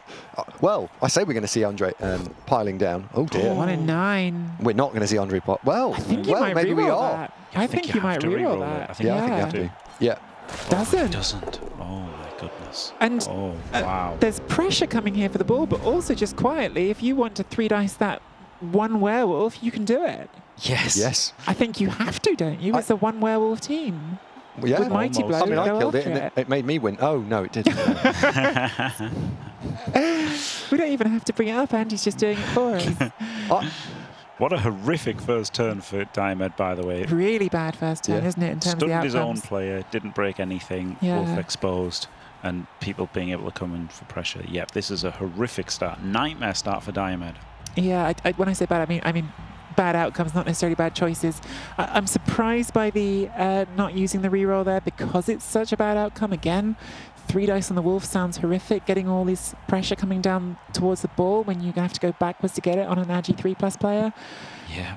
Do not like this next turn at all for the Necromantic. It's going to be very difficult. I love the idea here that we go and smash into that werewolf. Ogre can step forward and take out a flesh golem. I'll stand up all the fending things this turn because I think I'm prepared to eat a couple of hits here because of the potential advantage. Definitely. And this is where Fend, I know Jimmy, you say it often doesn't get that much value, but actually in a spot like this it can have value because the pushes are going to be onto players. Yeah. Oh, he's 3-dicing with a mighty blow. Yeah, that's what I thought he was Do you know going what to I do. liked? Do you know what I liked? Putting these two in here, blitzing him, and then coming through here as well. And Oh, he's missed it. No pals, no pals. Missed it. See, I think I would have liked. Do you know what I'm thinking here? I think there's a real chance if they get the power, they're even going to foul with this lineman. I Yeah. think there's that much of a attempt to go after that wolf there. Yeah. So lucky for Diomed that it does not get the worst outcome. I think that's a follow, isn't it? Yes. Yes. I think that's a follow because this Well, is he's got another square, so Yeah. so he gets to choose. Yeah. you can- But I'd stand up with the last two fending things. All three fendy things stand up. Ogre goes in, and the two wrestly people. He doesn't put it in. super interesting. This guy at least has to now come down here. Yeah. Was that... I wonder why we didn't move those two right away. Is it about reacting or is it about going to do some GFIs here, some rushes? I don't know. No? Just gluing that up? So if you're doing that, then I really like my play of. Yeah. Because you could have got the other blitzer round to start cutting the ghoul off. Yeah. The not what I would have done counter is off the chart according to Giraffe. Listen, Giraffe, I've got two of them here with me now. It hasn't got a chance, that counter, let alone before I throw my 2 pence in as well. So yeah, the Wraith's completely free, as is the Ghoul. So that's pretty nice, actually, isn't it? For Diomed, He should be able to screen this, shouldn't he? he should be able Unless he to. can't pick the ball up. He's still going to be on the back foot, like horrifically. Yeah. But at least it's not over. There was a danger of it just being instantly more or less over there. That was so brutal. What a start. Unbelievable start, actually. And to flip it on its head about the decision not to re-roll that 1 in 9 by Diomed, one of the many great qualities of Diomed as a player, and I'd say actually both of these players, not someone who loses their cool very easily. So that decision will be calculated not to use that re-roll. It will be a belief that they can recover from here. So that will not be an accident. That will be a backing your own ability to get out of the situation. Yep. Sorry, I feel like it warrants more, but the answer is yes. The answer is yes. That's why Jim has the yep emote. The situation, though, from where I'm sitting does still look pretty desperate because there is not a lot that we can free up here for free, is there? Oh. What are you looking at, Jim? You've got to block this guy off to there, and then you can blitz with the Wraith, get another Wraith back, and then you've got 3 players back to screen it, go over here, and then I guess you try and dodge the wolf off. Like it's horrific, but it's just a horrible situation to be in. But he's not doing that. Ogre away. So this does free an extra player, but he kind of needed the power. Oh, it doesn't. Okay, well. Because yeah, it does free an extra player. I was being stupid. Yes, of course it frees the flash goal. And But the one you want is the Wraith. You can free the Wraith, but it has to power because you've got the zombie hit. Yep. But then you've got the wolf hit afterwards. But went so with the it's Wraith not hit doing instead. And now the zombie can't get past. Oh, We're just using the zombie to base. Oh. I think I prefer the Wraith blitz. Yeah. stand firm. Yep. Oh my God! What a disaster! What an absolute disaster for Diomed. Yeah. Abastab pick it up. in chat saying we were all okay with not re-rolling the 3 dice for the powers. Well, that's different because there was a loner on it. So a 4+ loner on top, I think. If it wasn't a loner, I think 100% there would have been at least one person here thinking Yeah. it would have been me if no one else, to be honest. But so... I think you just have to dodge, right? Yeah, I don't see what else you're going to do. It brings you right into a really good spot. And it's going to... Fails. That's got to be a reroll. You can't take the armor roll. And you can't afford to leave it on the floor. Yep. And it's KO'd. And he Doesn't didn't re-roll re-roll. my it. word. Loses the world. Didn't re-roll. Oh my word. Wow. Well, we've been in this situation before. He'll win 2-0. Wow. What a start. Absolutely incredible. You mean Diomed will win 2-0 because he's down a wolf, and that's apparently the best position for him, isn't it, Andy? Yep. Well, this is what a start to the final. This is absolutely. Oh my God. I mean, that's unbelievable. Yeah. Dimmy is literally over the moon right now. He's in chat, and he is very much Dimmy G, letting us know how much he is enjoying this. Nobility could not have dreamed. Andrew could not have dreamed of a better start than this. Admin Dices or not is the team name. Definitely has caught some friendly dice so far in this one. I can't believe he didn't re-roll that. That's a real level of thinking you're going to need those rerolls later, isn't it? But gosh. One wolf build. Yep. Yeah, we are seeing the downside of it here, 100%. But he's got 2 ghouls. Oh, yeah. They've got dodge. They're better than yeah, wolves. yeah, they are. I mean, they are. If they're not hitting something, they're better than wolf. Yeah. Yeah, but they just don't ever seem to regen. I just don't know why. It's a 4+. It's a 4+. You mean the ghouls? Yeah.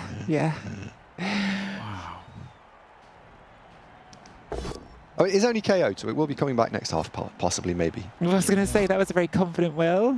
It might only be a 1 KO roll as well. Oh my God, here we go, another AV break.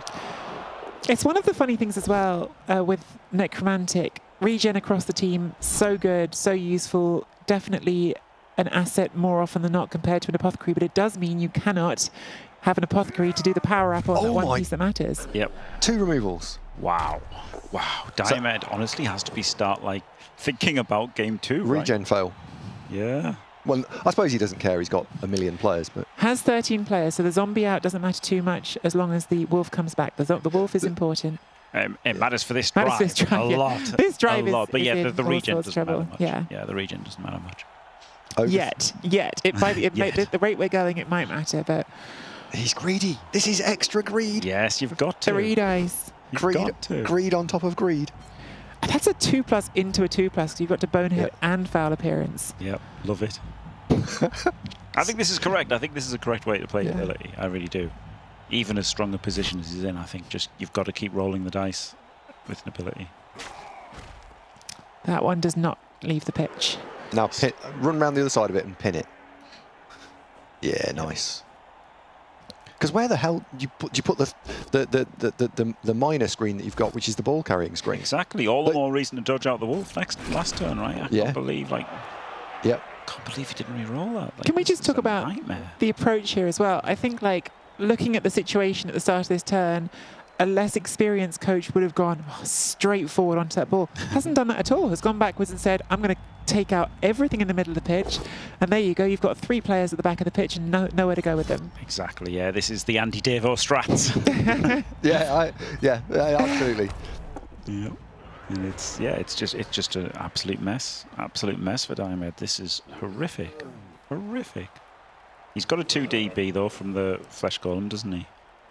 Christopher in chat, Diomed has Andrew exactly where he wants it now. He's supremely confident, that's False why. sense of security. Oh, if it was Jimmy, it would be 100% confident even after this start. Oh yeah. Absolutely, 100% confident. I'm not sure whether he should bring the ball forward or not here, because if he does, with the zombie removal and the other zombie stun, all the stuff on the, as we look at it, the right-hand side is just going to swarm you. See, but if you run towards where the ogre is, it's not like you're stacked with choices over there either. No, you've got nothing left. Yeah. This is unbelievable. Conceptually, with this drive, disaster. Would it be fair to say that 0-0 is a success here now for Diomed? Yes, 100%. Yeah. Diomed is just trying to get out of this 0-0. Yeah, 100%. 100%. That is his only objective, is to somehow survive. So that ball might not move forward at all. No, but he's got to not get, because at the end of the day, Andrew can bang these guys at the line, but then he can come forward whenever he wants. So you've got to be able to react to that as well. So it's so difficult. It's so difficult. I'm happy to not be Diomed right now. And this is getting into the reads a bit, I guess, but it's not just that you've lost that wolf, which is your best player, as Andy's been pointing out, great for hitting, great for movement. It's also one of your outlets in terms of if I get desperate and need to yeet the ball off down the pitch, there's a fast player. You haven't even got that anymore. Exactly. He's got nothing. Is 2 maneuverable players are next to each other.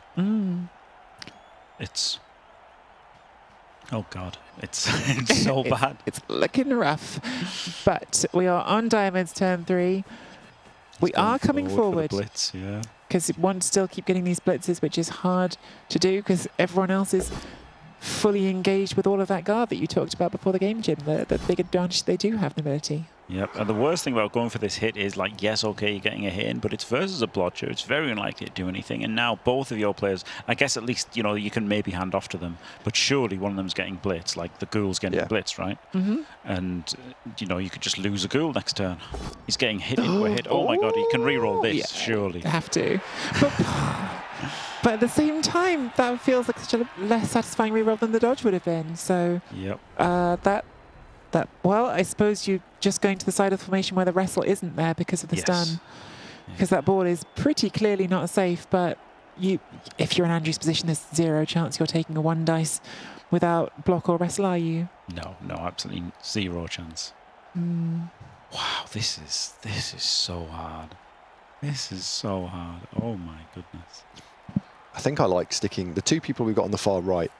Yeah, This is just not, and now just swarm, because you're 2 players up, so you should be able to just isolate enough stuff that you're going to force uncomfortableness. The one thing I don't do is activate the ogre. Yes. Right? That was Yes. literally the question I was about to ask. Yes. I am definitely not activating no ogre here. Yeah, you're definitely making this block.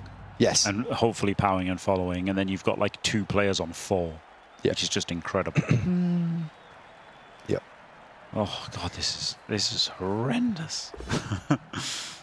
Take the wrestle and stomp on it. Don't know if you've got anyone free to stomp on it. Nah, push into another hit. Oh yeah, of course. What am I even talking about? There's another hit right there. Yep. Oh my god, this is brutal.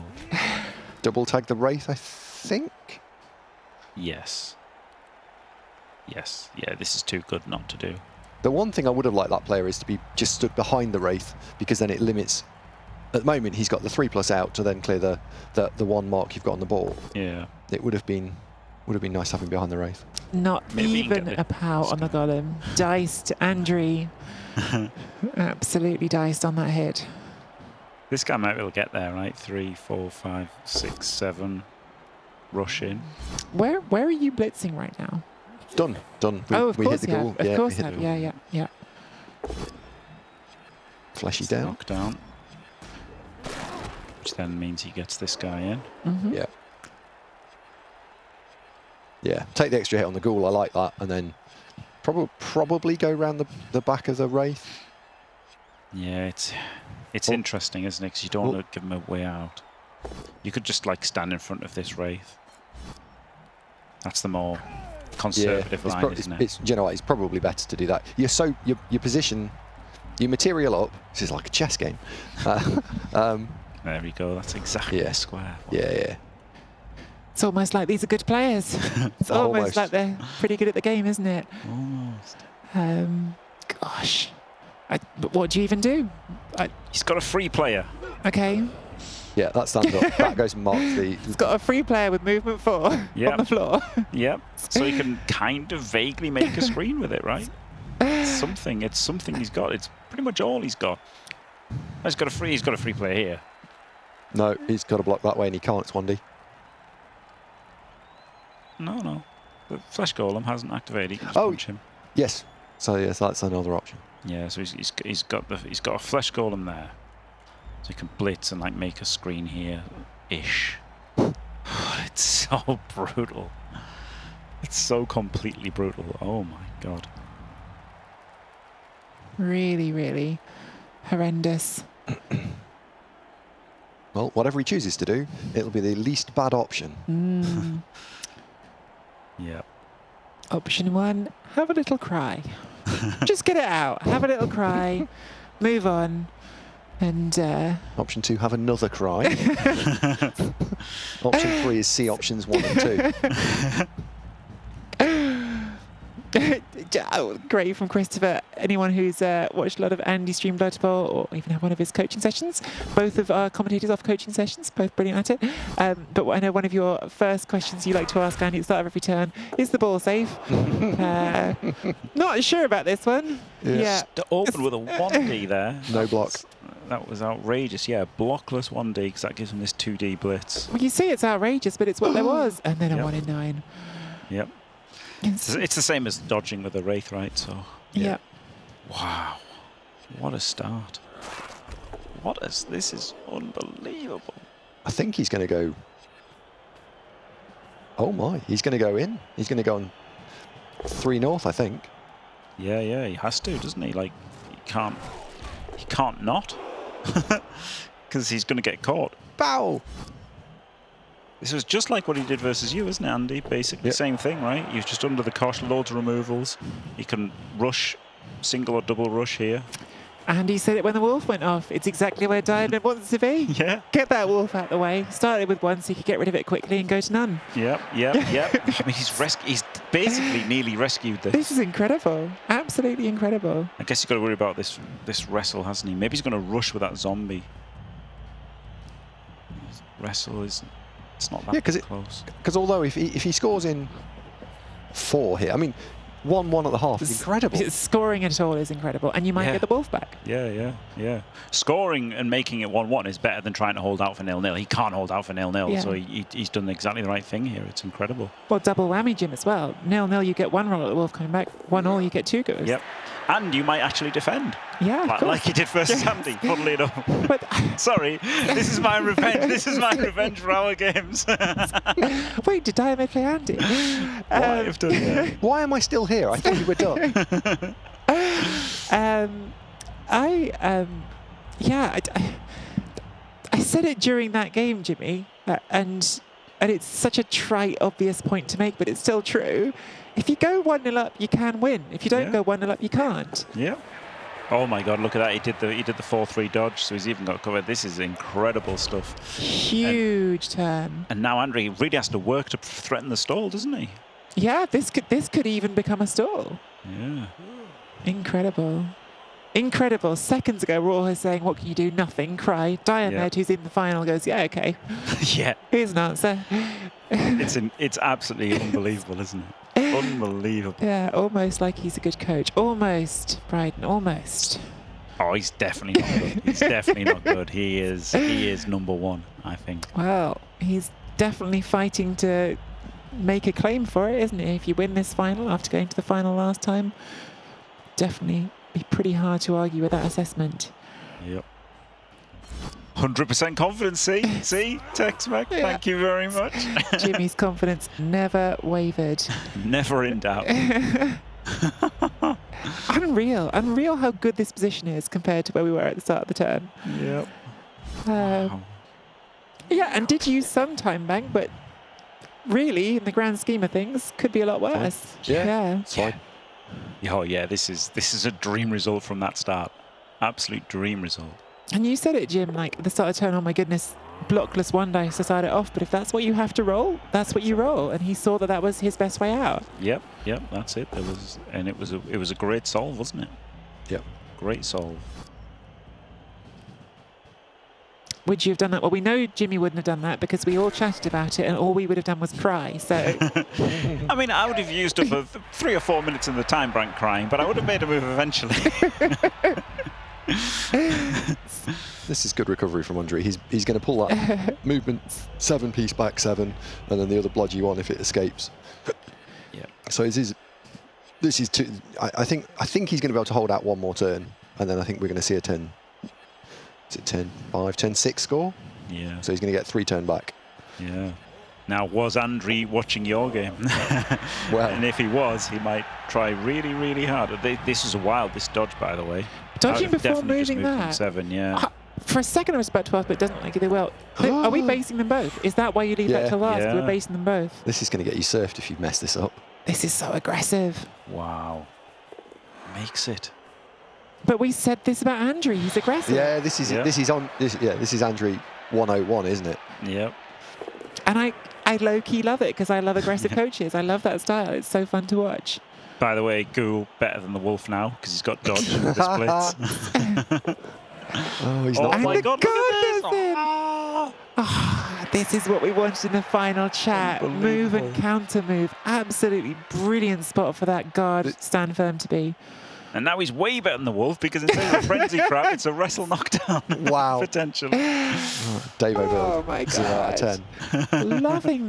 Loving this final already. We're only 5 turns in. Absolutely brilliant stuff from both coaches. And also, just quietly as well, on top of everything else, Diomed being proved right not using those rerolls because he needed them. Well. Yeah, that's a tough one, right? That's a tough one. Because would you be in a better spot? Not better. The 1 in 9 failed. Look at that wolf on the floor there, look. Look at Oh, dear. it. What a howler. Hey. Andy, you're our expert. Can you see a surf here? Yes. So I think what you do is you block with the ogre. That brings the zombie down. Okay. Take the push. Kill the ghoul, take the push. Yeah, I think you have This to is just, not even a question. You've You got have plenty to of time serve to this. go and catch it. Yeah. You've got plenty of time to go and look for it. Yes. Yeah. Yes. There was vaguely an aiming for blocking with this guy, and then if you get him down, then block in. This is nice. I like this. This is good. I prefer just getting the serve. You were always going to You've like got the enough serve. time. You've got enough time. But I like it to too. go and get it. Yeah. And he's only got 2 ghouls. Like he's lost a wolf. He's only got 2 ghouls. So yeah, you've just got to. He's got really. Where'd that? Well, it went out the back. It's coming It's back. come back in here. It's got right next Oh to him my anyway. That is such a good scatter for the nobility. Wow. So that was one. Look at that. Unbelievable. One square movement so far. So we're not picking up on that one. We're going to use the second one. I was about to say, is this the Blitzer or is this a little ogre? Because I don't know if everyone who is here watched yesterday and will understand our little ogre memes, but little callback joke for those of you who were here yesterday. Very, very nice.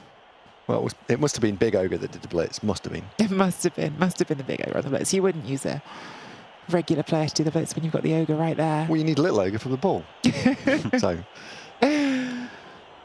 I'm a little nervous for Andre in terms of where he's going to plonk this. If he makes this pick up, it's now level with a ghoul. That's 3 back. I think you can get to level with the wrestler for your last point, the last 7. I think you might need a rush. Oh here. my God! Something astonishing coming together as well here. The ghoul was KO'd on that serve. Yep. The wolf is KO'd. Yep. If Yep. you foul this ghoul now, you could have a second half with no edge 3 pieces on the pitch for the necromantic. Yep. You have to foul that now. You've got a bencher too. You got bench 2, yeah. Yeah. Yeah. Although I don't know who you're fouling it with this turn, which is a bit tricky. No activation of Ogre, please. Yep. Big or little. And then you just, Wow.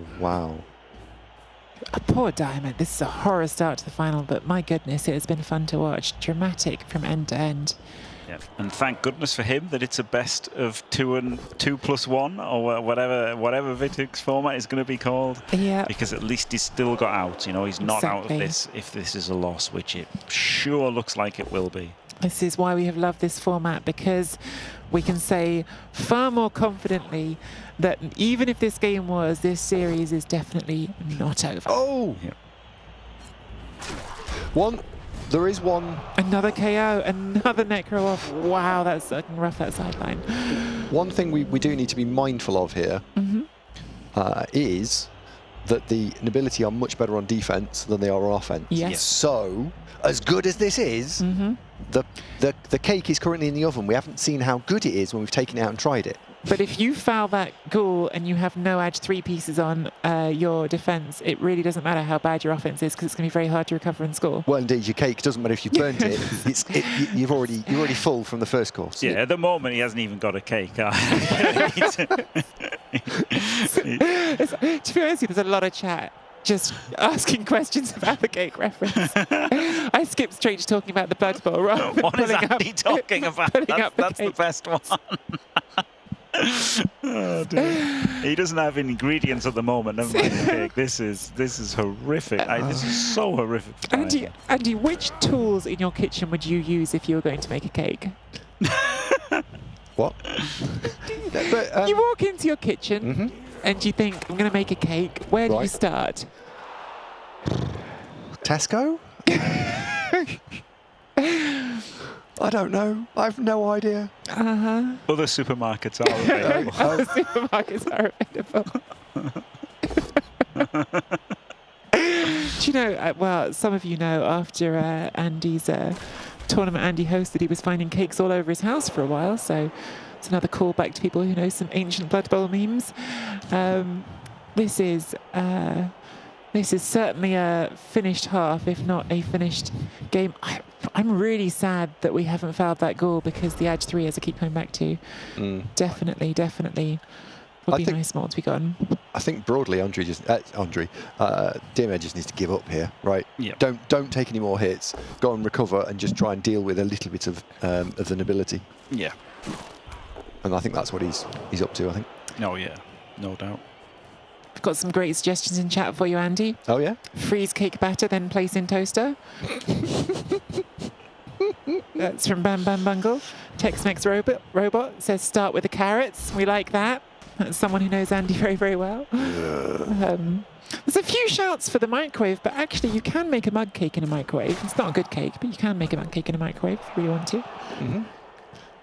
But you don't like you know that, Andy. Andy gets about to win the Great British definitely Bake done Off. that, yes. I know. It's fine. It's cool. Right, let's go and get that ghoul and kick it in the... Yes, the fact Goalie. he's kept down, now he's got multiple chances to deal with a Wraith, and then that will give him the foul. I mean, you have to go for the foul. You have to foul the ghoul. Yeah, You've got 2 reserves. You're not taking any more damage. And you've got a all little... players up. Here he Yeah, goes. He's 100% doing it. Yeah, nice. Ball Basket's a fair comment, talk about the final, not the cakes. There's just not that much to say for the last couple of turns, and we are talking about it. Andy and Jimmy coming in just then talking about the foul. We are absolutely focused on the final. but Always foul appearance. it is not. There's not a lot of difficult decisions on the table right now because the last few turns have gone very, very badly for the Necromantic. Yeah, I think you should have definitely made this block first, right? Make this Yeah. block first, see if you get the power without having to use the Ogre, and, because you really need to get this foul in. This is monumental if he gets it. Yes, go and stick that in as well. Yeah, there's no need that you don't need to protect anything else. Huge foul coming up. Yeah, exactly the turn to do it. You've got 1 turn left to score afterwards. No risks, only rewards. Oh, And when I say no risks, it's because even if you're caught and sent off there, it doesn't matter. You've got a bench. yeah. Yeah. Exactly the same player can come replace it. So, Wow. absolutely. Good news, I guess, for Diomed that ghoul is definitely now on for the second half because you will not foul that on turn 8 before scoring. And he gets to hit the leader as well. Mm-hmm. Reroll. Yeah. It's turn 8. Yeah, you've got to. Like, you just have to. Dub skull. Classic. Oh no! Oh my god! And he Is didn't Dead get Red- such Dead justice Red? when he greeted the serve. No, not dead. Not dead. What a horrible, horrible half a Blood Bowl for Diomed. Yep, horrific. There's a lot to be said for mentally checking out of the game. It's not over. It's not over because he can get a turnover and score. Big KO rolls, huge KO rolls. If the ghoul and the werewolf both come back, it looks very different, I think. Yes, yeah. Only these two because he's got loads of players anyway. So if these two come back, he's fine, and he could, turn over and make it a 1-1 draw. But if they both stay out, there's something to be said for just keeping himself mentally fresh for the second game, right? Because he's going to have to be. He's going to have to play really well. He's going to have to play fantastically well the second game and not have horrendous dice again. Yeah, Bulbask, I think the answer just came there for... Fails them both. Oh Classic. no! Classic. Bulbask asking, is there any chance for Diomed to come back to the match? There's a chance, but I would say that chance is not high right now. No. There's about as much chance of Diomed getting back into this match as there is of Andy getting back into this match. Wow! And Andy's finished third already. Listen, here's the counter argument. You and I, Jim, sat here just yesterday, would have said there was about a 0 chance of Diomed getting to 2-0 up against Andy, and then suddenly everything changed. So True. it requires a few things. It requires some mistakes from Andrew, for sure. It requires some bad luck for Andrew, for sure. And it requires brilliant play from Diomed. Yeah. That's the only way I think it can happen from here, because 1-0 up, yes, it's true, Necromantic are... Imperial Nobility are stronger on defense than they are on offense, but they don't even need to go anywhere. And the Necromantic have a total of 1 player with agility 3 currently on the pitch. Yes, this is a lot worse. In the last game, Diomed was 1-0 up. Now he's 1-0 down. And, he was down the Wolf and he was down a Flesh Golem, which is obviously better than a Lineman. He was down the Wraith, which is actually, worse than a Ghoul, because at the end of the day, so had Ghoul players. But he's Blitz rolled a helps. Blitz. Blitz helps. Blitz So- absolutely helps. So we'll pile all the Agi 3 through. Oh, No. Do you know what? I've been saying agility 3, and Andy just did it as well. Of course it's true. Wraiths are also agility 3, as someone's pointed out in chat, Timmy G, but they have no hands, critically. Yeah. Yeah, get a Wraith scoring threat, first action. Oh, dear me. Yeah, Andrew's covered the Blitz enough, right, versus a Bash team with this. Yeah. And I don't think you can even send the one ghoul you've got forward anyway, can you? No. Not really. No. This is a totally different situation to the game against Andy. This was like really. I mean, it was terrible versus Andy. This is just shocking. Green Biker Guy says that's why you always run 2 wolves. This argument can go round and round. I will say that even if you run 2 wolves, the choice is always to have 2 players with agility 3 because 3 players with agility 3 because you're choosing 2 ghouls and a werewolf or 2 werewolves and a ghoul. The only way to get around that is either to go to 11 players, which there's general consensus, too thin, not a good idea, or to go to 2 rerolls, which also too thin, I think, for this team, isn't it? Yeah. Yep. Yeah. Rule sets that constrain you to the point where you can't effectively call stuff cause problems, I think. So we are looking at this ghoul and thinking this is punch it, foul it, get it off the pitch and wrap things up if we're Andrew right now, right? Yeah, this is the only real threat you've got, you know, that Diamed's got in the game. So yeah, bang it out, pick up the ball, happy days.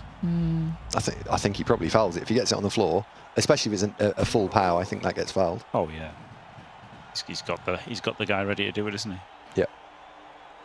It's because you're 1-0 up as well. Makes it, you know, if you're 1-0 down, maybe you don't foul it. Full power, even better. That's getting kicked in the head, isn't it? If it doesn't just leave, which it doesn't.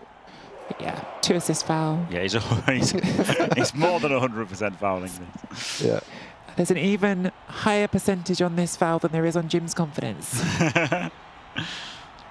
Yeah. So honestly, I think now Diomed just needs to, you know, hydrate, calm down, think about next game, right? Just check out this one, I think. I feel like the last chance was that pickup, right? The pickup fails, the goal doesn't get fouled. Maybe. It's still asking incredible things, but yeah. Yeah, he's got 2D with the bodyguard on the far right. Then it's probably 2D. Oh. Okay. Another assist, is it? No, maybe he'll rush. Will he rush for another assist? Or will he like hold this out? Just going to remind everyone, though, as we say all this about over, go, hydrate, relax, that we did say that Diomed was in a hopeless spot in the first half, and then he proved us wrong, even though it didn't ultimately work out. So if anyone's going to find an answer, you are probably watching them right now. But that is not what you wanted to see. If anyone's going to find an answer, boy, what an answer it would be right now. The answer is... He could probably put the ball on the floor on the halfway line and just go, over to you then. Yeah, he should pass it to a Wraith now. I'm so sorry, Diomed. I'm so sorry, Pogla. 100% your fault, Tree. Oh my God, I talked that one in. I'm so sorry. That was pretty brutal. Did get sent off, and I'm certain that Andrew will take that trade every day of the week. Yep. Yeah, honestly, there, you know, as much as you're saying about, you know, Olivier Dulac always fighting on and Diomed battling it, you know, there is a lot to be said for just checking out and keeping yourself fresh for the next 2, because you're only winning if you win 3 games now, right? So for Diomed, so you're not allowed to concede in this. No. You know, because we're casting it now and stuff. But I think you can check out and play really quick turns and just, you know, autopilot the rest of this game and think about the next 2. The only thing you'd want to make sure you do here is score slightly slower now, isn't it? Because if you scored really quickly... Why are you scoring? Yeah. Well, yeah, I suppose, yeah. You don't have to. Just total safety. Yeah. Total safety, like the Dark Elves did in the other game, right? Just make it totally safe. Move around. Get up the pitch if you can. Just make sure you don't get turned over and scored. Oh, wow. What this is showing, though, is that the offense... I know he's deliberately stuck the 2 screen in here, but the halfway line's getting a bit bullied by the Necro. Yep. Like this could be a precursor of things to come. So it was a thing I kind of was thinking as Jimmy was talking about an argument for just relaxing and giving yourself the time to rest and be ready for the next game. I'm not disagreeing with it because I think it comes down to the person, but is there a different type of person who says, I'd rather stay switched on because once I switch off, I might lose it. If I stay switched on, that's just my way of being, is Yeah, always be maybe. switched on, and that's just how I prefer to keep it. Maybe, yep. And I don't know Diomed that well to know if that's what he's like. But for me, I think I would just be closing my eyes, trying to think about the next game. We've had the cry. This is more like a little meditation phase where you just deep breaths, maybe a few ohms. Yeah. I mean, obviously the answer in my book for this and all other crises, go and put the kettle on. Exactly. Go and put the kettle on. Nice cup of tea. Everything will feel better. Yep. Retreat to his mind palace. Yep. In the frozen north. Oh wow. Wow.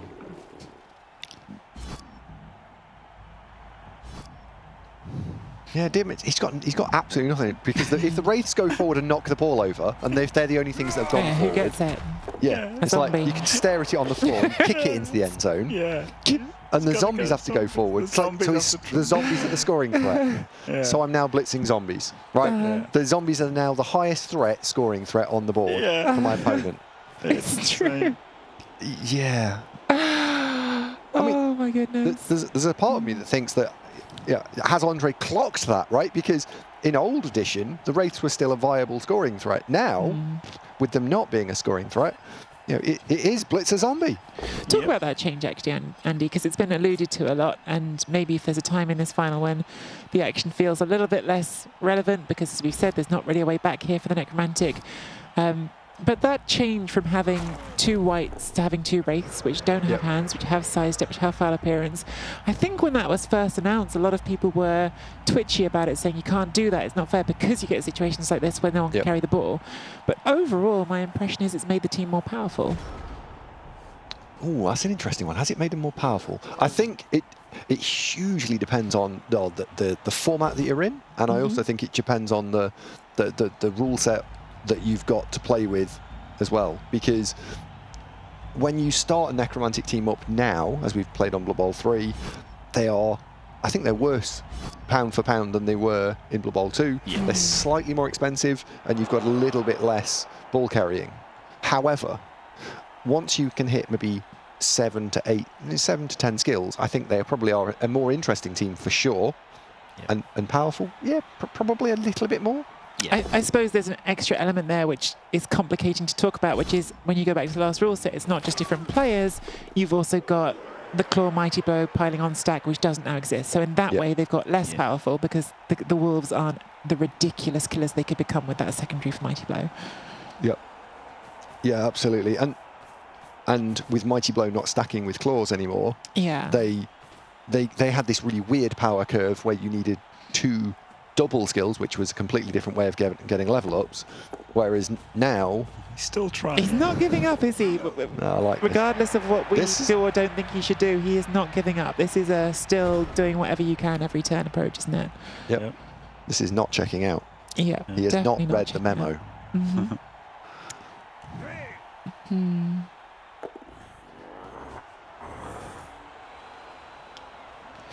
Foul pet 2-0 would not make the next game easier because the scoreline does not matter. This format is strictly win, lose, draw.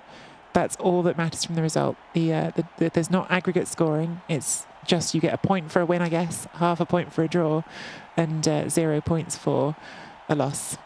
Is the way of thinking about it in a Ooh. series that goes for 2 or 3 games, depending on if we have a clear winner after 2. Oh, I wouldn't have done that. I would have tried to free The other way. Yeah. free the Garda. I mean, he's still trying to free the Garda, isn't he? But just to walk a further way, I guess. But it would have been a block with wrestle. That's the key thing, isn't it? Yeah. So- if you'd done it the other way, it's a block with wrestle. Small details while we were talking a lot about other things because the game didn't feel like it could change much, which Diomed doing their absolute best to prove we are wrong about. The inability did lose a second player to a KO, so we are playing. I'm not sure what numbers the Necromantic are on, but the Nobility are on 9 because they have the send-off and the KO. The Necromantic 9. are also on 9, so it is 9 on 9 on the pitch. Yeah. This is not a good turn from... It's not. It's not, no. It's this. If God, this. if Diomed can get a draw of this game, then just give him the title. That'll be This would be one of unbelievable. the greatest comebacks I've ever seen if this game ends in a draw. He's looking very likely he's going to get 2D on the ball here because... Yeah, Oh! That's Yeah. fine. That's fine. yeah, he's got 2D on the ball. He's got to dodge the ball. Yeah. Well, Oh, you dodge, Well. yeah. Or maybe you don't. Maybe you just Maybe you get don't. 2 diced. yeah, maybe you just eat it. Or the scoring threat standing 5 Well, squares to our actually, right. well, no, because if you do the dodge and fail it, Yeah, then the flesh golem is your scoring threat. Oh, he's made it. Oh, wow. Life's unfair, isn't it? Wow. No, he's rushed though. Andre, this is right. This is Andre, isn't it? Because he plays this style Plays aggressive. of aggression, right? And it there's no like off switch for calm. If that dodge fails, that flesh column can go pick the ball up, and it's a 4+. But once it's picked it up, it's a pain. Yeah. Yeah. Oh my, he could, if he'd failed that dodge. Oh my goodness. So now we can just block this guy free and then the flesh Yeah. golem Now the wins flesh column ball. can hit it. 2 dice on the ball. Not even just 1 ball. Bask has 2 dice on the ball. Picks Yep. knocks it. Oh, he could have knocked it out. Zombo, scoring threat, runs 6 squares down to our bottom right. Can't be caught. Scores 1-1. Yeah. The crowd go wild. I don't like being 2 to the sideline because if it scatters out, yeah, Exactly, yeah. We've got to reroll this, right? Well, even Maybe if, not, because a even- 1 in 9 is so horrendous. But yeah, okay, jam it to the sideline, make them do. And the military, because they're down players, don't have oodles They of. don't of have great stuff to- answers. No. How is this game suddenly looking so close? The problem is just the thing which we keep coming back to, which is even if you turn over, then what? You've got to pick it up on a 4+ and go 4 squares a turn. It's difficult. It's still really incredibly raw. Yeah. But never ever seen this level of just refusing to accept the result for an answer. This is absolutely incredible from Diomed, which is what we want in the final. Yes. So I'm now thinking that I 2 dice uphill that possibly. If I haven't got a better option. Yes, in some ways that's actually Worse. a little he should bit have had it worse. there, shouldn't he? Yep. Yeah, Should have had it there. great shout from Andy. So what Andy's suggesting here is you take the block with the ball carrier on that zombie in front, because unlike the flesh golem that has stand firm, you can push it as long as you avoid rolling a skull, basically. Yeah. Nice. Yeah. And then if you knock it down on a both down, you jump out on a 4, and it can't scatter out as well. So I think there's. disaster for Diomed. Yeah, it seemed good, didn't it? It seemed good. Yeah. Whereas if you just go 1 square further up, you haven't got that option, and it really just forces you to come backwards on a bad dodge. No Yeah. power. Does he go there? Yeah. No. Goes back. Yeah. Does he? No. Yeah. Do I? Yes. Yeah, these are the kind of things where Diomed does this, and I think I'd go there, and there's this, and then you see what happens from where he does, and you're like, oh, actually, that was quite good going there. But yeah, I like going there more, honestly. Unbelievable, like that. unbelievable Actually did like Blood Bowl that. being played here in the final. And we thought this was going to be quiet, and we would have to talk about other stuff. We were all ready to have a chat about your cakes, Andy, but no. We'll save that for the interval. Oh wow.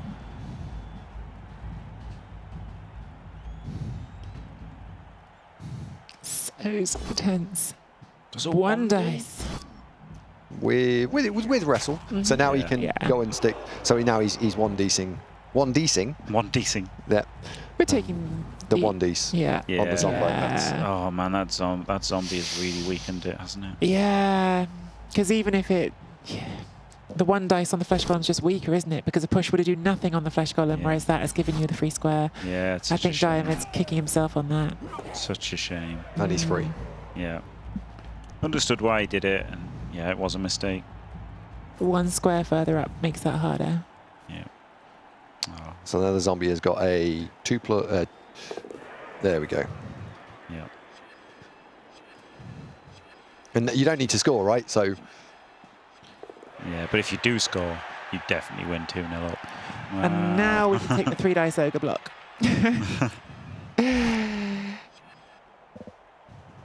well, Oh, man. what What a final! What a final. Incredible, yeah, What a incredible final effort by already. Diamond. Yeah. Love it.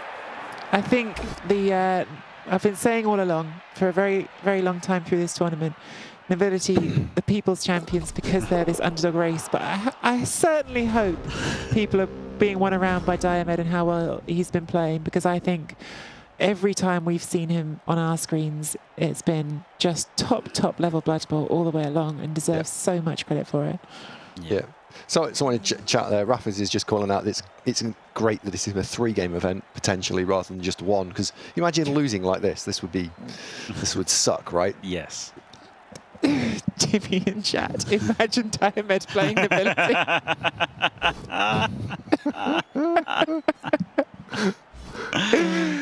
Imagine. Maybe next time, Jimmy. Maybe that's going to be the takeaway for Diomed. We'll have a look at this game and go, pick the wrong side.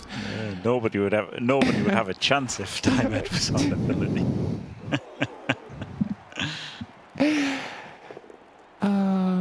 What did Dio do wrong at the start? Unlucky on the dice. We thought there was a... Oh, this is clever. He's chain pushing the zombie into range, so he can go and tag the ball carrier. Again, even in that situation, finding the least bad situation. The answer for those of you who missed the start, like I'm guessing Niagara, is bad dice and then perhaps not aggressive enough on the re-rolls. At the time we were saying very disciplined, Maybe, but yeah. possibly if he'd made some of those re-rolls, it would have stopped it from getting into the situation it got into. Yeah, maybe. Well, I mean, definitely right, though. The Wolf, you know, it got KO'd on a dodge, and if he'd re-rolled that dodge, maybe it didn't get KO'd, so...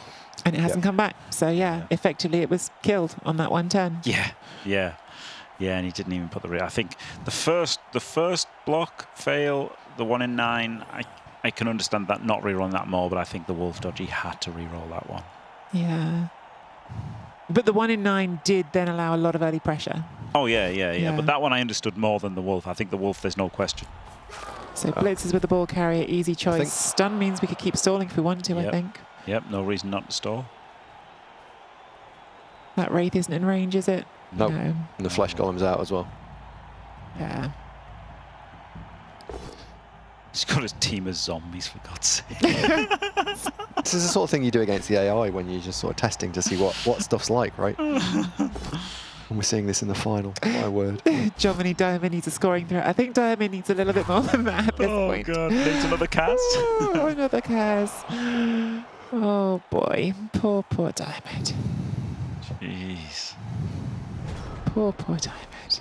Yeah, I mean, yeah. I think that is really didn't do it sooner. Fair enough, hitting the end turns now. That is the soft concede from Diomed, and I think it's entirely reasonable. No one here is going to think that's an unreasonable course of actions. Really did play out the odds for as long as was absolutely possible. Yep. And almost like respectful from Andrew not to push him for the second touchdown. Just say, you know what? We've won. I'm putting that in. 100% that's going in. Andy's Yeah. I'm taking some blocks first. Andy's doing the blocks, he's doing a foul, he's doing a little dance with the ball carrier around. Really Surf. showing I bet there's a surf on. I'm having that as well. Okay, so obviously, Jimmy, not even going to ask. 100% confidence of your Diomed right now. 100%. Easy win from here. But without, of course, picking sides, because just won a great series of Blood Bowl. We've got a great start to it. Is this the more entertaining outcome for game one because it's the underdog that's won? So now it's not the underdog. He's going to win. It's the team that we talk about as the stronger roster, Necromantic, that is the one that's got to play for the win, has got to absolutely win the second game, because if they don't, that's it. It's all over. Yeah, exactly. And like, he was the favourite, but he wasn't a ridiculous favourite, right? He's like maybe 60-40. So now to win two 60-40s, it's really not easy at all. But I guess he only has to like draw the second one and go to overtime, doesn't he? So, but this one is absolutely hyper mega critical. Yeah, really tough. And in terms of the racial matchup, Andy, what tools do Necromantic have for going for the win? How do you reframe your approach in this game against Nobility? Well, I think this is the problem. You've got to try and get a defensive touchdown, probably. And the Nobility have demonstrated how good they are on defense. When we've watched this over the semi-final and the final, the thing that stood out is Andre's defensive. He's tipped people over and scored defensive touchdowns. And now you've got to do that to him. That's massive. Counterpoint, the thing that let Andrew get dragged back from 1-0 up to 1-all in game 2 last night, just yesterday in the semi-final, was that the offense wasn't so strong. Yeah. So that's... I just want to ask you, because I know you're going to disagree with me, Jimmy, but is there any argument if Diomed gets in first this time, gets the ball first, gets the coin toss, say, put the inability on offense and say to them, go on, score, I dare you? No. No. Win the toss, receive, score on turn 8, and then you're free rolling for the win. Andy's giving it a puffing Ooh, out I the don't cheeks, know. so at least thinking I don't about know. it. At least thinking about it. Nobility are absolutely, definitely stronger on defense. It's a hard one. I don't want the choice, right? Can the opponent win the kick? But yeah, it's hard. I just think that both of them play so well on defense. And Necromantic are a really strong defense team, just like the Nobility are, that you know that. And, well, I suppose Andrew really won't necessarily even feel pressure to score, though, because he might just say, I don't need to score if it's my drive first.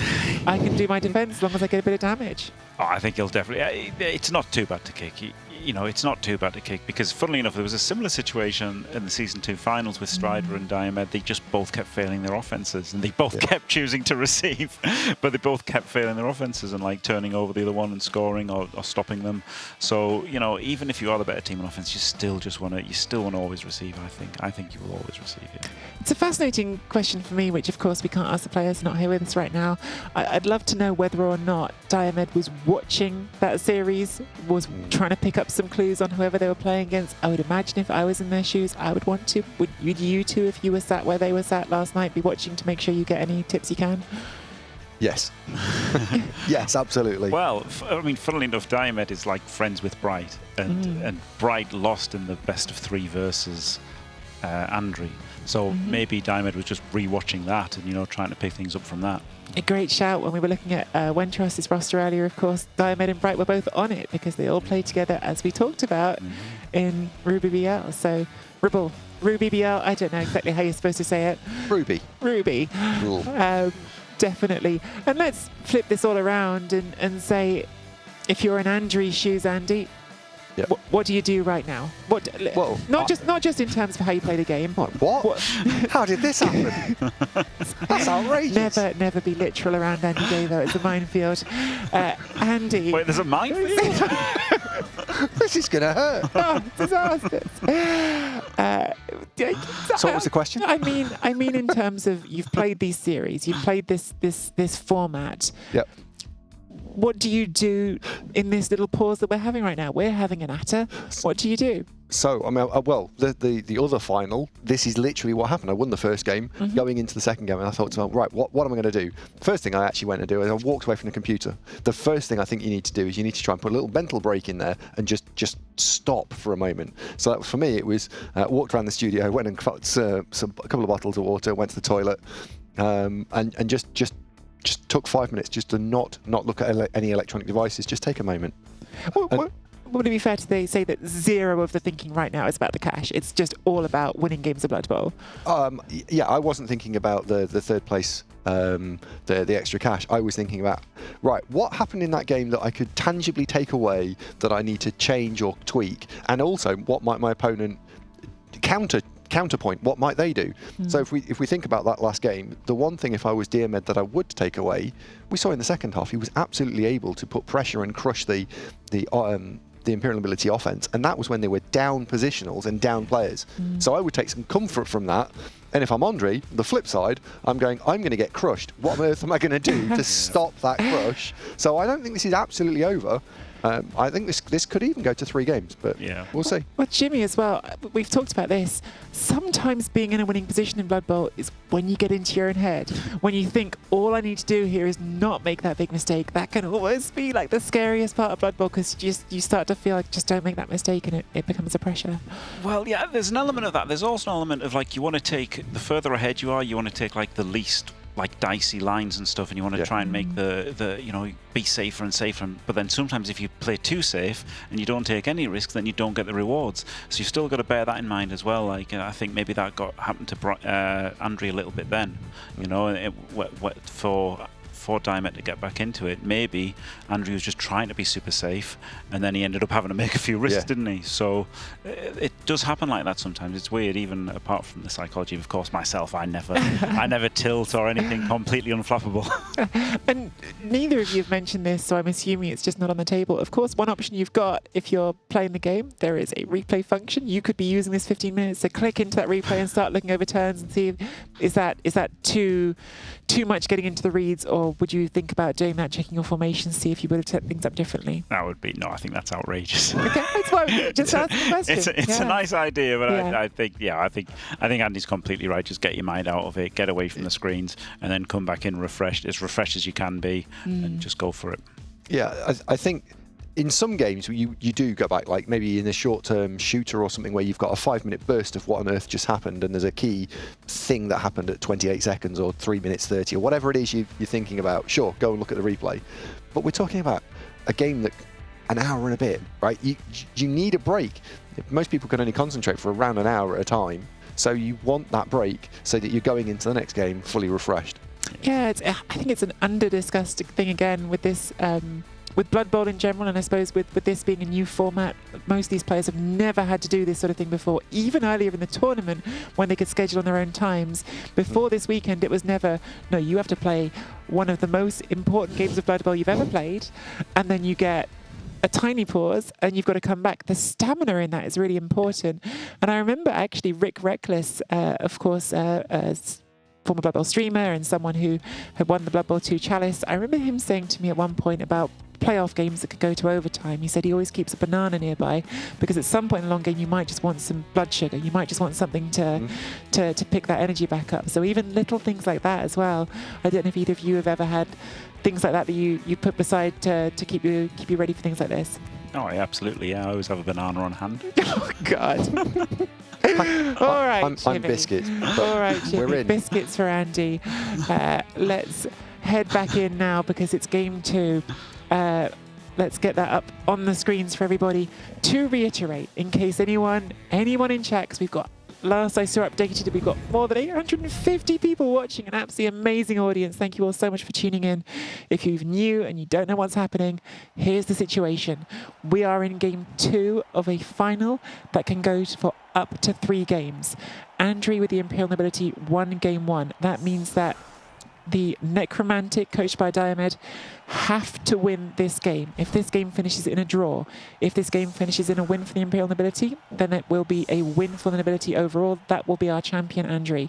The only way we go to game 3 is if the Necromantic win.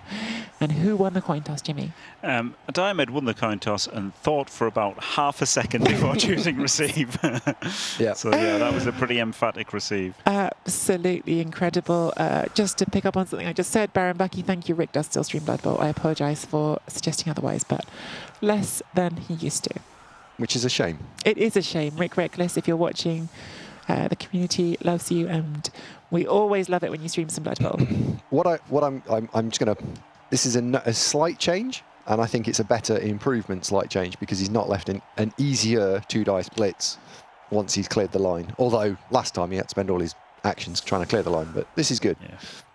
So I don't really think Diomed wants to blitz though, right? I think he would have rather blitzed with the Wolf and got it back to safety. Yeah. So, you know, his offensive hits were so terrible that the Wolf had to be trapped. So, Yep. you know, I think he won't be bothered about this at all. I think he'll quite happily hit these 3 and not worry about the extra hit. yeah, I mean, he has an entirely different viewpoint to me in terms of how he sets this up, because I like having the 2 Wolves on the line, and I like the idea that I'm going to try and go in and cause some pressure.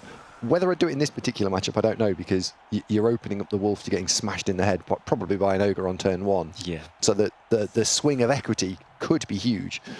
But that said, I probably would still try and work out a way to make it happen. Yeah. Because I'm a positional coach, you see, so I like to position myself into the opposition's head. Yes, I mean the best position Position your opponent. myself into the opposition head. The best position, it's all about putting players in the right squares.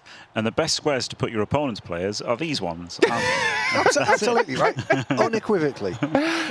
I've been sat here the whole weekend accusing Andy of being a banger chat. I didn't realise it's just two of them up here. It's two greedy bangers on the desk with me.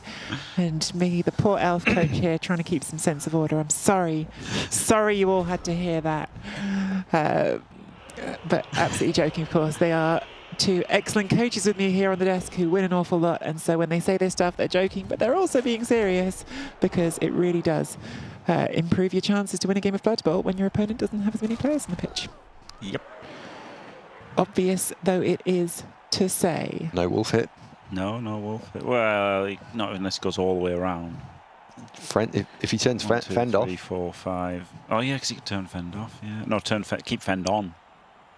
Is the problem, right? You could go all the way around there. Yeah, You could and keep it on. So but you both can't- you both absolutely down would can't. be horrendous. Yeah. You can't even think about it. 3D blitz is quite good though, isn't it? Yep. Nice. And an AV break. We haven't seen one of those. No.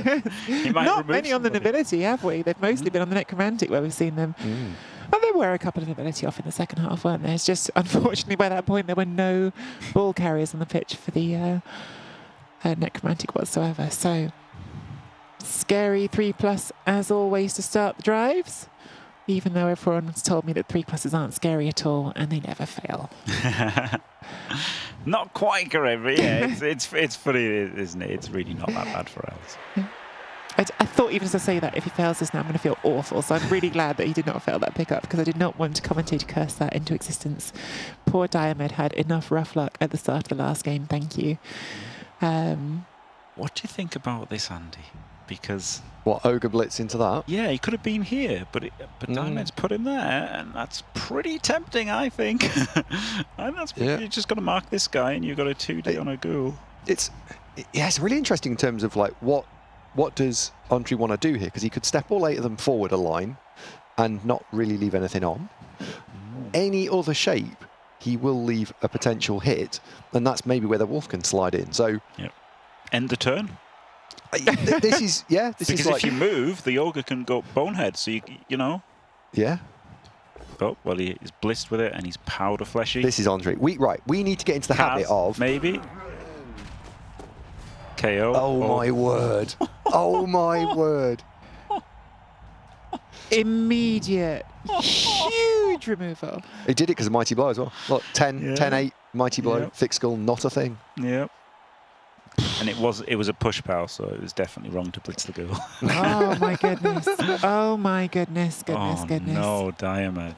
Just out of interest in the chat, there's one or two of you. Who's going to win this one then? Having seen what you've just witnessed, pick your winner. Wow. Numbs or Necro, please. Yeah. Would be. I'm going to have to read this. Oh, this was a stupid what were idea. you thinking, Andy? Great to have a poll. I won't. You I don't have read the it. tools to make a poll, or in fact, I'm not sure if I could even read the results of a poll right now from where I'm sat. So it would be fun to have a poll, but I'm not sure if I can make that happen for us just at the second. Oh my goodness. It's such a grim spot for Diomed. It's not as grim as last game, obviously, because you can still make this offense work. You can still win from here, but it's knowing that you have to win, not draw. It's knowing that a draw isn't good enough here that makes that immediate setback feel so rough. Yeah. At least it's against nobility, right? Like losing the flesh golem instantly. At least it's against nobility. What I mean is, it's not against like dark elves or wood elves. Oh, I thought you were like, at least where it's not against the property. No. But like, if you down plays against elves, forget about it, right? Yeah. So at least this is like, at least they're just a bash team that it's not completely overwhelming instantly. Yeah. It's so interesting with that ogre as well. We've talked about it during the semi-final, the block guard decision, but even with guard, Andre has leaned into the variance of it exactly like you said he should, and giving a huge result there in that removal. Yep. Again, no AV breaks for Diomed. It's really hard to win when you don't remove everybody and get yours removed.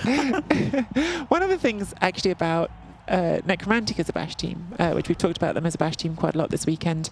Hybrid team for me, but sure. Yes. Sure. Well, exactly. I asked. Control team, that's what. Well, yeah, I like control as well. Yeah, I'm a control coach. Yes, you control their players into the square. As you wouldn't know, Andy, because you were off playing, I was asking Jimmy for a perspective on your perspective that they're a hybrid team. Oh, yeah? And Jimmy said, no, they're a bash team without any hesitation. Look, opinions. Everyone's got an opinion, right? And it's fine to be wrong. It's fine. They're just a bash team with some really fast players. They're a hybrid control team. But Love it. to the point on this, an odd thing for a bash team, they're a bash team, if we want to call them that has no access to Mighty Blow. And Claw, Yeah. while good, is strictly worse than Mighty Blow against Nobility because it doesn't play on the lineman. And if you're hitting Armor 9+, it's slightly worse. It's better versus the Ogre. The Ogre, you're right. The Ogre is the one player it's better against. But yes, you'd rather have Mighty Blow on the wall. Yeah. I mean, if Necromantic coaches could swap Claw for Mighty Blow, they absolutely would, yeah. No, I'm fine with it. It's a control skill. It's fine.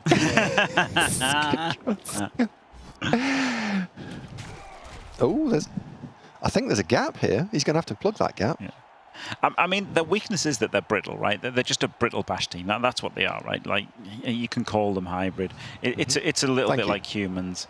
You know, people tend to call humans hybrid, but they're not really, right? They're just a bash team that's only strength 3, but fast. And then Necromantic are a bash team that's only got 2 strength 4 and have got some fast players. Like, they're still a bash team. They're not doing anything differently. 1 minute, why didn't that flesh golem die? They don't always actually, Captain Oates. It's a surprise, but apparently they don't always just die right away.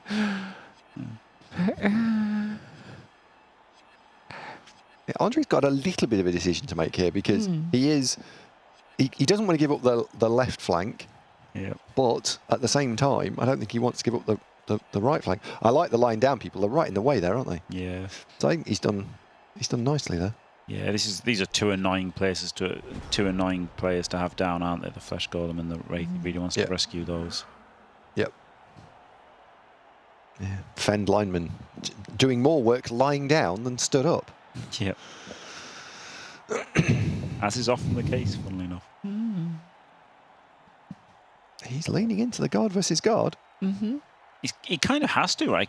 Because these were both trapped there, he just had to kind of use them where they were. He can't switch them to the other side. Yeah. He's only got one fleshy as well, so it's not like he can use the other one to do something. Yeah. And they're not going to get served. Yep. I do like the fact that he's picking on the blockless thrower. That he's actively going after that. Yeah.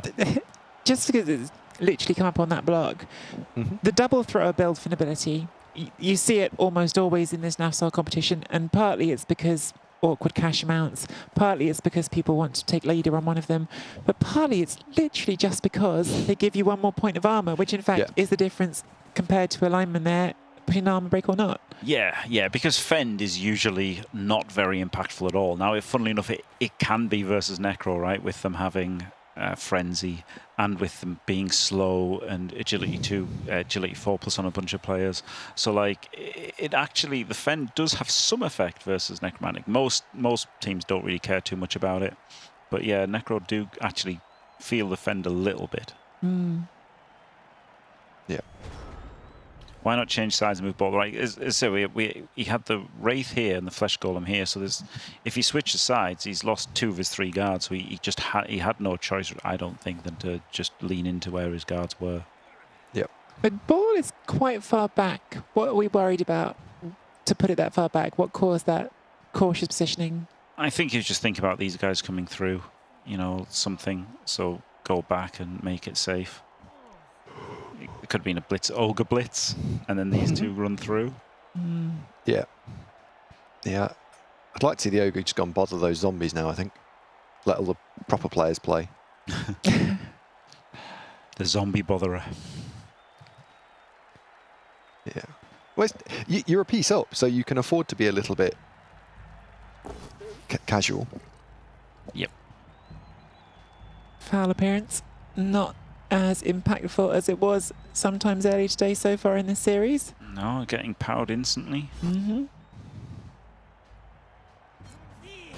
taking 5 players' actions to knock him down this time. That feeling when you play this game online or in person as well on tabletop, where you're just like waiting for that armor, like right there, Diomed, who's already lost a player, is such a horrible moment of waiting to see. Online, it's waiting to see a dice roll. On tabletop, it might be waiting for your opponent to lift up their dice cup, and you just got this dread of what could happen. Dice dread. Dice dread. Do you hit the wolf or do you hit the flesh? Yeah. Sorry, do I hit the wolf or sorry, did you say something else?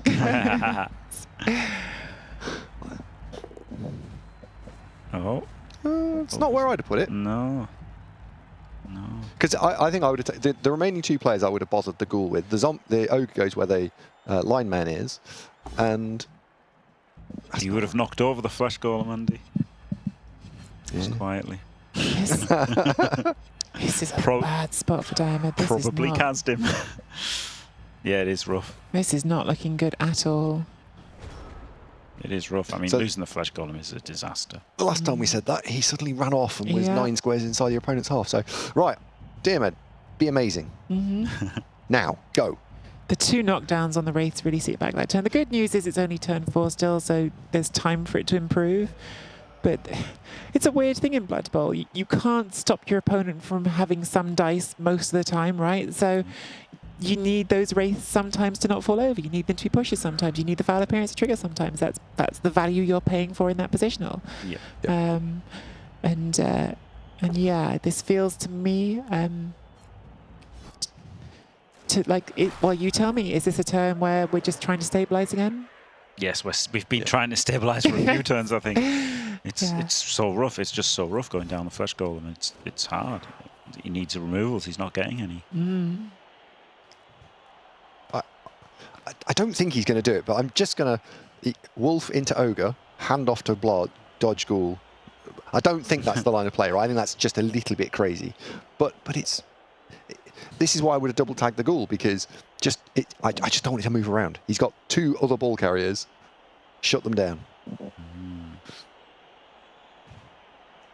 The wolf's got 1D on the diagonal. Could you do anything with that, maybe? Don't think so. Oh, I think you just punch this guy, don't you? Yeah, it's a 1er though, but yes. 2, Oh yeah, sorry, you're right. Yep, 2. And then what's he? Are these all guard? The one on the corner is. There's 3 guards. If you knock him down, then it's 5. Mm. So this zombie can't really go anywhere. Ugh. I guess the zombie could blitz 1. Could blitz this, and maybe power him, and then your flesh golem could hit. Oh my! Ball comes up. Yep. I wonder if this ball coming up is partly the thing that we've talked about on previous drives where it stays back too long. You'll realise your drive isn't in a great position, but you also need to bring it up so you've got the option of panic scoring quick. Yes. Yeah. Okay, he gets the power. This could be big. No, there's a visual bug occasionally, Thulian, that shows 2 minutes on the time bank until you start using it. So yes, definitely not down to 2 minutes of time bank already. As we can now see, because we've ticked into it. Oh, it gets an AV break. Still not a remove. 1 point away. I feel like every time I look at the dice log, it is 1 point away from getting Diomed what Diomed wants. But the Blitz with a zombo, bounce the flesh golem. the stun is still nice here, right? The stun is still very welcome. Yep. At least 1 turn of that player not getting back up and adding to this massive wall of guard you're dealing with. Yep. Right. Kind of got breathing room. The problem is Wolf is getting smashed. His ghoul is getting smashed by this. Another No. armor break. Big turn here, I think. And a removal. There's no Huge. apothecary. Jimmy highlighted it before we started. No apothecary on the nobility team. So those KOs, there's no chance. Same as necromantic. No chance to do the greed apo and keep that around. Just do the dodge. This was so weird because it was so bad if it fails, but like it's so bad if you don't do it because you just get smashed by the ogre, don't you? And you can't leave your ghoul on an ogre. They never regen, Jim. Never happens. Never regen. Or war dancers on ogres there. Who would leave a war dancer on an ogre, Andy? Gosh, we are reaching deep into the bag of Blood Bowl memes here, aren't we? Andy and his infamous war dancer on an ogre. Big turn that. Those weren't just a stun and a KO, they were stun and a KO on two of the most important pieces in the nobility defense, the stand firm guard wins. Yep. That's the thing. You need those removals, and like it's taken him a while, like 12 turns. Sorry, 20 turns. 20 turns. It's taken him 20 turns, but he's finally got something there. He's got a foothold in the drive. Finally. Yep.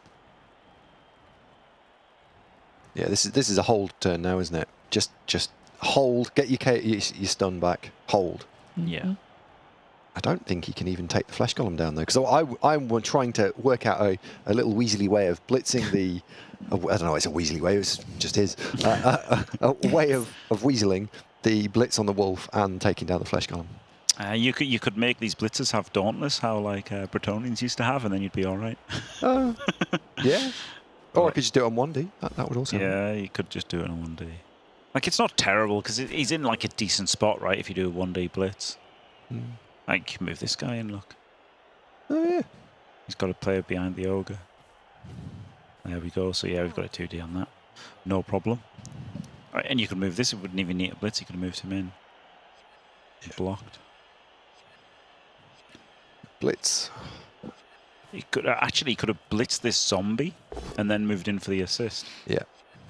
That So might have been better. Like, this is obviously more chance of knocking over the flesh golem. But he could have maybe blitzed this zombie and then moved in. Might have been good.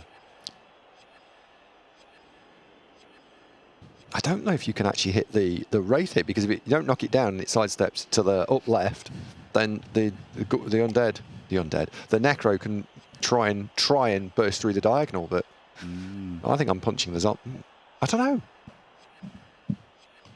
Zombies rubbish, because if you don't, oh dear, because if you don't knock it down, he's free, or he's getting free. an instant 2D. Yeah, that's no good. No, well, not instant, but don't know why I thought he couldn't follow. Wait, what? They can follow? Since when? Thinking too much about offend, I guess. It's because Knob's OP, they get offend. Are you hitting the ogre here? Yeah. I knew Andy was going to say yeah. I don't even know if he looked to see if he could Sorry, do what's it the first. question? Yeah, What's the let's question? go. Just straight away he thought, yeah. There's no need to ask him, is there? Yeah. I think you can viably 1D the ogre. In fact, I think you can 2D the ogre and get through the diagonal. You're going to open with the wolf block. So the wolf obviously will not move if you open with that block because of fend. Or you could tempt him. You could tempt him by leaving it a 2 into 1. Yeah. So you could leave it as a 2 into 1 like this, and then just tempt him into not fending. Fending. Yeah. But if it's a power, it's definitely fending. Yes. Yeah, it's power fending. But the ogre is a little bit sad. Yeah. Oh, it's because there's only one ogre. He's missing his mate. He's missing his little mate from yesterday. Second ogre. Gets the pow instantly. I think this is a slightly safer, more cautious line of play from Diomed. Yeah. That's nice. And I think he'll actually blitz the guy that's marking the wolf, because I have a sneaking suspicion he'll wrap around just slightly off screen. Yes. Yeah. He's not afraid of not blitzing with his wolves. I was shocked, Andy, to see you not blitz with your wolf a few times in the game versus Winter. Oh, it was broken UI. So the chat won't know this, but normally at home I have a QWERTY keyboard. Right? God.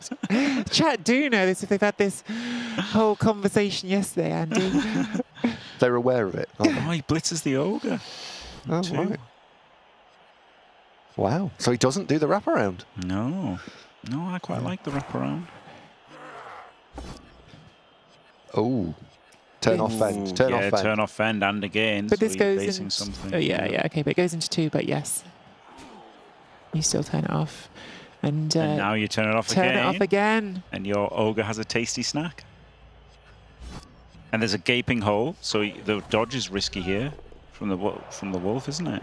Yeah. He could have moved this guy over first, didn't move it, right? Well, the wolf couldn't dodge because it wasn't the blitz.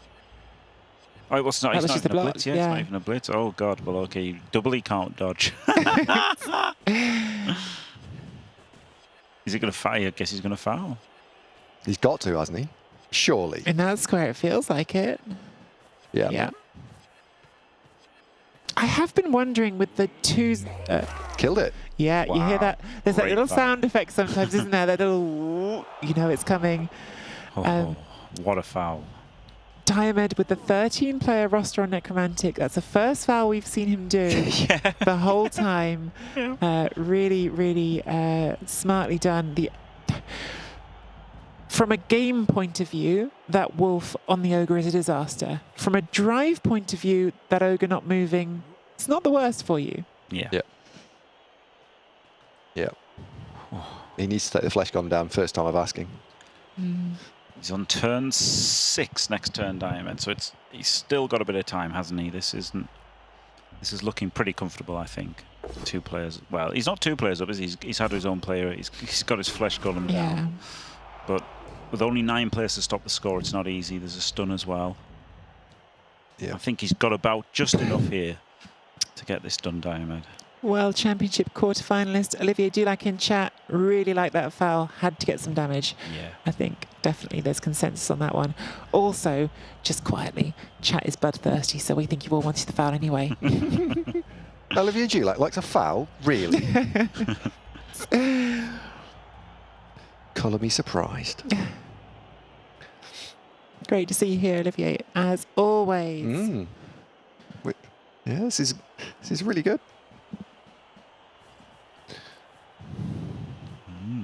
So he's not gone for the... I was wondering if he was going to blitz the ghoul. I think he's going to 3 dice. re-dice the wolf, yeah. Yeah. Oh, he's not going to. Oh, and no, we're not greedy enough to reroll that. Wow. I actually don't even know if I hate the reroll there because you're slightly giving up position here either way. And are you going to have better rerolls later in this drive? I'm not sure. Because this feels like a turn when the Necromantic take a whole lot of space. Yeah. With that one. Yeah, this could be bad. This could be very bad. Zombie open block, because if I get the knockdown here, I'm going to go left. If I don't go the knockdown here, I'm probably going right. Yep. I'm going left. Yep. That's very nice. I will say, I can't remember the last time that ogre boneheaded. And part of that is because Andrew has been disciplined and not activated it when he shouldn't. But I think it was due. I think it was due one somewhere, so...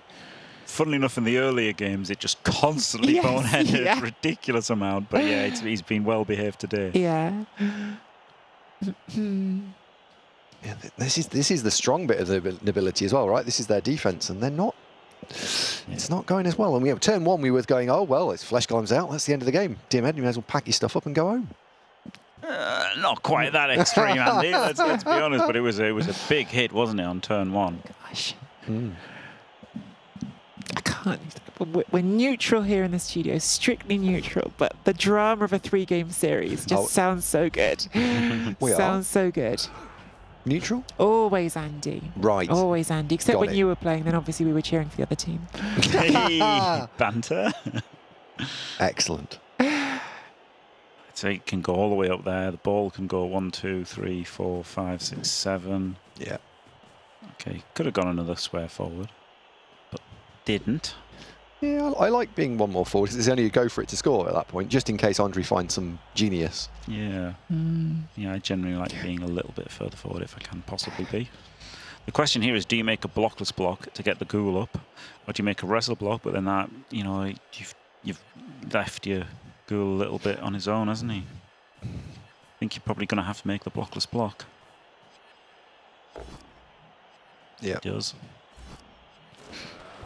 And gets a card. big reward for it. So Andre now capped at 11, and he's going to need KO to come back. Oh, Otherwise, let's he'll make get 10. another foul here. Rush foul. Ooh, I don't hate it. Go up here. Yeah, I think you do now. Yeah. Yeah. Yeah. Or wolf dodge first. Wolf dodge first. Yes. Definitely don't Safety leave that. first. Safety first. Do you re-roll this With 3 rerolls? Yes. Yes. Yeah. Given what happened last time to you all. Yeah. Yeah, PTSD for the Diomed there. Yeah, puts it in. Yeah. You now Oh, probably... we didn't have these here. Oh, I didn't even notice that. Oh yeah, they're in the wrong square, aren't they? Here comes the foul. Makes the rush, makes the foul. No noise, no removal. No. Well, it's not always that way, but sometimes the casualty noise, because a KO doesn't make that noise. Right. So if I'm Andre here, I'm looking for value, right? Big hitting things. And which is a departure The from other my flesh golem? yeah, which is a departure from my normal style of play, I think. Yes, yeah. Normally you're all about the positioning things to To the edge. to remove things. Yeah. Yes. That's right. Yeah. Whereas this, I'm going straight to removals.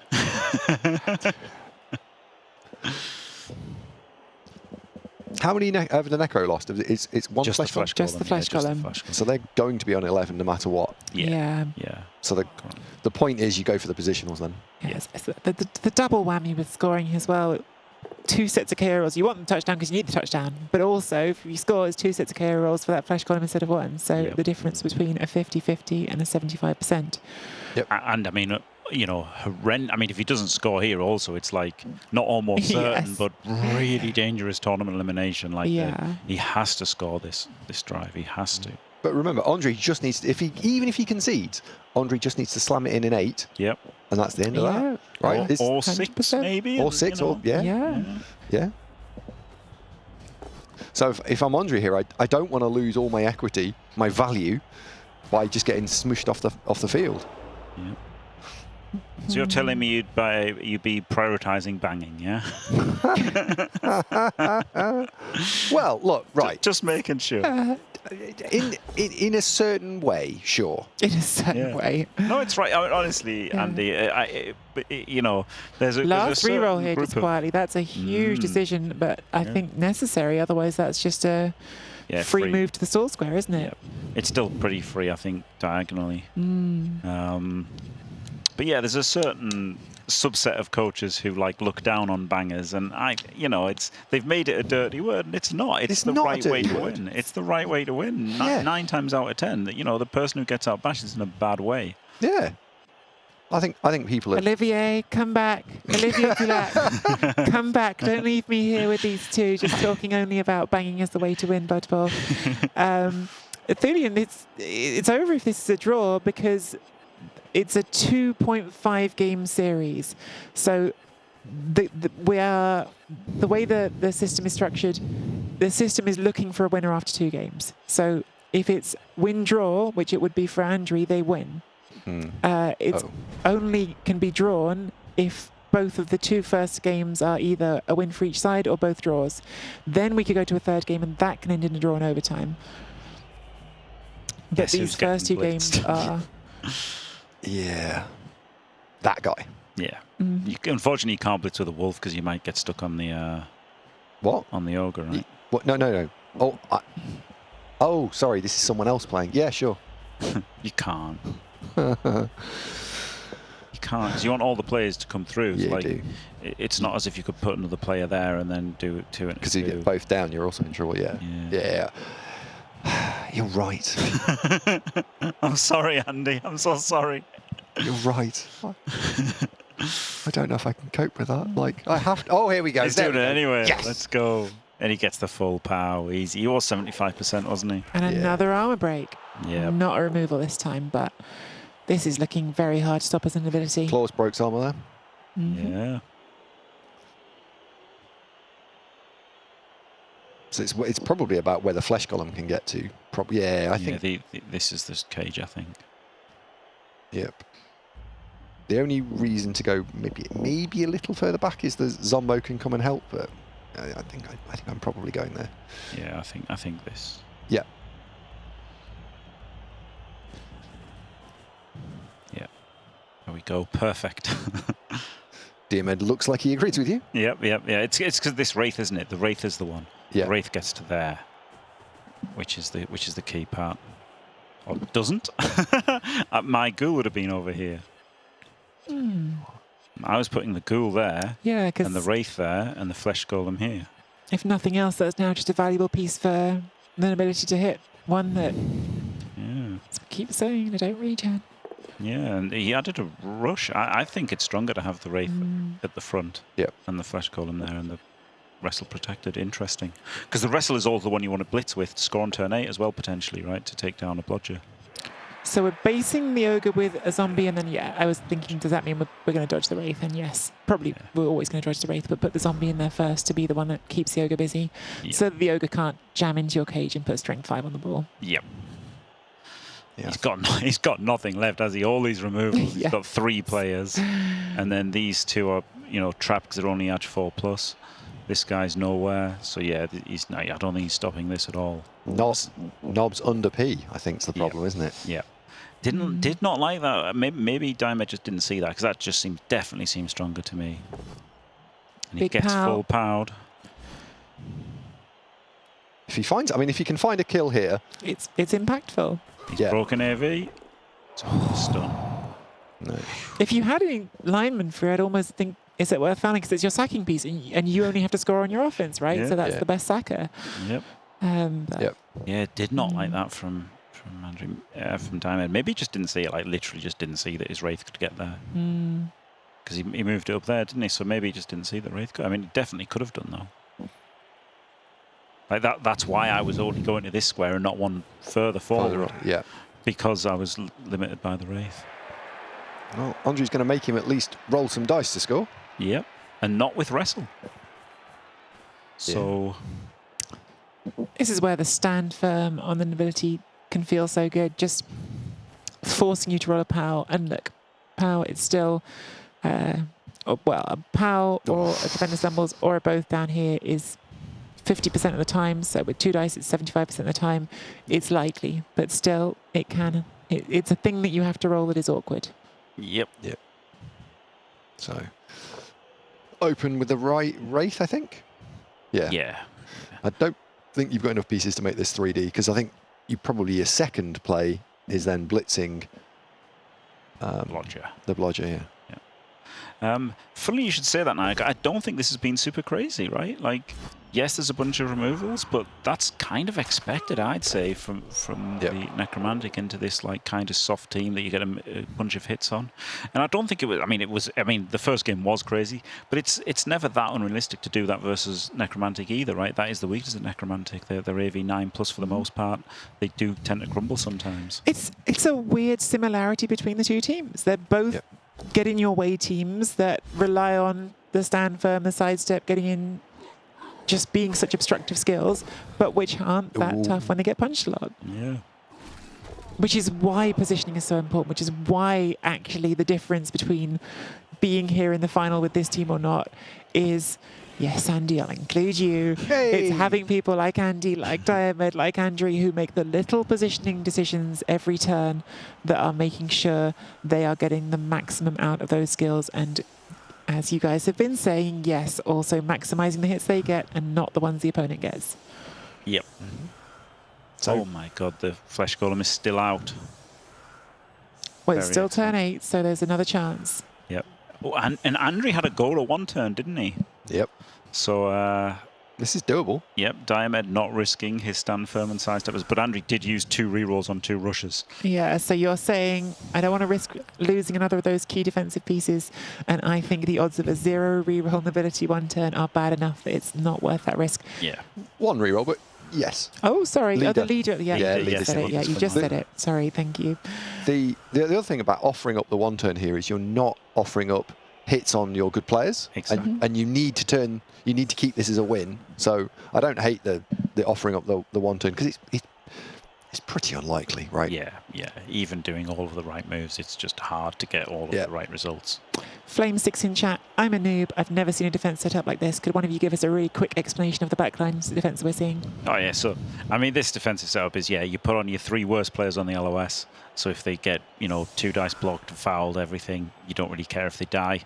Everything else as far as back as it can, but not actually that far back. The idea is if they dodge through to score, which things can happen, they'd have to make 1, 2, 3 dodges. So you want to be 2 squares off, and so this is like the kind of easy setup versus a 1 turn chance. Like there is a chance for 1 turn here. Yeah. And this is the easy way to set up where you don't have to think, and it's basic, and most of the time it's good enough, really. Yeah, so what we're talking about when Jimmy says 1 turn, it's a 1 turn touchdown, because this is turn 8. There is only 1 turn left in the half. So the only way barring a kickoff event, the only way that the nobility could score here is by doing it in a single turn, which if you're a noob, don't worry about it. Yeah. That's not a thing you need to learn right away. This is expert level of Blood Bowl play, but it is possible for Andrew to score here in a single turn. He's even shown us that he's capable of doing it in a previous round, so the one-turn touchdown is a very specific play you get in Blood Bowl. Yes, yeah. I mean, this will be unbelievably impressive if he gets it. Yep. To the point where I tournament would winning. try. Yeah. Yeah, solid defense. Oh. Not the timeout. Well, that move made this things a lot guy. He easier. has to move this He's going guy to go and stand him in front of the blitzer. stop him. Yeah. He'll go and Or stand in him. front of the Yeah, blitzer. just Yeah, stick it yeah. on top of Or that. there. Or just directly behind it. Yeah. Well, no, because then he could. Yeah, because he wants to. Yeah, I think it's directly behind. Because if it's in front, he just dodges round and has to do a loop. Directly behind just stops it, kills it.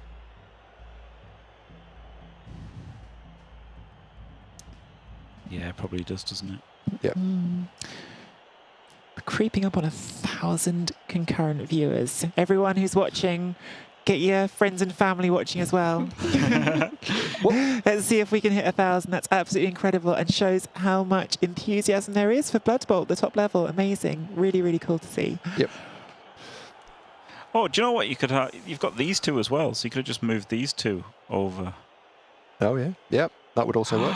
Oh, he only chose one. And you can't move it. He only chose one. He's got a key and he can't move it. Yeah, he's got two more players. Oh, None of us- None of us saw it. No, So yeah. no. But I mean, I would have activated these two as well, but Diamond only activated the one. 'Cause he couldn't even move it. Your worst case scenario is that you're still where you were, which Yeah. we've just said is very hard for the opponents to score. But that is wonderful that our procasting team there did not see, No. and neither did the person who is playing Diomed, who is very possibly the best player in the whole world as they are trying to prove themselves in the World Championship final. All of us made the same mistake. Pats on the back all around. So they wanted pushes there on the Ogre for the first thing to set up. Oh, we're just not doing He's it. not going. And we're rolling a double skull. I think the deep kicks probably turned him off Right. Yeah. because I think it's gone really. Oh, Yeah. Yeah. That's too Okay. deep. That is. I'm just sad because I'm afraid I can't remember the name. Someone in chat was asking earlier, do players ever throw in this game? And I thought we were finally going to see one. But no, not now, not in this moment. We have been waiting all this time. Run bad, all my friends are here. Oh, well, that's nice too. Everyone from the community is here watching. Not a removal. Flesh Golem's back. Oh. Both back. Yep. Both back. That's fair, right? Yeah. Although I think if you're on, you'd rather probably both out. Yes. Yeah. Yes. Yeah. You did not want this. Now, will Diomed fail the pseudo ODL check? Nope. He's managed to spot it on the sideline there. This is one of the arguments in a tournament setting, having a saved formation because it drags your best players onto Yes, the field, right? yeah. Always, you cycle it, and then it puts you're less likely to fail. Yeah, that's what I did every game. Well done, Jim. Yeah. So it's 11 on 11, but the nobility are down a positional, which is a guard, bodyguard. Yep. Not, that's not nothing. Those are important Yeah. pieces on the nobility team. So It was a huge KO roll, actually. Like if Diomed had got the flesh golem and he hadn't got the bodyguard, that would have been terrible. But yeah, still 11 players. He's down player quality, but it's bad, but it's not horrific. He's still got more guard. He's still got the strength 5. This is very much doable for Andrew. thank you, Hexbaron, for correcting us. There was an attempt at a pass in the 3rd-4th match, and in fact, it very nearly inaccurate scattered into completion. I thought it worked, right? I was like, oh no, please no. Oh, thank God it didn't. I can well imagine that there was a moment of panic for you there, Andy. That was a big moment in that series, and we have reached a pivotal moment in this series. So we've been saying since the start of this game, Diomed has to win. Lost the first game, draw is not on the table for Diomed, has to win. Took offense first after winning the coin toss, did the first half of what he needed to do, had to score. Now it's as simple as it can be. You just have to stop the inability from scoring. Failing that, fallback plan, let them score quickly and then score again back against them. But clearly, I think it goes without saying right here, guys, plan A, just don't let them score. Yeah, letting them score early or hoping they, trying to force them in early, any of that kind of stuff, it's just way too risky. Your quick score is not consistent enough. It's much better to just stop them completely. And a good team for doing that, Necromantic. And as we keep saying about the Nobility offense, they are stronger on defense than they are on offense. And we saw in game 2 of his semi-final that Andrew's offense did fall apart. So perhaps some ideas and clues as to how to help that happen for Diomed in there. Very short kick here and changing weather. Touchback maybe? Yeah. It is a touchback. That's a nice boost for the Nobility right off the start. Isn't it? It often is with this crazy scatter thing now with the changing weather. So talk about this choice to put valuable pieces on the line, even against that guard and an ogre with Mighty Bow. It feels like there's some downside here. Yes, it's not what I would have done. I mean, Get the counter. Just for a second, it's not what I'd have done either. yeah, the way that Andre beats you is by high rolling. Yeah. And you've given him a chance to high roll. You're saying, okay, you're unlikely to remove players here, and he is unlikely to remove players here. But if he does remove players, it's so bad, and the way you lose is by really bad things happening. It's about 5% to take out a flesh golem here. About, because of the thick skull. It normally would be 7%. Once you've knocked it over, thick skull takes it down to 5. So you're rolling a d20, and did you hit a 20? Or pick a number, right? I'm going to go 17. Did I hit a 17? No, damn it. This has nowhere good to sidestep. In fact, do you choose not to sidestep here? Oh, that's a good Because point. you could get fouled if you sidestep. Oh, Yeah. he's not going to sidestep forward and take another punch on the head, is he? No, definitely don't not. think so. No. 3 dice from the ogre. This would be horrendous if this It went really if would. the bed sheet Very folded bad here. news for the Yeah, Necromantic if it's this gets huge. removed. But it's not even an armor break. That is one of those dice panic moments that I was talking about earlier where you're just dreading seeing them. I mean, so it was a gamble. It was a gamble from Diomed, but so I guess the other way of looking at it is Diomed has to win, and this is the gamble that Diomed's taking by putting those players in the LS. Look, there's been no follows, so now Diomed's next turn is going to be incredible as he stands these players up, all holding space, making it really hard for the Nobility to get anywhere. So the gamble is paid off big style for Diomed. Is this what makes a good player a great player? Knowing when to gamble like this? Yeah, Could be. Absolutely. Well, I think we've definitely talked about that through the tournament. Even the most conservative coaches gamble sometimes. So it's about when you choose to do those gambles and how you choose to do them for certain. Ooh. Double skulls. Does put the reroll in. Yeah, pushes him away. So there you go. All of Diomed's players are free. So he's got a whole team of 11 players standing at the end of this turn. Probably. That's really powerful for stopping the skull. Now, question. Stand up, stand off, stand up, stand in. Stand up, stand off. Tree? Interesting. Stand up, stand in? What do you think? I absolutely... I He's would, instantly already in. without question, stand up and stand in because that's what Diomed's doing. And Right, okay. I'm pretty Chat. confident that Diomed plays Necromantic better than I do. Would you have done differently?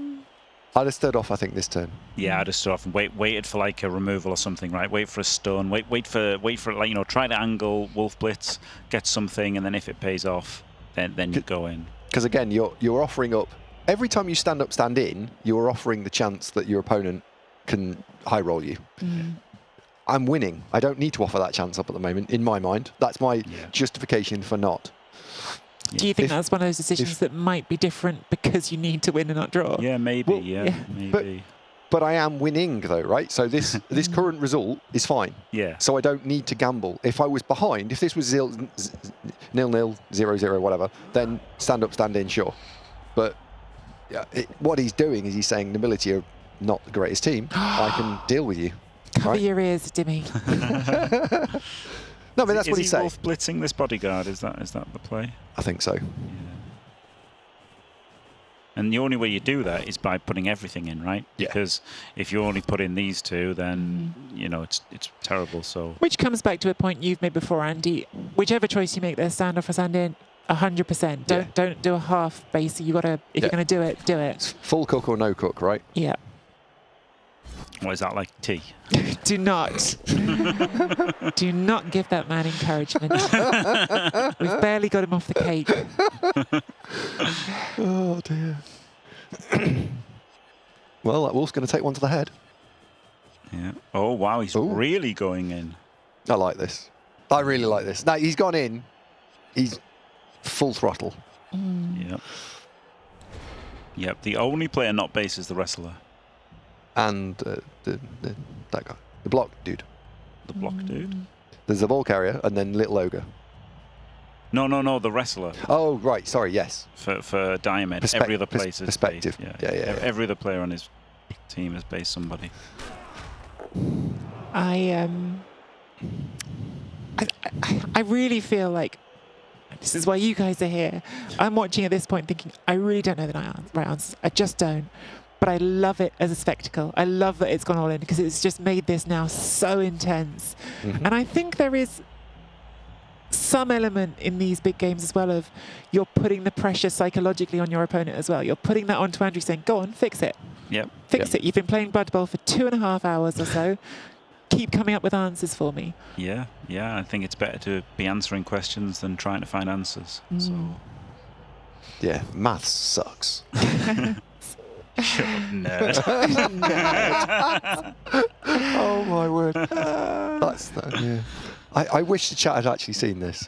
So just to fill everyone in, while we wait for this for a second, our makeup artist for today, to say that she gave me a little bit of hassle. And this is the Massive. downside. Massive. This is the thing, right? We would have just Wow. stayed off. We'd have been quite happy. Yeah. But Diamond's gone in. But we're not in the final. No. No, absolutely. Wow, that is a huge removal. That's yeah. I want to see what he does with the bodyguard that's just in front of the flesh golem. I don't think it's going to go and stand next to the wolf to offer up a 2D. I think it's going to step diagonally up to the right one. But I'm mega curious to see where he goes with it because it's defining.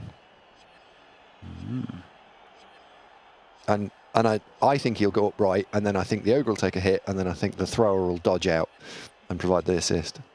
Oh, Closing doesn't? the cage. Yeah. So the ogre does indeed take the hit. Does nothing. Doesn't- You'll do nothing.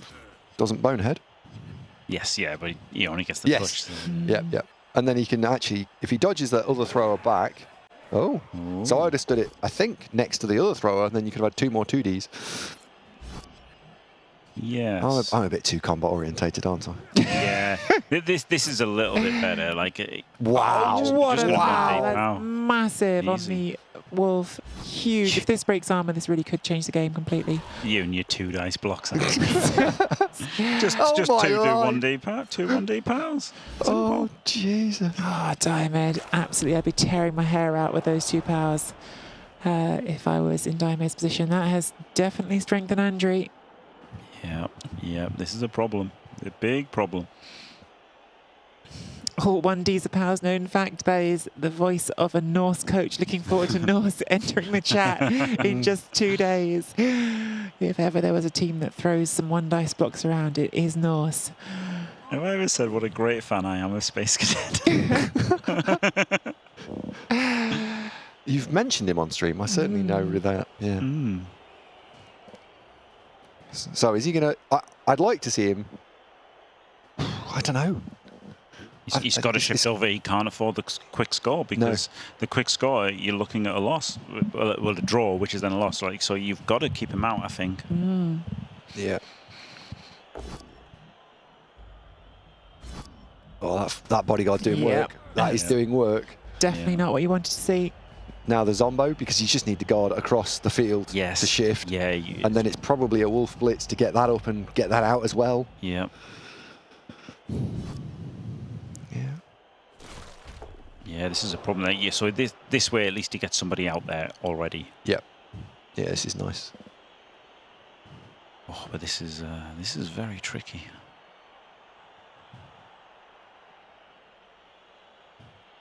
Everyone's quiet because we're all so This is the tense waiting for these calm next before the dice storm. rolls. Yep.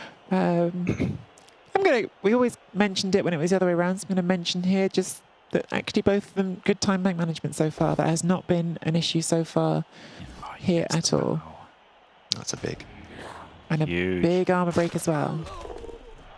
Huge AV break. That's going to limit Andre to be able to swap back round again. So you're almost now confirming where Andre might have to dive. Does the guard go there? Well, Yeah, I think so. And then the zombie diagonally behind it to the left. yeah. And then the wolf gets up, blitzes. It'll get within striking range of being useful. Yeah. And then this is where I would take the extra hit, which is take the ghoul on the leader, because that's absolutely Just stands not. up the wolf. Where's the blitz? I guess this guy? Yeah, it's going to be with a Wraith, Or presumably. this guy? This guy could get zombie blitzed. Do you just want to hit the front piece? Yeah. My Wow. word. Because in some ways that flesh golem for the bodyguard is okay for a turn. Oh, yeah. Well, yeah. He got the stun here, didn't Yeah, that's a big stun. Big rush there as well. Rush, No yeah. pow is definitely not what you want to see pushing in that direction, because that now could. he? And he's fended. He's fended. Did Diomed not think about the fend? He's stuck. I don't know, Diomed was so quick with the next block that I feel like Diomed, Oh no, that's just going to be like zoom. They're yeah, gonna, Yeah. it feels like think- like they go here, don't they? I think Yep. maybe he forgot about the fend. I think this guy has to dodge off, right? Come back. yeah. Yeah, definitely. Yes, because he can at least become relevant next Yeah. turn. There. If he, yes. Yeah. Yep. Because the push down the sideline is on, but it's not that many players, and you can swamp it if you've got players to recover onto it. Yeah. Oh, do you know, I think he forgot fend. That's outrageous, isn't it? I mean, he didn't get the power either, but still, I think he... Wow.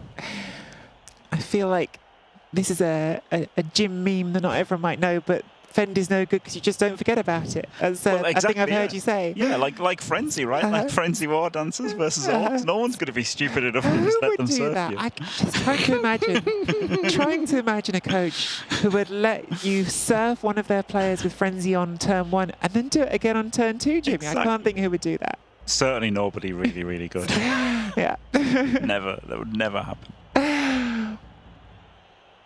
Jimmy did it, chat. Because there's a lot of you that don't know. Yeah. Jimmy did it against me and it was great. He had to do this push direction. For this push direction here, he had to do it to get his school out Whoa. there. Ooh. So we're not going forward.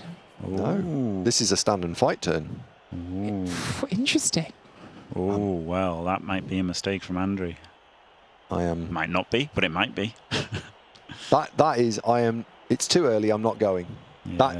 That. Do you know what I like about that though? Is that it's confidence. I think that I'm going to be okay, even playing nobility. Right. That's what Yep. that says to me.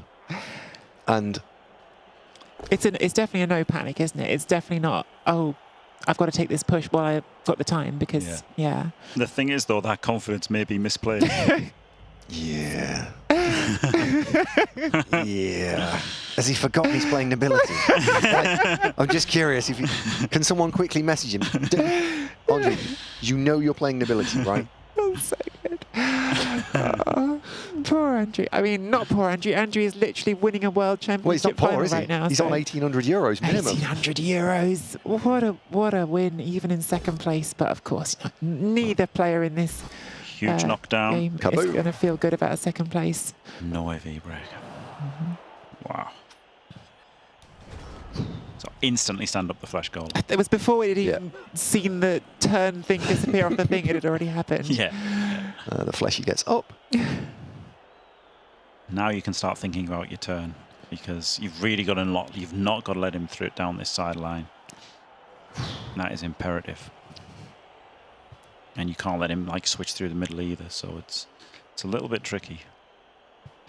There's an argument for blitzing with a wolf to get him back, like last turn. You know, that he didn't do. Because even a push, any result here gets you the wolf back, right? Yeah. Because of the angle of Dudar. And you can make a screen here with your ghouls and the zombies. You can hold this edge, guaranteed. So yeah, maybe we will see a blitz to get the wolf back this time.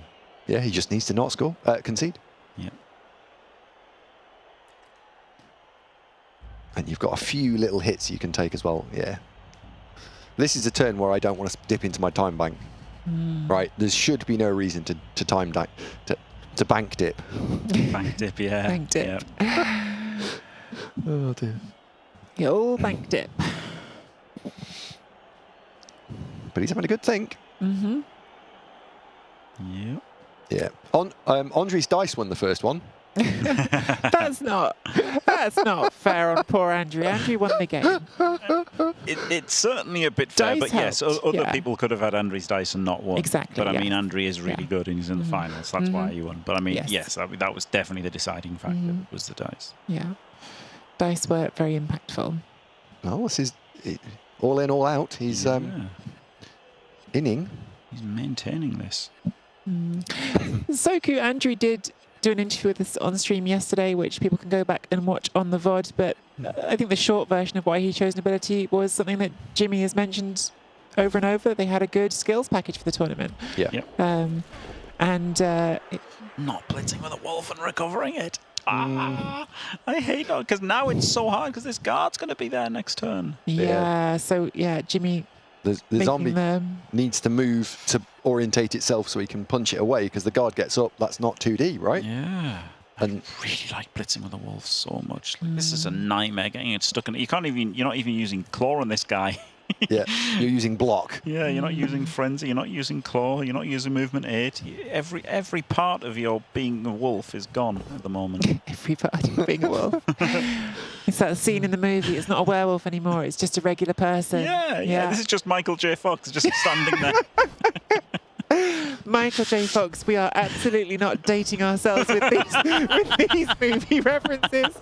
Which decade is it? That's a big KO. KO. Big KO. Yeah. I'm nervous for Andre here.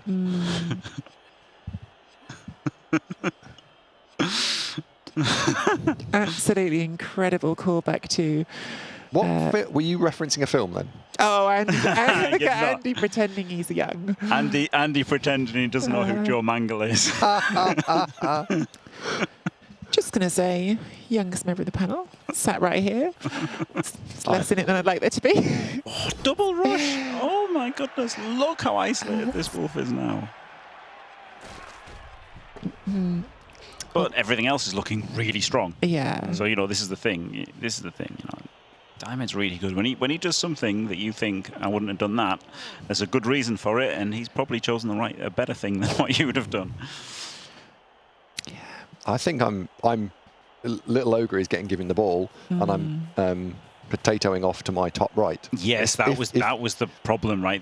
And this blitz would have shored that up because it's not just look how much he's completely shut this down, but he shut it down too much a little bit, right? Yeah. And the switch in the middle is on. Yep, I think this could be bad. I think Andre's going to open with an ogre. I think we're going to see an ogre block in our near future. Yep. Big moment could be a for that ogre. That ogre has had a pretty good day so far, and it's about to throw a block that could decide. Well, it won't decide this final, but could be defining in this final. I mean, he does have the Wrestle Ghoul, but he needs to centralise the Wrestle Ghoul, I think. Yep. Olivier going for the full aggression, ogre block, handoff dodge 4+3+, Yeah. and Vamos. Yeah, I think that was the play. The handoff. Yeah. Yeah. I Okay. think so. Yeah. Yeah, I really do. Blitzer into Little Ogre. Hand off. It's not what we're seeing. Oh, it can be, sorry. I'm wrong. Still can be. Now it's not. The ball's moved. Yeah, this is a little bit too slow, I think. It lets Diamond What? react. What's the numbers on the pitch here? Good question. The ogre did its bit as well. The ogre says, if you just trusted me, if you just trusted me. I think 10. 6 goals saved him. 10 nobility. It feels like Yeah, he's got they've less. 13, yeah. It feels like he's got less than abilities. And 9. That's not 9, 10. 10. Scoring threat. 10. Don't know why I said 9. I knew 10. Big dodge. Yes, scoring threat out. See, very this, nice. this feels better to me than doing a 4+. Rush, maybe even. Does that get you away from the goal? Yeah. And look how bad this is. Like you could have had that back there. I keep saying it, but this is so horrible. This is the one wolf build, right? You've got to be more careful of your puppy. Right? You've only got one. Yeah. You have to be careful with it. I mean, the thing is, he's got to hit on the ball now. He can just run around and 1D the ball, I guess. Yeah. If it wasn't for that... No, it would still be in the wrong square. I was thinking if it wasn't for that stun, we'd be able to turn it 1 into 2, but no. Definitely not, because the guard's there for the nobility as well. absolutely no way it was going to go 1 into 2. Oh, pushes. You could double rush to 2 into 1. Where's he? 1, 2, 3, 4, 5, 6. Dodge, rush, dodge. rush, 4+, 4+, 3+. and then to dodge for a 2D into a.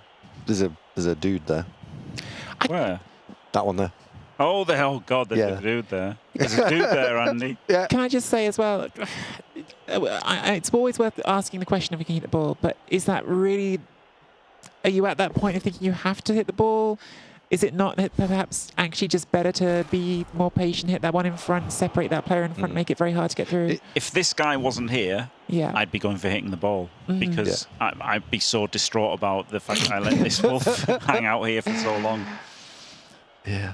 The Necro are not great when they get spread out. They're quite a compact unit that works really well. When you start pulling them apart, that's when they start having some fragility to them because they can't reliably get from one stage of the board to the other.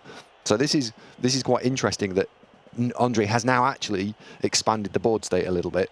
Yeah, just look And- like this. And it's just, at the moment, he's just got 3+ score. Yeah, it was an overcommit by Diamond, wasn't it? It really was. It was an overcommit last turn.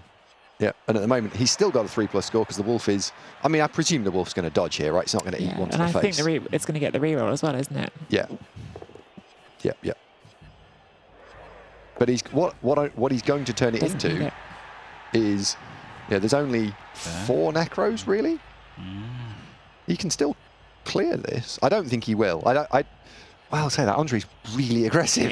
Andrew's aggressive. We've Yeah. said it all along. And if you're Andrew right now, you absolutely do not want to see a third game. You are looking for kill this series and do it now because you think you won't have a better chance than this in game 3. Yeah, and honestly, like this is all pretty held together right now. You can base the wolf, and then this guy can run around and blitz the ghoul. I think he's going to blitz the wolf, I think. Oh, he's going to blitz the ghoul. Yeah, blitz the wolf. Okay. It's unfortunate for an Andre. Do you just go for the? And he's going to just go and Is it stand time in for the the hole. 4+? Is it No, time for the 4+ now? He's going to stand in the hole. Yeah. Oh, That's where that's going. Yeah. I really liked blitzing the ghoul and then dodging through and handing off and just winning. Well, not winning, drawing, but it's not a draw, is it? It's because A draw is already Diamond here. could score in Diamond could score in 4 turns, so you do want to take the extra turn. Yeah, if you can have an extra turn, it's definitely better. Yeah, But where's the top of this cage? There isn't one. there isn't one, but it's only a 1 dice. Oh, Yeah. it's the dodge off in the halfway line. It'll run 8 squares. So Okay, yeah. that's going to just run diagonally. Whooshunk. What an ogre. This ogre has been holding it It's down. not a dodge off. It's a block off, but he's 1 in 9'd it. It's a proger. Wow, that ogre dominating both flesh golems. Yeah, Yeah, just there we go. 1 rush. 2. I don't know. With 1 reroll left. 1's fine there, isn't it? It's forcing an uphill.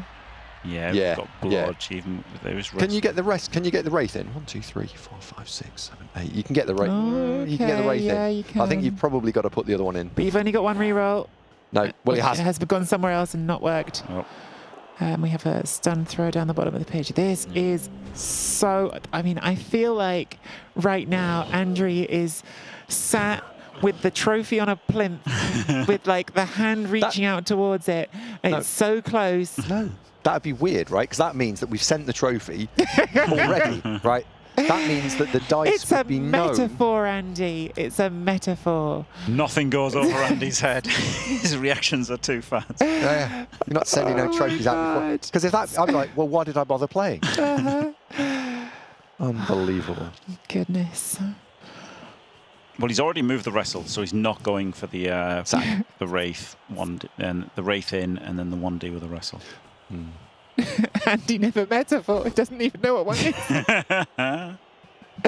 Very good, Shamba. Very good. What? Staring at the the neighbouring country where the trophy is.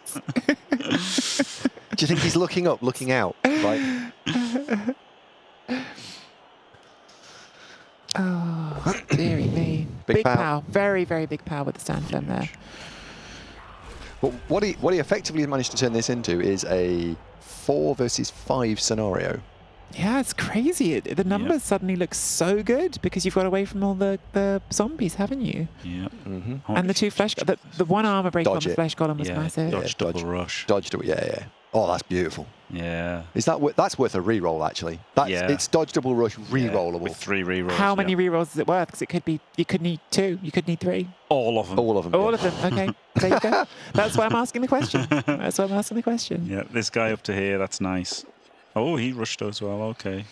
That was a 3. That was a 5. You would have Oh, made the you've dodge. wasted the 5. You'd have made the dodge. You've wasted the 5. You've got to do it. Re-roll. Re-roll. Re-roll. Oh, damn. Did he put the re-roll Does in? re-roll. Yeah. But if he'd done that, not done that second rush, Yeah. that's how dice work. Do not let anyone tell you different. Is it? Definitely. Yep. Every dice on computer or in real life, it's predetermined before you even pick it up. Yep. So you just got to know the order. Thing first. Every time. This is still pretty decent, isn't it? This was decent from Diamond, but I mean the flesh golem would have been incredible. He's going to swap. Yep. Yeah, this is nice. The flesh golem making it would be. That would have been maybe game winning, wouldn't it? And Yeah. that's a big not pow as well. Yes, that is actually huge. That is a real problem, not pow. Yep. Doesn't want to use his last reroll. Big problem. That is genuinely really reducing the options here from the ability.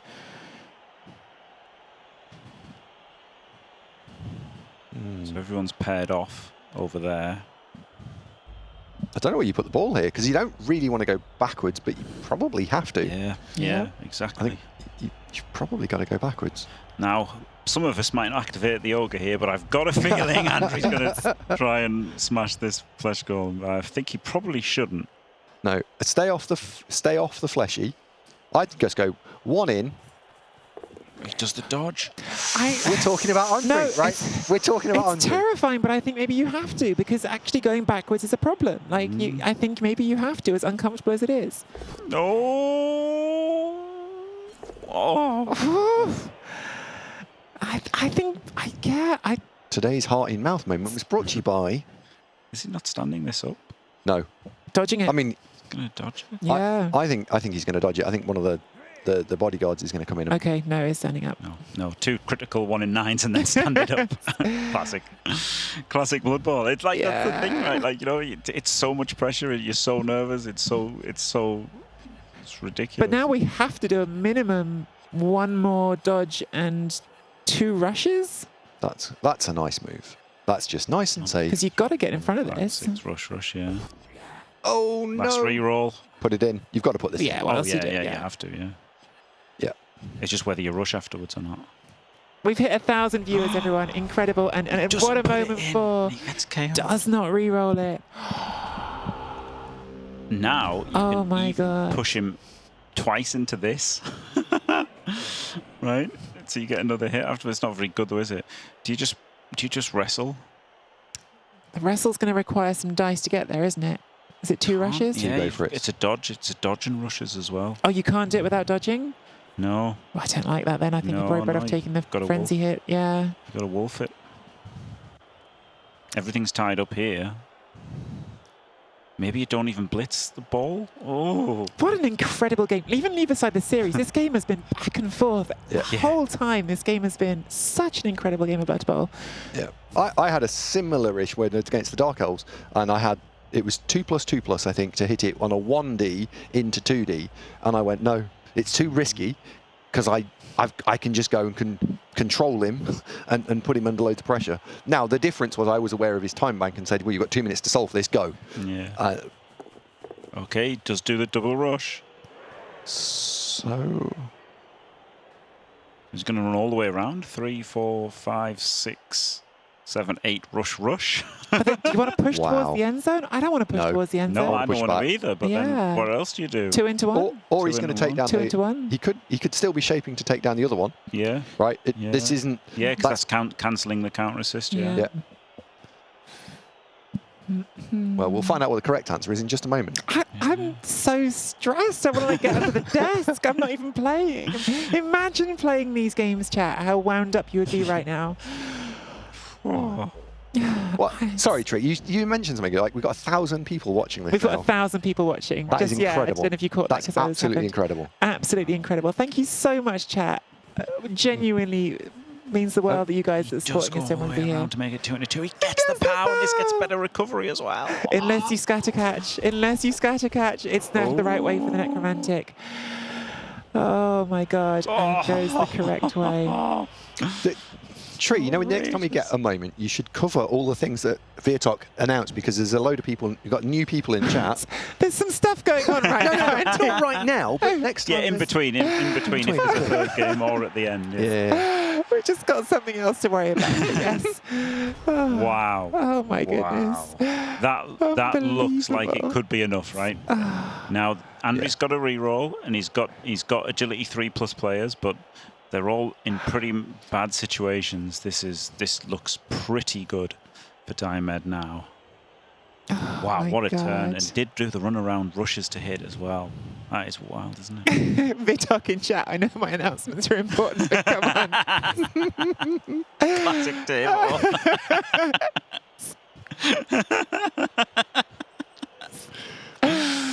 Oh, Poor me. goodness. Oh, he meant. Thank you, Andy. We know you meant well, Andy. And yes, what a moment. What Does a the moment. dodge, gets the 1 dice, pow. Yeah, that was like the only way he could dodge, right? It was the only Edge 3 player that could dodge to do anyway. Gets the AV break. Not the scouting Two ability needed. little zones. Yeah, not the scouting ability needed. The stun's huge. Bubble Yes. ability, another word from this weekend. Torquemada, bubble ability. There was some good bubble ability there with the 2 goals next to it, but it did not Stand bubble him up. over them. Whoa. Bubble is Right. the bubble. What? It could have bubble ability, bubbled. Now you're making stuff up. I am. That's exactly what I'm doing. I think bubble ability was made up though, so we're all right. So we are He has going to for the go ball. for it. Yeah, I think he has to, right? Yeah. Standing off is okay for Diomed because Diomed's okay with like the... Andrew does not put in the reroll. So keeping that reroll, I think Andrew just wants to have a chance on turn 16 Yes. to try to do something. Yes. So that's why we've kept that last reroll. That dodge has freed a zombie though. And he didn't stand the thrower up. Didn't stand the thrower up. I've done that in the semi-final as a zombie in the far right. I just Yeah. Didn't do it. So which players can score for the ability? Because that's what you should, Champions in chat, count the scoring threats. It's Both exactly what you of want to these be two. looking at. Both the And- blitzers. Oh, and this guy. yeah, and that guy. And 'Cause- this one potentially if you chain him. Because you don't need to pick this up. If you take all these scoring threats out, Yep. that's it. Mhm. There's only 1 turn left. Yep. So if you can take all of these out, and it looks very, very possible to me because they are all either based or you've got the blitz for them as well. It's very, very much possible here to just take out the scoring threats and then we get a game 3, which I think That's the one. 1,000 Power. people in chat would love to see a game 3. I know I would. Yep. But Andrew certainly would not. No. So with that POW, I think you don't hit this one, and you don't hit this one. Oh, and I think you don't follow, right? I like not following there, and then blitzing the wrestler, and then going for the pickup. Mm. Yep. Because I think you had them enough controlled. Wow. Huge. Is he going to blitz this one? He's going to run around the corner. Run around and blitz. If this is a POW, It's a wrestle, but down. Rerolls it. doesn't It's a get it. nothing. Stands firm. It's a nothing. Oh. And now, And that guard's in a great square now as well. Scory Threat Man is Scory Threat. Yeah, this is the thing. I like not following there and Yeah. then blitzing from the front a lot more. Oh my goodness. This could end. This could absolutely end right here. And if it does, Andrew's reroll discipline will be the reason, very possibly. Yeah, maybe. I say that it might not need a reroll, but it certainly will be a strong advantage for this next turn if it comes to Imagine if that. this guy had stood up and then Yeah. you'd have had an instant 2D and then you'd have had a free player with a movement 6. Yeah. Oh, Got to reroll that now, don't wow. you? that's Wow. So Yeah. that's free to player completely. he's going to hit it, Yeah, he's definitely going to hit it. and yeah. he's all Andre has to do now is get the ball to that man. Yep. Oh, yes. Easy. Just, Yeah. just. Well, yeah. Now, You are right. You're absolutely dead right. It's just the easy part might not be quite so easy, but definitely you are right. That is This is crazy. on the table. 100% confident, Jim. 100%. 100% Oh my Full power. word. See? No doubt. Never in doubt. Full power. Jimmy has been 100% confident that the nobility can't win the whole way through and remains so. And that power is big because that does definitely reduce your options. It doesn't close down all of them, but it reduces your options for how you get this ball to the player on the right. Yeah, this is so hard for Andrew now, right? Especially as he didn't stand this guy up, right? If he'd stood this guy up, then we could have blocked this guy, blocked the flesh golem, and then scatter. We're going to scatter the ball. We're dodging the scatter this way. Yeah, don't get the power, so we're just going to push it. And then the scatter is massive.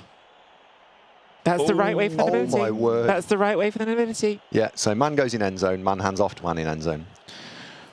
Oh my goodness, and we are very glad if we're Andrew that we have a reroll left. It's a pass, This is isn't it? hard though. This is a 4. It's a pass. It's a pass unless you do the 4+ dodge. Pass. Oh God, it's a 4 because he's got passing of 5. Yeah, Yeah, so you you actually. just dodge. It's Yeah. 4-4. Yeah. Yeah. So It's a handoff. player to the end zone first, scoring threat, Oh makes my it to the end zone. goodness. Oh Right. my God, this is a 4+, 4+, 3+, 2 pluses, and then another 3+ to win the world championship. Fails the Reroll first goes in. one, has clicked handoff, so has done the most important Picked it thing, up, has made the dodged, pickup. rushed. Dodge. Oh! Oh my God! Oh my God! I thought it was happening. I thought it was happening. Heart Wow. in mouth for me here. Cannot even imagine how that felt to be Andrew and Diomed. Absolutely incredible. Chat, I genuinely am shaking right now. That is like how tense that was. What an incredible end to that game. If that had been, obviously it would have been the final and a one-off game, it would have needed overtime, but if that had been a one-off game, that would have been incredible. As part of this series, out of this world, of this world as a final. And the good news is we get to do one more. Yeah, incredible. Wow. What happens now? What happens So, now? great question, Andy. Thank you for putting me back on track here. What happens now is that we are going to have a third game to decide everything. That is what this comes down to. First place, the World Championship of Blood Bowl 3. First time we've had a full World Championship like this in Blood Bowl 3. Our first World Champion will be decided by a one-off game with overtime. Must be a result now, no more draws possible. And if it's not settled in overtime, it will go to kicks. We really hope it doesn't go to kicks because that is an unsatisfying way to end such a dramatic series. But the first step is that we're going to take a break. We're going to let the players have a chance to get a breather. We're going to let us have a chance to get a breather because the intensity has been a lot. Perhaps before we do the breather, since Andy said 1,000 people here, yes, Season 7 is coming. In Blood Bowl 3 on Tuesday, we're going to have the new season. We're going to have the new team, which is Norse. We're going to have an arena mode, which is a 7-game run where you can only lose 2 games. You can get 7 wins before you get to 2 losses with the resurrection format Blood Bowl. So that's the kind of Blood Bowl we're seeing right now, where there's no deaths, everything isn't permanent, your team comes back the same. So it's just that pure version of Blood Bowl where it's all just about one-off games and playing your absolute best. I'm not even sure I'm in the right mind to think of everything else there was because there was a lot of new features that came in. You can spin multiple teams at a time in the ladder, which wasn't an option before. That is an exciting new feature. And for tournament organisers as well, there's going to be an option to roster inducements. So when you're running a tournament like this in the game, that's going to be an option. So much good stuff. Vitok, I know, is in chat right now, so maybe Vitok, while we take a break, can help fill everyone in on the rest of the things, because I do think we in the studio need to get ourselves a very quick breather as well. And then we will come back and bring you Game 3. Honestly, couldn't have asked for more from a final, could we? Wow. Incredible. Unbelievable. Yeah. Absolutely unbelievable and very impressive to see Jim's confidence still at 100% right to that last GFI. Never wavered. Never wavered. Chat, same thing I said yesterday. It's Sunday evening. Go get yourself your favourite snack. Get a drink. I'll be having a tea, but whatever you want, whatever your tipple is, go get that and come back ready for the decider of the 2024 World Championships of Blood Bowl 3. We will be right back with you in just a tick.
for the last time in 2024. Welcome back into the studio with us here for the Blood Bowl 3 2024 World Championship Final. This is it. All on the line now. No more takebacks. No more chances to make up for things. We are in the third game of the final between Diomed's Necromantic and Andri's Imperial Nobility. I'm Miss Beltree. As I have through the tournament, I've got Jimmy Fantastic alongside me, and we've got sometime co-host, when he's not too busy, going and finishing off in third place, Andy Davo as well. I didn't even want to walk away, although I did need the break. What a final we've got here, guys. I mean, Andy, you picked Andri in the Nobility beforehand, still confident? Yeah, yes. And this is for all the marbles. All the marbles. Jimmy, still confident on the Necromantic? Very confident. But interestingly, this is Andri's fourth tiebreaker match of the tournament and Diomed's first. So, yeah, and to talk about the context a bit more, because we talked about it earlier with the game through with Andy, but I'm not sure we even really did with this one. This format, this best of 2.5, where if you lose the first game, you need to win the second game or it's all over.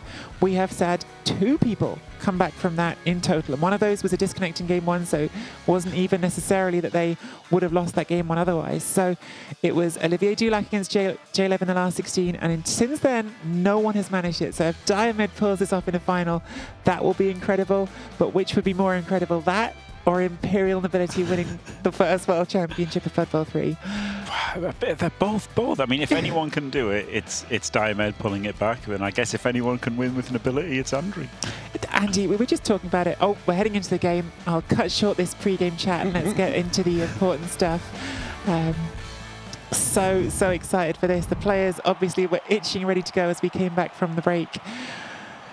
I was about to say, during the break, talking about it, the standard of that last game of Blood Bowl was so high, such a high quality game of Blood Bowl. You hope for that in a final. You want people to put their best foot forward, and both coaches, right till the end of that game, going back and forth, swinging, taking their chances when they had them, and so nearly it was all over, Andy. Absolutely. I hope this connects. This is tense. Oh this is so goodness. tense. What a way to win a final. Jim, you said, well, the only way to win is blue screen. So they're starting to paint it.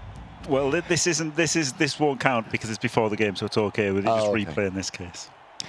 Bryden Cheney picking up on something that I missed as presenter. Full cardigan off for Andy. Oh, I'm not messing around. Right, this is straight off. This is my Blood Bowl top. We talked about this yesterday. Game 1, cardigan zipped up. Game 2, we're getting serious. Yep. Cardigan unzipped. Game 3, cardigan off. The cardigan is dumped out of sight. I've done my cardio for today. So we have the first decision. The coin toss was won by Andri, and they have chosen to go offense first. Yeah, he took again about half a second to decide that. So yeah, that's pretty swift again. Wow, Jimmy, I think no one is at all sure your feelings on this. Do you like the decision to take offense first? Yep. Yep. This is going to be the first of these 3 games in which we see the inability to go first on offense. Yeah. It felt like they went straight on offense in game 1 because of how quickly the Necromantic offense unraveled. What do you think are the takeaways from that second half offense from Andri and from Diomed? What do you think they're looking at and thinking could do that better, could do that differently? Yeah, well, interestingly, this time I think Diomed's going to go less high octane defense here. Yeah. He knows that there could be an overtime. He knows that a draw doesn't lose him it. So he's put the 3 zombies on the LOS here, and he's just going to play a more standard defense from the Necromantic. Instant change, isn't that interesting? And we've talked quite a lot while you were playing, Andy, about different ways you can set up Necromantic on defense. You have so many options. You showed us 2 different ones in your games. There was the full line, I'm going to make you do some dodges away because you can't hit this. And then there was the slightly reduced version where you just put the 3 players down and they still couldn't hit it, but they could at least go outside. Yep. But against this much guard with a Necromantic, that's not an option, is it? It's not an option, no. And I like what they've done here. They have chosen to...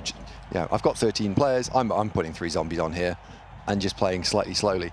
I worry for Andri that if he plays a full contact game, he will get into big trouble because this has got overtime to it, right? Yeah. This is not draw friendly. Saying that, we've saw an actual result in the first 2 games. So there's no reason to think that this is going to overtime. True. Yeah. We've had a win each side, haven't we? Yeah.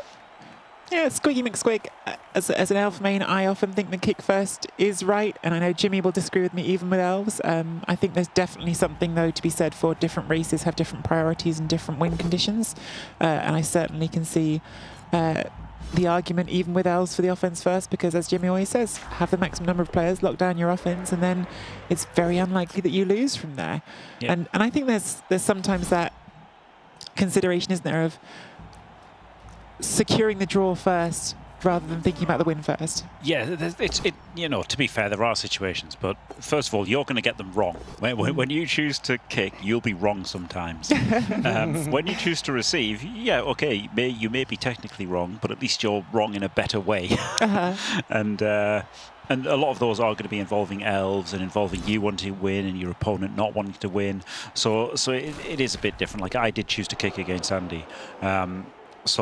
There are some very, very few situations. Very, very few. I think it's easier just to say as a rule, always receive, and you'll very rarely be wrong. And when you are wrong, it's not that bad to be wrong. I think I agree with Torquemada that Vampires are certainly a team where I would flip that proposition on its head and say normally you want to kick first with Vampires, because Vampires are so good at pressuring offense that getting that chance to put your opponent's game into crisis right away where you've got all those Vampires on the pitch certainly has a lot of power.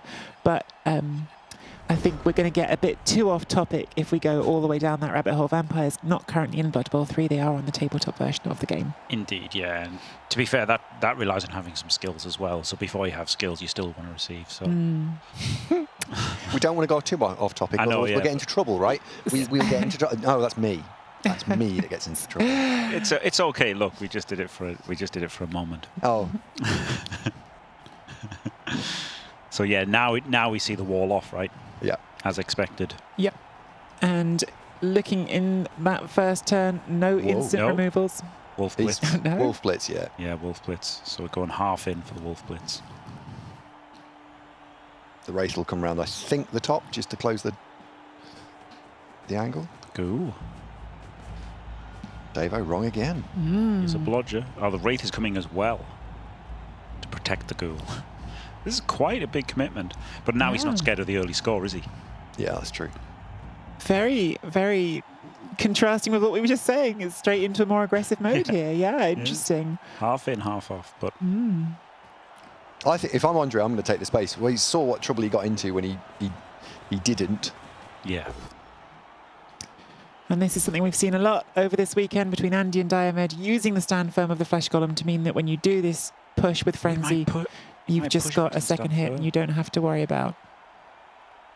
Because he might not stand firm, and then he might have pushed. He could have pushed, right? That was interesting. Sorry, Trick. Why do you think you would have taken the push there? Because he could have pushed the zombie out here, and he just might have wanted to do that. Okay, yeah. Squeaky McSquig, not what I would have done. Counter broke at 99. And again, as smart as we can all be watching the game, no one on this desk is playing in the final. It's the finalists who got there, and so whatever they're doing has been working so far. Definitely two players at the top of their game we are seeing in this final. I think we saw that last game, such good decisions all the way through it. But if they're making a different decision to what we would have done, it's probably worth asking, maybe they've got a different idea. It's not the most solid defense. No, this is very easily push-upable here. But if you do push-upable, you're splitting your team, aren't you? Push-upable. If you do push-up, you're splitting your team. I wonder if he's going to Ogre Blitz the Wolf here. Oh, he mightn't he? Yeah, I mean, make ball safe, Ogre Blitz Wolf. That's pretty spicy. That is. It's not. This is Andre as well, right? So I'm trying to think about it through the aggression. It's how to win a game. That gets the guard in, which gives you the 2D on the fleshy as well, or the 2D there. It's not a 3 dice. I don't think he'll care. No. But the lack of block might kill him here. But yeah, people are bringing up trap space that we've talked about this weekend. People are bringing it up in chat. That space to the top left, that is trap space, isn't it? It's saying, go on, push through, see what happens. Yes, probably a bit like what happened to Andy in his game versus Wenteros. You know, he split off. He had a X cage, and it got him into trouble. No Sorry. multiplayer. Ooh. I So- generally don't like behind the front line. Now, obviously, with stand firm, that does keep them off you a little bit, but not necessarily. So where's he blitzing then? Because he's now having to blitz without any blocky, wrestly type thing. Yeah. And the next turn, those zombos are absolutely standing back up again. Yep. We've hit the wolf. I'm shocked they didn't blitz with the ogre, honestly. Absolutely shocked. AV break here would be pretty tasty. Sort of an 8. He was really rude the day that he didn't blitz with the ogre. Yeah. I think if I'm the Necro, I'm delighted with this. This is mega. There's no blitz. Or there's a blitz on the Wraith, maybe. Or the Ghoul. No No blitz. blitz, just no blitz. Yep, definitely And standing up, that- standing in. Yep. Is the response just stand up and then jam everything in, right? Yeah, And that's what yeah, you it is. started saying. It is, yeah. Stand up and stand in. Yeah. Which, you know, it's a bit risky in an overtime format. You know, this is one of the ways you can lose the game. Yes. So there's been some talk. By the way, I don't know if we noted, and I certainly didn't, and apologies if one of you did, and I just was distracted for a second. There are treacherous trapdoors on the pitch. People might be seeing those and wondering what it is. Yes, I gestured towards them, but you were busy talking, so I didn't talk Sorry. over you. Yeah, that happened. That was the kickoff result. If you enter this on a 1, you're removed from the pitch and maybe injured. Surfed. Yeah. It's one of those dynamics. We talked about it when it came up in a game the other day. It's very, very unlikely to matter in a game between two high-quality players. They won't let themselves get close to it. It's even less likely to matter here because there's a number of players with stand firm and sidestep who would avoid being pushed into it. But they're right there on the pitch, and so we didn't want to leave them unexplained because people will look at that and go, "What is that bear trap doing?" Yep. Just a push, which is nothing. Yeah, wrestle? I don't want to be. I don't want to be. I don't want my ghoul fouled. Yeah, cool foul.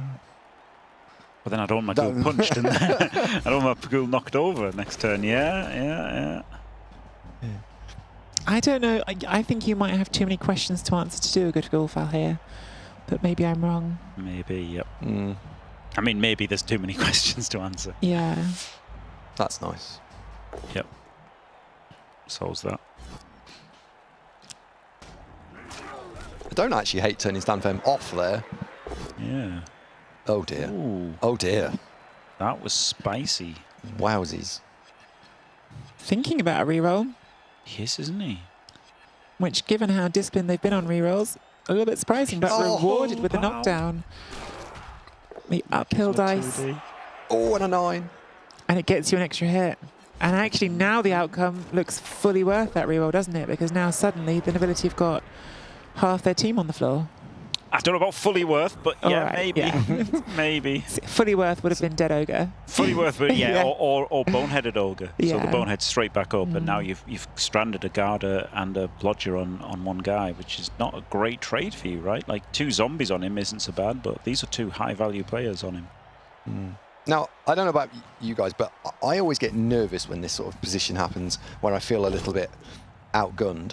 So I'm thinking about how to chain push, get down the field a little bit. Yeah. And in the last drive we saw, Andre came ultimately unstuck by not scoring. Do you take the space? Yes. It's looking like Andrew is, definitely, isn't it? Yes. You can't commit fully to it, but I think you should nudge over there and then, make Diomed worry about it a little bit. Yeah. Raise it as a question. Yeah.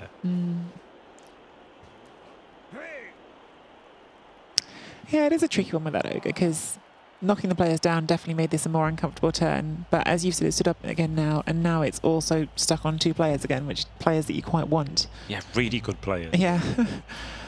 And it can dominate them. It can just keep punching one, and you can't do anything to it except Yeah. upilling it again. I like this. Dimmy with a great analysis. Thank you, Dimmy. I like scoring turning here. And that's why he is the Imperial Nobility expert. If he follows, he gets another. Oh my. Heavy break. Stun. So now isn't he got 2 dice going onto the flesh golem and then 2 dice onto the zombie, I think. 3, Yeah, he's found that 2D. 5, 6, Yep. 7. Yeah. Didn't get him. And then he's got 2 on the zombo. Or 2 on the fleshy again. Yeah. Fleshy again. Gets the pow. Each knockdown on the fleshy could just be a killer, couldn't it? Yep. Well, we saw Diame get it done without the flesh golem for a drive last time, and we saw him get it done without a flesh golem and a werewolf and a wraith in one game. No, Really? That sounds Yeah, I hard know, to believe. right? Seems impossible. Yeah. But Diame. Good job it wasn't something like a mirror where it'd mean you had no chance whatsoever.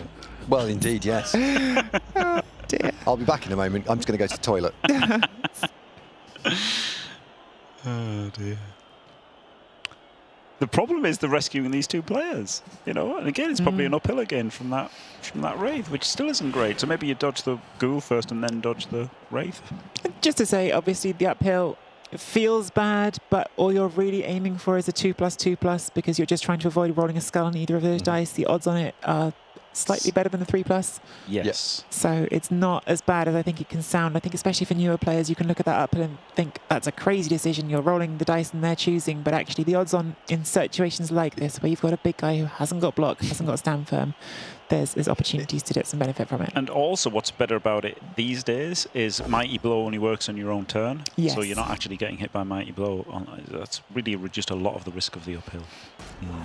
It is only those odds if you've got block and they don't. Yes, It is worth yeah, just to be clear. On new players, yes. Thank you, Andy. Important clarification, definitely. That is... I don't want to say he's handed the drive, but... Yeah. Yeah, I quite like blitzing with the wolf there, you know, just to pull it back. Yeah. So this would free up the wolf if you don't stand firm on the flesh golem, but you've already used the wolf, so it doesn't. Yeah. Yeah. Yeah, maybe... He's just chaining Andre out, I suppose. Because Andre's only going to have 3 people, because I don't see how you knock over the ghoul viably, unless you just get lucky. So you're not going to be dragging much else with you. No. And he can dodge the blodger. Yeah. Get this round here. I think you dodge. I think you dodge both. 6, 7. Oh yeah, for sure. So like the dodge is worse than the uphill in terms of odds, right? 30% to get him off, or 33% to dodge off. I'd like to fail a dodge off. So 70% to get him away, or 67 to dodge away. But the thing is, if you get him down or push him back, you're still stuck miles away, and your guard's not doing anything. So I do think it's better to try and dodge both.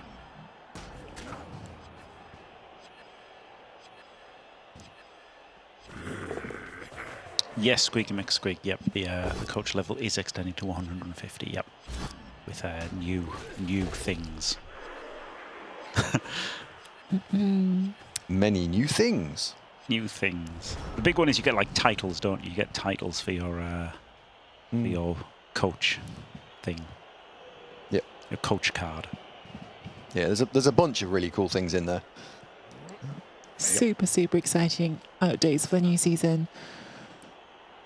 I think it was very cool seeing the excitement of chat as they all came in, but there are a lot. So many, as we found out at the end of that last segment, it's quite hard to list them all off.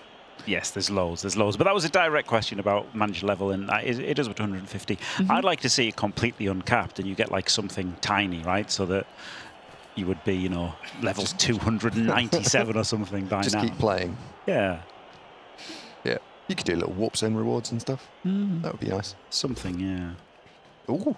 One warp stone per level. Big power on a ghoul. Yeah. Yeah, blitz this, yeah. Nice. Blitz and then run down. Nice. And that's the sacking piece as well, so that's Yep. really nice. That's really nice. Yep. Interesting that he didn't dodge off or uphill with the Wraith, just left it on there. It's such a weird game state. It's such a game state that feels tied to these 2 specific teams because it doesn't look good to be running away from the rest of your team like this. It looks bad. You think your opponent can just disengage and come bother you, except that both of these teams are really good at staying engaged once they get engaged and not that good at getting unengaged. Yep. So all these players on the defense who are stuck in this mess in the middle, there's very few of them that you can easily free up. Yeah. It's an engagement trap. It is an engagement trap. But having said that, I think we've got really good chances to get something next turn for the Necro to come back in and, you know, get a wolf blitz on the leading guy maybe, get some pressure on. Oh, he's... Powered him. I don't know if I'd have done that. Again, I'm the wrong person for this, but You'd have definitely hit with Mighty Blow, Andy. I'm sorry. Come on. yes. Take a mighty blow hit. Don't. Yeah, sorry. If I could be serious for a minute. Best skill in slot. It's kind of tempting to at some point make this dodge so you can block this guy and then get him off without a dodge, right? Just for anyone who's a bit less familiar with these teams, the orange circles are all bodyguards, so they all have stand firm. So that's why we've got those skill rings on, just to make it a bit clearer exactly what kind of puzzle we're looking at here. All the normal pushes you might be looking at, thinking that push could free that up. It's got an orange circle for an ability right now. It cannot be pushed. So really the only players you can look to do chain pushes off here is the purple on the thrower, and then using your own players after that. And also, the white players have fend. Yes. It's a little known skill. So he only gets a push here, so he does not free his wolf, and he's probably got a blitz with the wolf to free it. Yep. That's probably worth it. Or he could blitz with the wraith. Nope, he's already not. Bedsheet unfolds itself and stands. Yeah, no, he couldn't anyway. No, he's got a blitz with the wolf, surely. Yep. Itchy, we've only gone with the one set of colours on because we think the necromantic positionals are easy enough to tell apart because they're such distinct positionals in terms of how they look as models, whereas the Imperial Nobility are not quite as visually clear. So that's what we've gone for in this matchup, because there is some clutter if you put all those colour rings on at once, so it's a bit more. We think it's the best way visually for everyone. That's the feedback we've had from chat, so that's why we've gone that way. You know, if I'm Andre here, I'm a little concerned that I'm eating all these hits, right? No apothecary. Yes. Yeah. And yes, it's lovely to go and score, but Yes. it It is quite Eating lovely to hits. score. eating hits, yeah. Do you blitz with a wrestle Wrestle? tool to get it down? Yeah, because it's not got fend or stand firm or any other Yeah. annoyances. Yeah. Because all you're trying to do is disengage. I guess he wants to try and force the score. Yeah. So, yeah, blitz him and then get him up here. Yeah. So that Into the is zombie, into the wolf, into chain diagonal out. Yes. So, he So the frees wolf is just wolf free. next turn. Yeah. Yes. Yeah, that's beautiful.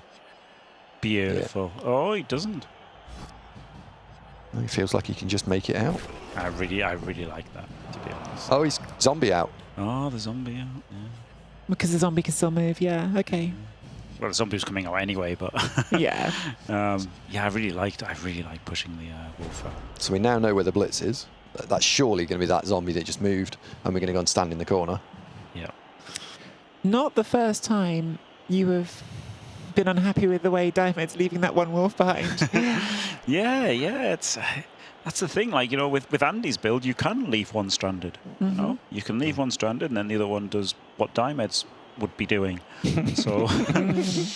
So, yeah, I really don't. That's another reason to like the double wolf build. But you know, he does have the two ghouls. He's got the sacking one. He's got the blodger there. So it's quite nice, and he's forcing the blitz on the zombie here.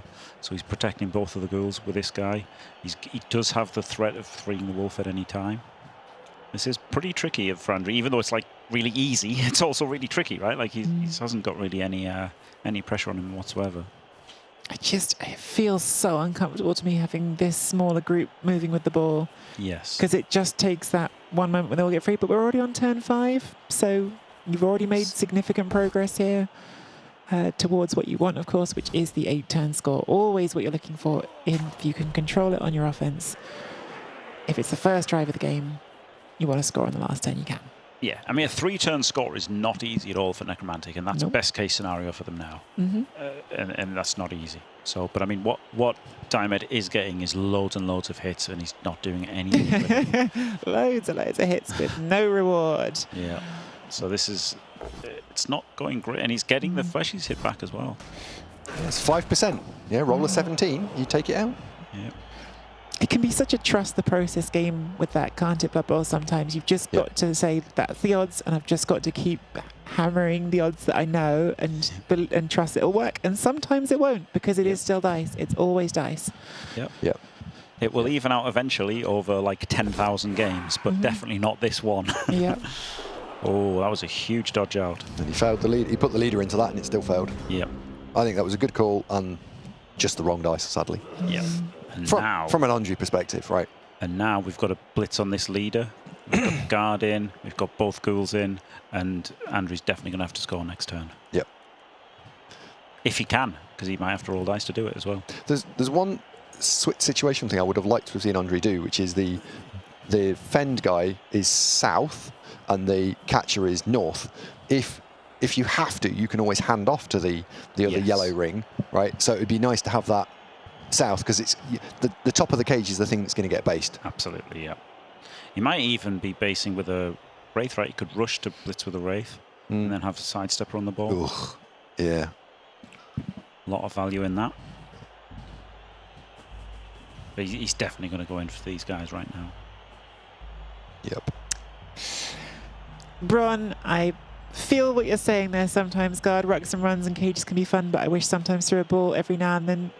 Risk-averse overachievers.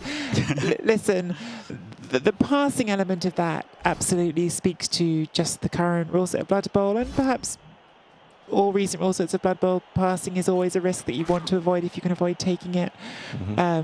But absolutely in this tournament we have seen different risk profiles from different coaches, and especially with the Wood Elves when they were earlier in the tournament, and sorry to keep coming back to them, but is just probably the strongest example of someone playing on the much higher risk profile, Olivier Dulac. And you absolutely can win that way. That is the #1 tabletop ranked player in the world. So there are ways to play it. It's just at the end of this tournament, even though there were some great Wood Elf runs through this tournament, the end of this tournament it's shaken out with the teams that don't particularly play that way. Yeah. The throw, yeah, because they're not even carrying the ball on a throwy type piece. So he does do the rush to get the hit. And now he's going to have to dodge off the wolf if he wants to come back with a wolf as well. Which means he might not do that dodge. He does. He goes in there. I would have gone around. That's interesting, isn't it? See, this one thing is, I would have gone around here, and he's gone in there, and that might be better. Well, he's almost certainly going to have to dodge here, isn't he? Yes. My initial gut reaction is, I'm scoring and dodging into that empty square on a 3. Yeah. I can't see a clean-cut way of doing this. I'm putting the odds at a stall here at somewhere below 0%. Yes. Not even thinking about a stall here, are we? It's just score, which is going to require some scary dice. The only way you don't is if you feel as though you can lift something out of the midfield and pull it into that war zone at the very top of the screen. And I just don't think Andre's going to... I think it's too risky. I mean, honestly, he can get this guy in, but it's just not that good, is it? He's going to have to rush. He's going to have to rush with this one, double rush with this guy, and even then, what happens after that? I think with 2 rerolls and how well you've defended in the semi-final and final, and a team that hasn't lost any players, I think Andre backs himself to make a 3-10 stop. Well, he's going to make the 3-10 stop. Look. Oh, that's using a reroll. Don't like using that reroll. Wow. Wow. Okay, we might be dead wrong. We might be fighting for a stall here. So now he has got 2D on the Wraith with the line elf. The line elf. The line elf It's an just elf appeared. snuck onto the pitch. It's the final. Wanted to get involved. Yeah, so this gives him 2/2Ds, doesn't it? Yep. Big pow on the wolf. And then Every you time can on the fill that wolf. square with that 2D. Yeah. Oh, I can't believe he didn't follow. You have to follow there, because you can move this guy in for that 2D as well. And then you can free them both. So is he trying to stall? Yeah. Oh my goodness. This looks like a stall, definitely. It's not what I would have done. He's got it. Gets Big the pow. Huge pow. No follow. Stay put. Yeah, because as they've just been saying, that would sidestep into that square. If that was only a push, you've got the dodge back again, which you did not want. Wow. Huge pow. Wow. So I've just been saying would have some confidence in their 3-turn defence, but I tell you what, a 2-turn defence sounds an awful lot easier, doesn't it? Yep, Yeah. This is risk profile, right? So if you're watching in chat and you're going, well, the commentators just said this is never going to happen. Yeah, it's because we're playing safe lines of play that don't have inherent instability in them. This is a more adventurous, aggressive line that absolutely has adventure cooked into it. Yep. Absolutely. And again, talking about it, that thing about rucks and brawls, and huge power again, because that is a piece that you needed to effectively roll a 6 to power that, and they did. Yep. No armor break. He knocked over three of Diamed's best players. Yeah. And he's yes. completely solidified the position, so it was a great turn. And yet, this isn't Elf Ball, but we have said all through this series, all through the last 2 rounds, Andrew's a very aggressive player. He does like the aggressive plays. Yeah. Wow. That's the difference in terms of if you're a new player and you're thinking what do I want to try? What do I want to do? You could go back and watch from the last 16 out. There are so many different types of player out there. You could find something that suits you, irrespective of race, because some people play orcs quite passively and they stand off, and other people slam them in every turn. Yeah. Yeah, and listen, it's a community event. I know that's something that Vitok and Nacon really wanted from this community event. We've got 1,000 people here watching right now. All 3 of us stream, but more than that, go out and check out the streamers that are on Twitch, not just the 3 that are on this channel. You're going to find someone who plays the way that you like, someone who has the vibe you like. Go check that out. Don't just watch this World Championship right now. There's so much good content out there in the community.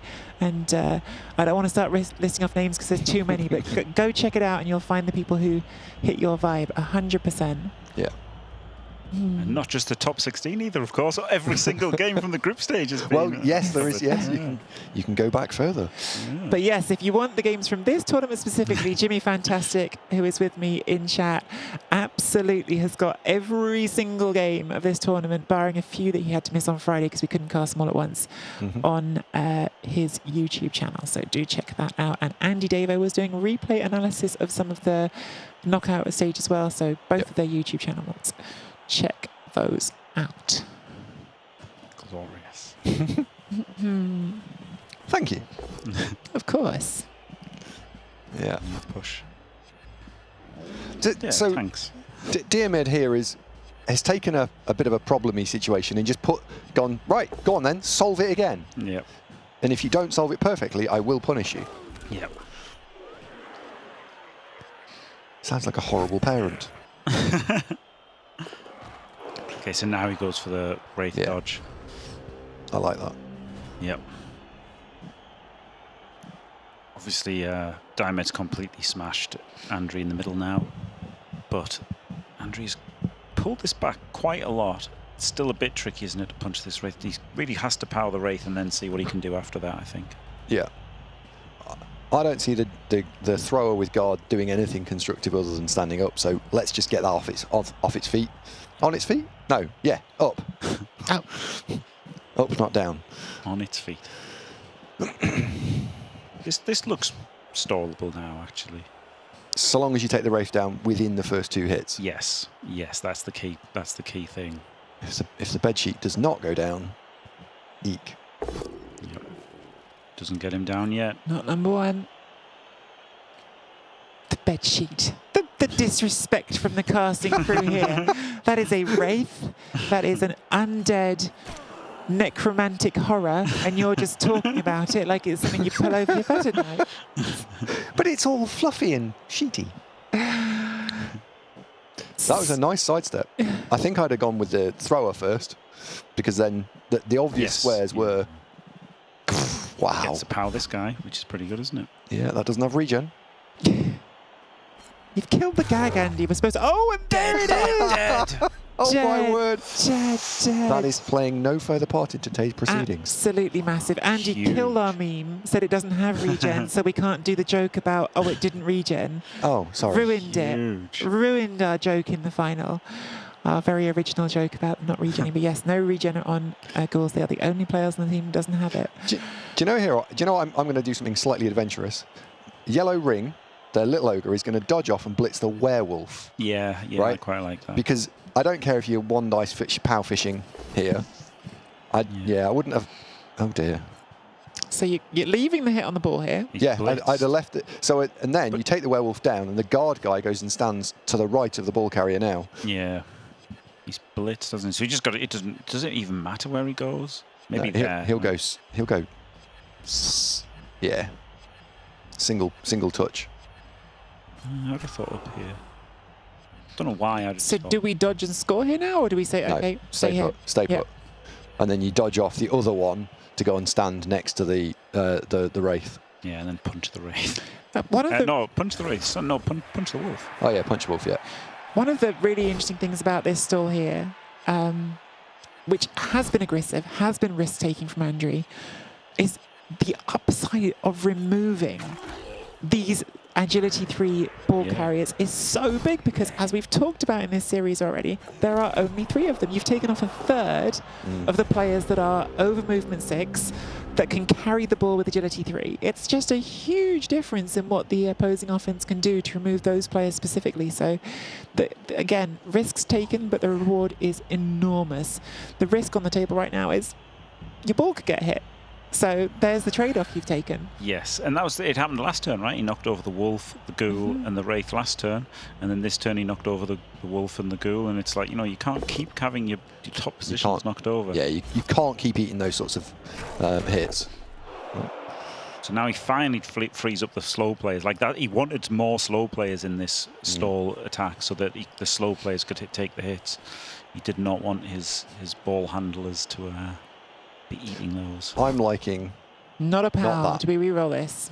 Not that. I would have gone. No, I like that, because if you get a push, you're getting 2 dice on the ball. Oh yeah, because you can use your guard to squidge it. Oh yeah, yeah. Very yeah. nice. So was really only needing a 3+ here to then get a 2 dice with the ghoul. Really nice. And you throw the last reroll at this. Yeah. Yeah, because you're not getting a 1 turn. So. And if you put the ball on the floor, easy chance that well, it's easy chance. There's a real chance that the pickup fails and the nobility don't score. Yep. Might have a look at something. Yeah, look, a safe move here. You can't keep eating those hits. They say, as the nobility, keep eating the hits. Both downs. Double pows. And this was the trade-off you made. You killed the ghoul, but you've left the ball go. Oh my Doesn't word! follow. Oh! And he stuck the wrong side of the ball. Great scatter for the nobility. There's a thrower Absolutely there. great scatter. I really like the follow because it gives you the 4-3 out if you have to. Yep. Really like the follow. Because also there's the chance it scatters onto you and you just catch it and then it's on bludge. Yep.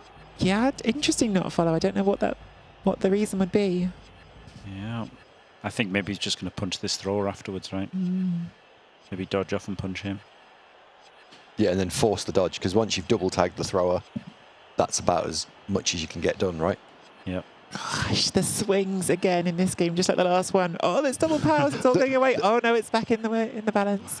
The only other problem with dodging here is you've just had one of your 2 ghouls killed. If the other one dies, you cannot lose that ghoul, right? 100%. That's The a block great ghoul point. must not die. Yep. If you lose both ghouls. Yeah, the wolf. Yeah. Yeah. That's So maybe that ghoul actually, sorry, that's to stay there. Yeah. No, correct. Correct. Errata, the errata of... Errata. Right, it's 3-3 to score. Yep. With a reroll. Yep. Well, he could 1D. He does dodge. Could go for the 1D, right? Because that's kind of, okay. Now he's got. Nice. Dodge. It's just 3-3. It's okay. You guys tell me 3s are easy, so it's not a problem. He could still do the 1D here, right? Because on a 3 it works. No, like on a it's 2 uphill it's now. not a turnover. It's not. Oh yeah. Oh assist. god, of course. Yeah. And if this one blitzes, it doesn't matter. Yeah. Yeah, it's 3-3. Yeah. You heard them earlier, guys. They all said 3s were easy. You heard them. It is, isn't it? Just 3-3. Yeah. Well, Makes first the one's dodge. easy. Makes the pickup. And that's why they're the expert commentators, because the 3 is in fact easy. Why are we Wait, stopping? what? It's turn 8. Oh my god. The stutter step. Andrew playing with our nerves there. Oh my god.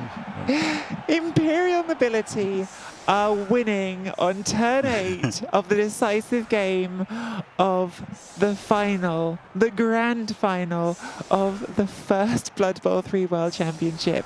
Jimmy, confidence check that Nobility will not win. 100%. 100%. Andre's got this. Andre's got this. I'm not sure I want to give away. I think I want to give up the 1-turn equity for not having my players smashed. 100%. I wouldn't dream of putting these on the LOX here. Wouldn't dream about it. It's so hard to 1-turn with Necro. And with no rerolls and missing one of your ghouls. Yeah, definitely tough. Yeah. Yeah, with 2 wolves it's hard enough. With 1 wolf, forget about it. Andrew deserved that status as dog to the dog. It was a daring play. It was a daring play. Listen, Andrew, whatever you would say about Andrew's play, I would say all through these games, whether you agree with them, whether you think it was the right percentage play on any of them, you absolutely cannot accuse Andrew of lacking nerve. Andrew has held his nerve in so many spots. Even back to the quarterfinal, which we saw the first game we cast this weekend, Andrew's quarterfinal against the Lizards. I remember all of us sat there thinking, oh, this is a loss there. This is out of control. And dug it out because kept his nerve and kept trying to find that answer. So really great stuff from Andrew. Also great stuff from Diamond. Definitely not for a second taking away from that, but since Andrew just scored, just making that point. Really, really great. Courage from Andrew in key moments. Foul here? Probability of a foul? Yeah. Yes, because it's a good player. 100%. You've got borrow Jimmy's line. 100% because you've got a zombie on the bench. So this is where, if that's the case, right, and you know you can't be one turned against, do you not take a slightly more aggressive second line to try and so you can turn Stand Firm off, you get knocked back, and then you don't get a gang foul? Yeah. So this is. That was a scary changing weather. If that had been rain, you would have been weeping if you were Diomed, but it isn't. This is already a really bad half for Diomed. He got scored on. He's been outbashed, despite kind of shouldn't be on the balance of probabilities, I'd say. He's been outbashed. He's down a goal. This is very rough. I'd love to see some mid-game stats. Like if we could see the block numbers right now, because it feels to me like the Nobility took a lot of blocks against them that drive. Yeah. To not lose anything is very fortunate, definitely. Yeah. Sure feels that way. Yeah. Wow. I think there's definitely a foul here, though. Yeah. Blitz first. Feels like you have to. Going Even though after you the only win value. this game through overtime. The problem is you're already down to only one reserve. And the only way you win this game now is with overtime, right? Because you're 1-0 down. You're not going to score twice in the second half. You're just going to score once and take it to OT. So really the risk of you losing a play, he's still got 13. Maybe you don't foul, actually. Even though it's a really good player, maybe you don't foul. This is interesting. See, I think if you were going to foul, you would have wanted to blitz in the middle here to get the maximum assists on it. Yeah. Yep. Wow. Yeah, not a foul. There you go. Diamond's not a foul, is he? He's taken that 13 for stability. Yeah. Going to bring in another point here, Jimmy, because you just mentioned overtime. The conversation about whether you should receive first or defend first, I think there's a huge benefit to receiving first in an overtime game, which is that you need to use rerolls on offense to score, whereas on defense you can be patient and not use your rerolls. So now, to clear it up for anyone who doesn't know the overtime format, the overtime format is once, if we are tied after 16 turns, we go into a full extra half. It's not sudden death like it used to be in the Blood Bowl 2016 rules.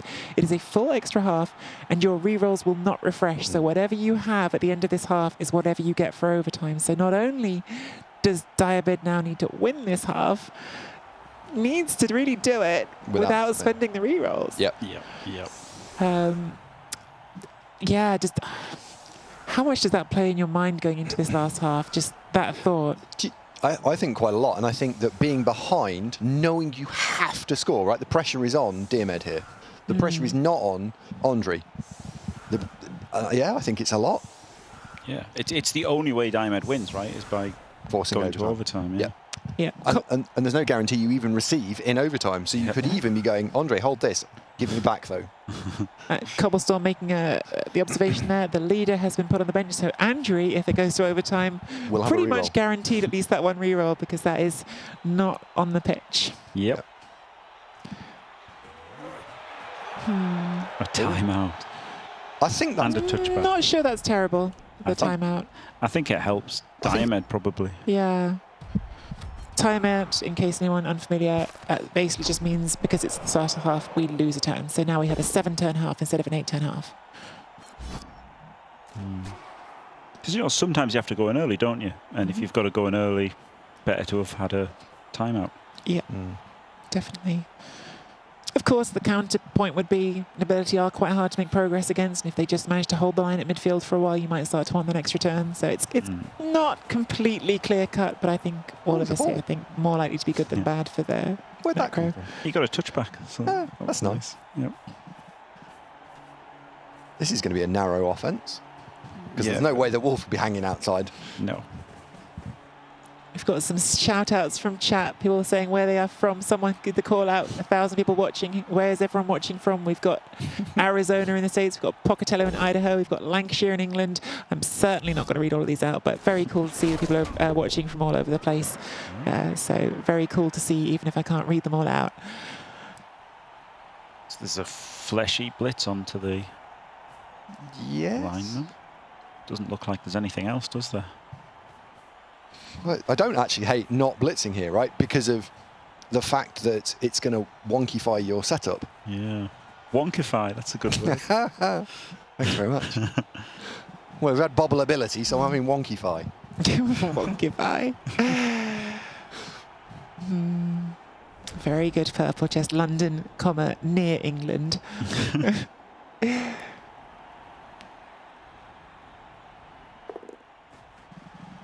So not the ogre blitz from the last time, which just destroyed a flesh golem. Yeah, shocking. I think he's going to chain the zombie in front of the ogre into his line to get 2 hits. Yes. This is Sure looks like it. This is a T-shape. And a square, but obviously it's quicker to go at the T-shape. Yes. Bang! Nice. Absolutely amazing. So cool seeing all these different countries. Genuinely, I'm absolutely made up that we've got 1,000 people from all over the world watching Blood Bowl. That's just wicked. I'm sorry. It's so cool, and I'm so glad that the people are watching this and seeing really high quality Blood Bowl. Yep. Really high quality Blood Bowl. Yep. The other thing is that with Season 7 coming, and I know you alluded to it, we've heard Viatok talking about it, but Season 7 for me is possibly like a breakwater of like so many amazing things are coming, and I'm really looking forward to it. Really looking forward to it. That, you know, hopefully all these people are going to come and play. Yep. So we're seeing this line defense. We talked about the line. I feel like it's capital T, capital L, the line. We've seen this from you, Andy. We've seen it from... It's again, a formation that fits very well with both these teams because of the stand firm, because of the guard, because of the sidestep. It just works for them to draw that line and use the guard, leverage the guard by putting it in positions where you just can't really budget. Yeah. Well, it works for elves too. We've seen Olivier do it with his sidestepper holding the sideline. I've done it sometimes just randomly versus Gorgobert. I did it a few times. It's pretty decent just having a big line. It's hard to deal with if you have less guard or the same equal guard. And with the other thing with the Necro here, they've only got 2 fast players now. So I found that in a couple of my turns where if I was wanting breaking through, I'm like, cool, I've managed to, I can't actually get a box because I haven't got 5 fast players to get through. So it's tricky. Yep. Wolf hit on man on edge. That's not talking about his emotional state, just Okay, thanks. just in case you were curious.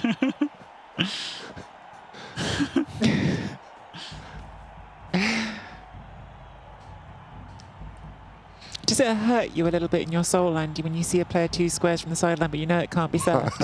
Do you just look at it and just something inside you twitches with frustration at not being able to serve it? No, I just hope they turn stand firm off.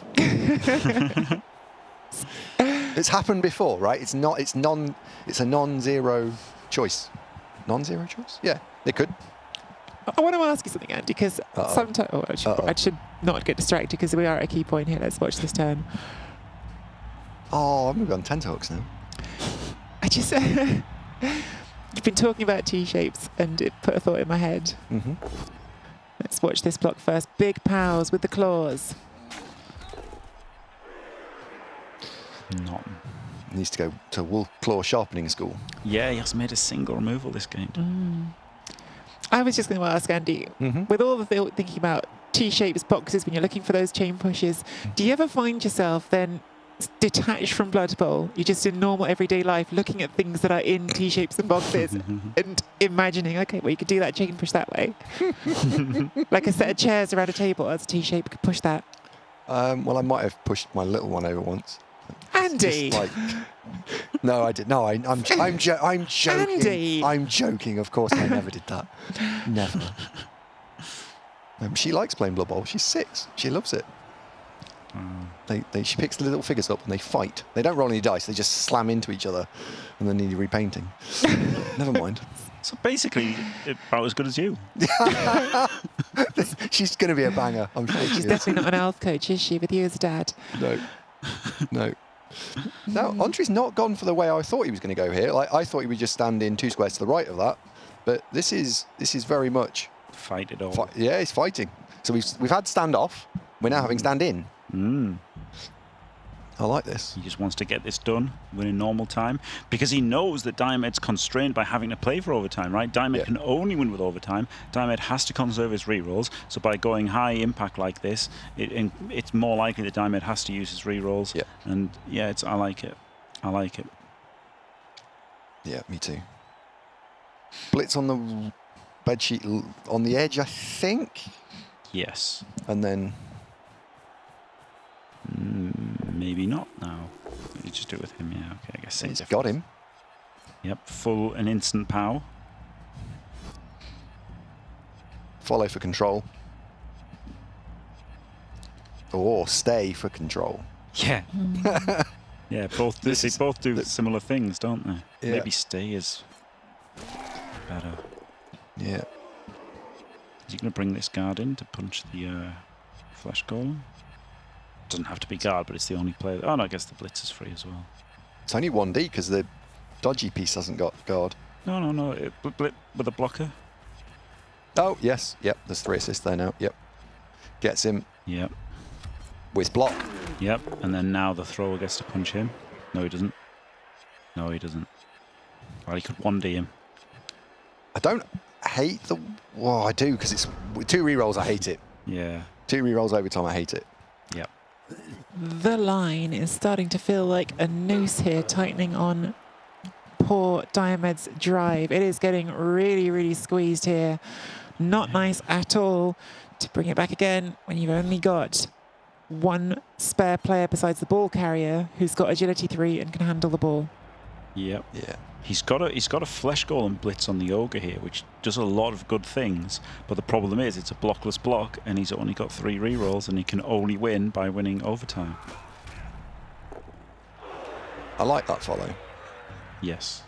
Getting guard into Andre's line is nice. And controlling his guard. Yep. Now, I think if you had 2 ghouls, I think he flips and goes round, like, gets round this horrible line. Yes, he hasn't got the players to kick out around. All the rerolls as well, right? Like, this is the thing, he really has to conserve rerolls as much as possible. Yeah. Ooh. That is not any good because you've got dodge, but that is good. The second hit, is that maybe better to get on the second? It's certainly good to get the armor break. Only a stun again! Oh, it must be so frustrating. But still could be a big stun here. That's an important piece to have out of the action for a turn. That's the blodge. I'm sure, of course, he wants more. Of course, he wants more. Yeah. When you've got the whole game without Yeah. ever removing anything, wow, that's starting to get frustrating. And he gets frustrated after a turn without removing something. And he just looks at them and they go.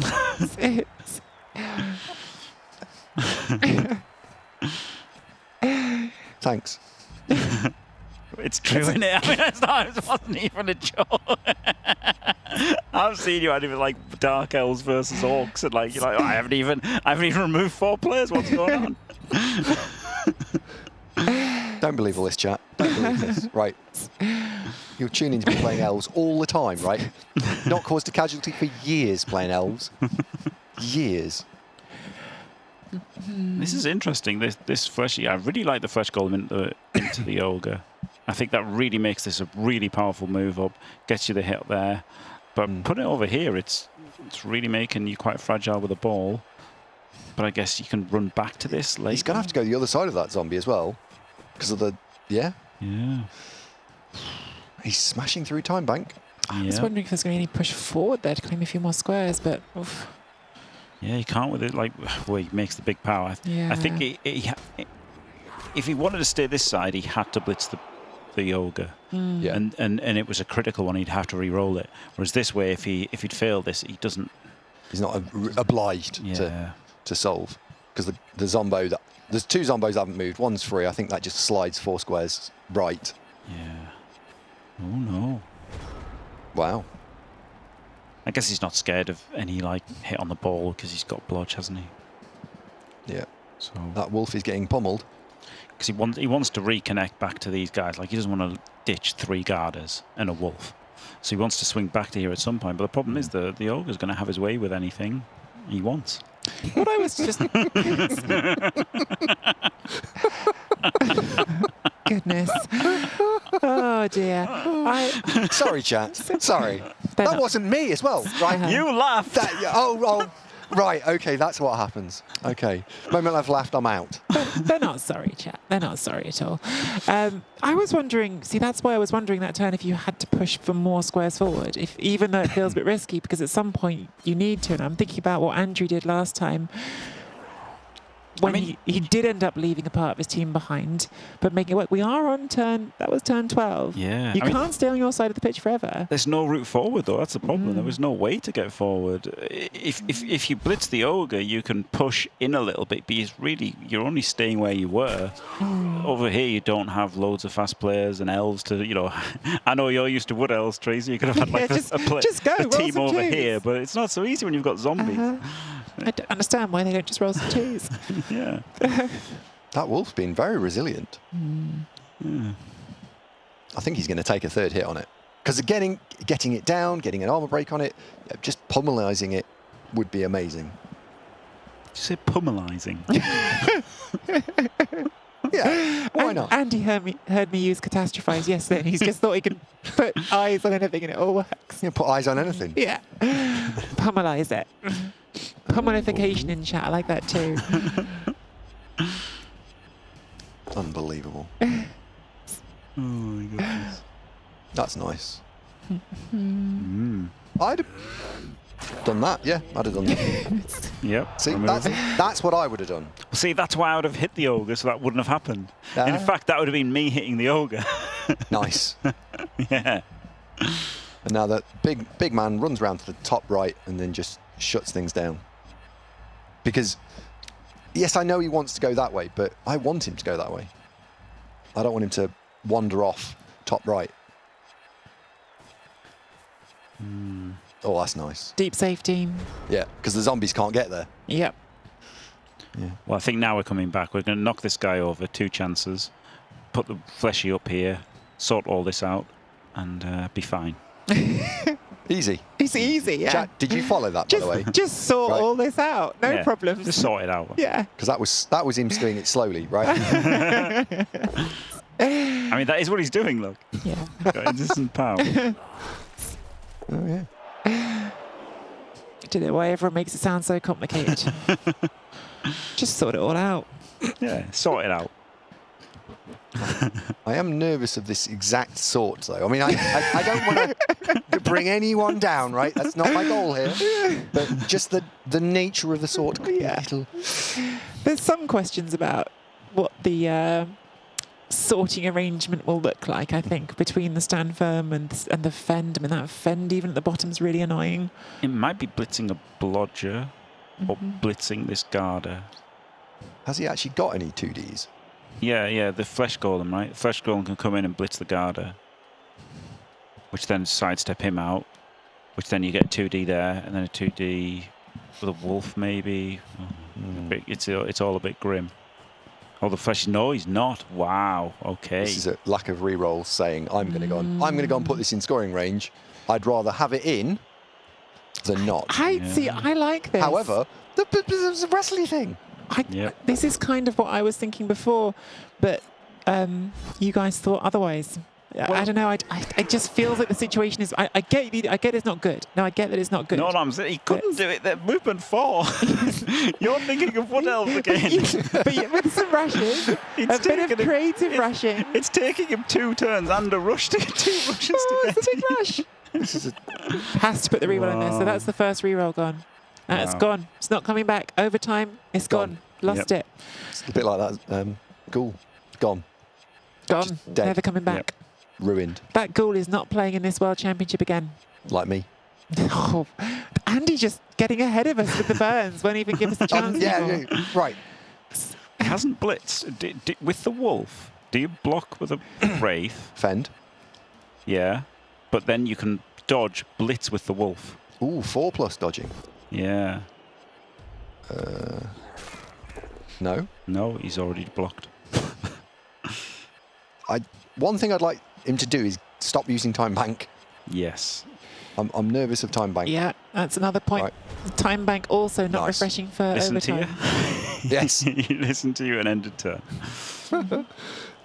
So I think the nobility here should be able to force the score next turn, which gives you 3 turns to win the thing. Yep. And then you can use both rerolls on that. Make sure of it. Oh, he's not got the wolf again. Oof. This wolf is incredible. Tanko wolf. Different wolf from the one you faced. Yeah.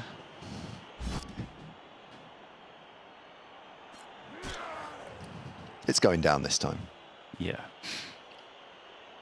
And I mean, this, if he powers it, he frees 2 players as well. Yeah, Yeah. nice opportunity to free players up here. But my hunch is that the Necro are just going to go in next turn. Maybe there's one more turn in it. I don't know. Oh my God. Oh, he's Wrestle, got it. wrestle. Yeah, he's got it. Yeah. But Got it hasn't freed Yeah, but the not blodger. exactly. Not the way they wanted to. Could hit with the ogre. That's basically better than dodging, right? Yeah. Because it's a 1 in 9 fail, but you can not try and loner it if you want, and it can kill a flesh golem.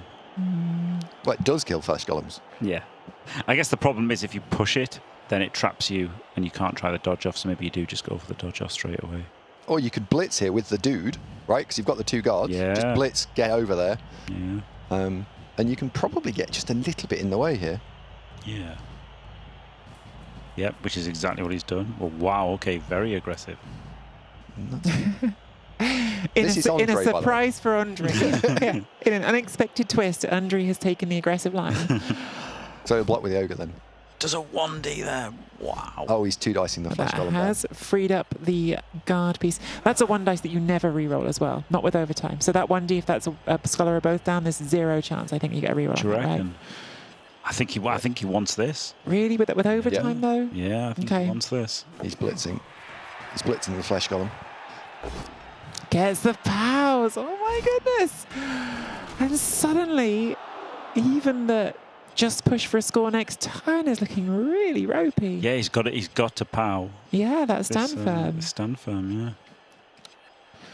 Huge knockdown there after a huge 1 dice. And it's all looking difficult again. Although, just quietly at the moment, there is a jump over. Just quietly. Yeah. Not anymore. anymore. Dodged Because it. we He's just do done a another 4+ 4+ dodge. That is a huge turn of dice. I mean, there is absolutely the jump over. Yeah, you block that. You get up the flesh golem, use the guard. But block no, it. No, you can't get the flesh golem. You bring the zombie here, and then you've got 2 assists. Okay, to push, sure, yeah. And then you jump. Nice. There's been plenty of jumps in the tournament so far. Plenty. There's been some just today, haven't there? Yep. And Yeah, he, yeah, he, there's a he few didn't jumps. activate the ogre. Did he run out of time? He's always activating the ogre. It must have run out of time. Got him up. So no jump. This is, I can defend this, is what this is. Mm-hmm. Yeah. So yeah, no jump over. I quite like the jump over. I like the jump over. 3+ and then 2 2s to score. This looks rough. I think he's going to zombie hit backwards and if he moves the zombie that's just behind the ball, he's got 2 free zombies because you can chain block 1 out, and then he's got another. And I think he's just going to screen. But this is this is ropey. I really like the 3-2 to score. Yeah. Yes, Yeah. I also like the 3-2 to score. I am just going, well, if he didn't do that. I mean, you also actually, do you know what might have been even fend? Fend. I was like, you could just blitz with the flash gun. No, you can't fend. No, yeah. Because then you would have been able to do the dodge with the dodge skill if Yes. it wasn't for. Yeah. This is where Andre was in the last game, right? He was under the cosh, needing to score, Yep. and it all went wrong. I'm curious to see if Diomed can solve it. Big pow. Pow. So you've at least got some option. You've now got a 4+ jump over and a 3+ dodge. Or you could 1 dice blitz that with the ball carrier behind. Yeah. Pretty rough, because if you fail it, you're But stuck. what about here? 2 dicing. Oh no, that's not yours. Oh no. Well, he's got another zombie. It's like you could blitz and chain this to there, but that doesn't help you because then it's a 4-3. Like that's worse than just doing the initial thing. Yeah. Blitz 1D, yeah, and then rush. At least that's a dodge with dodge. Yeah. And then a He's gonna- 3 2+. Can't stress enough again, chat. These players are tired.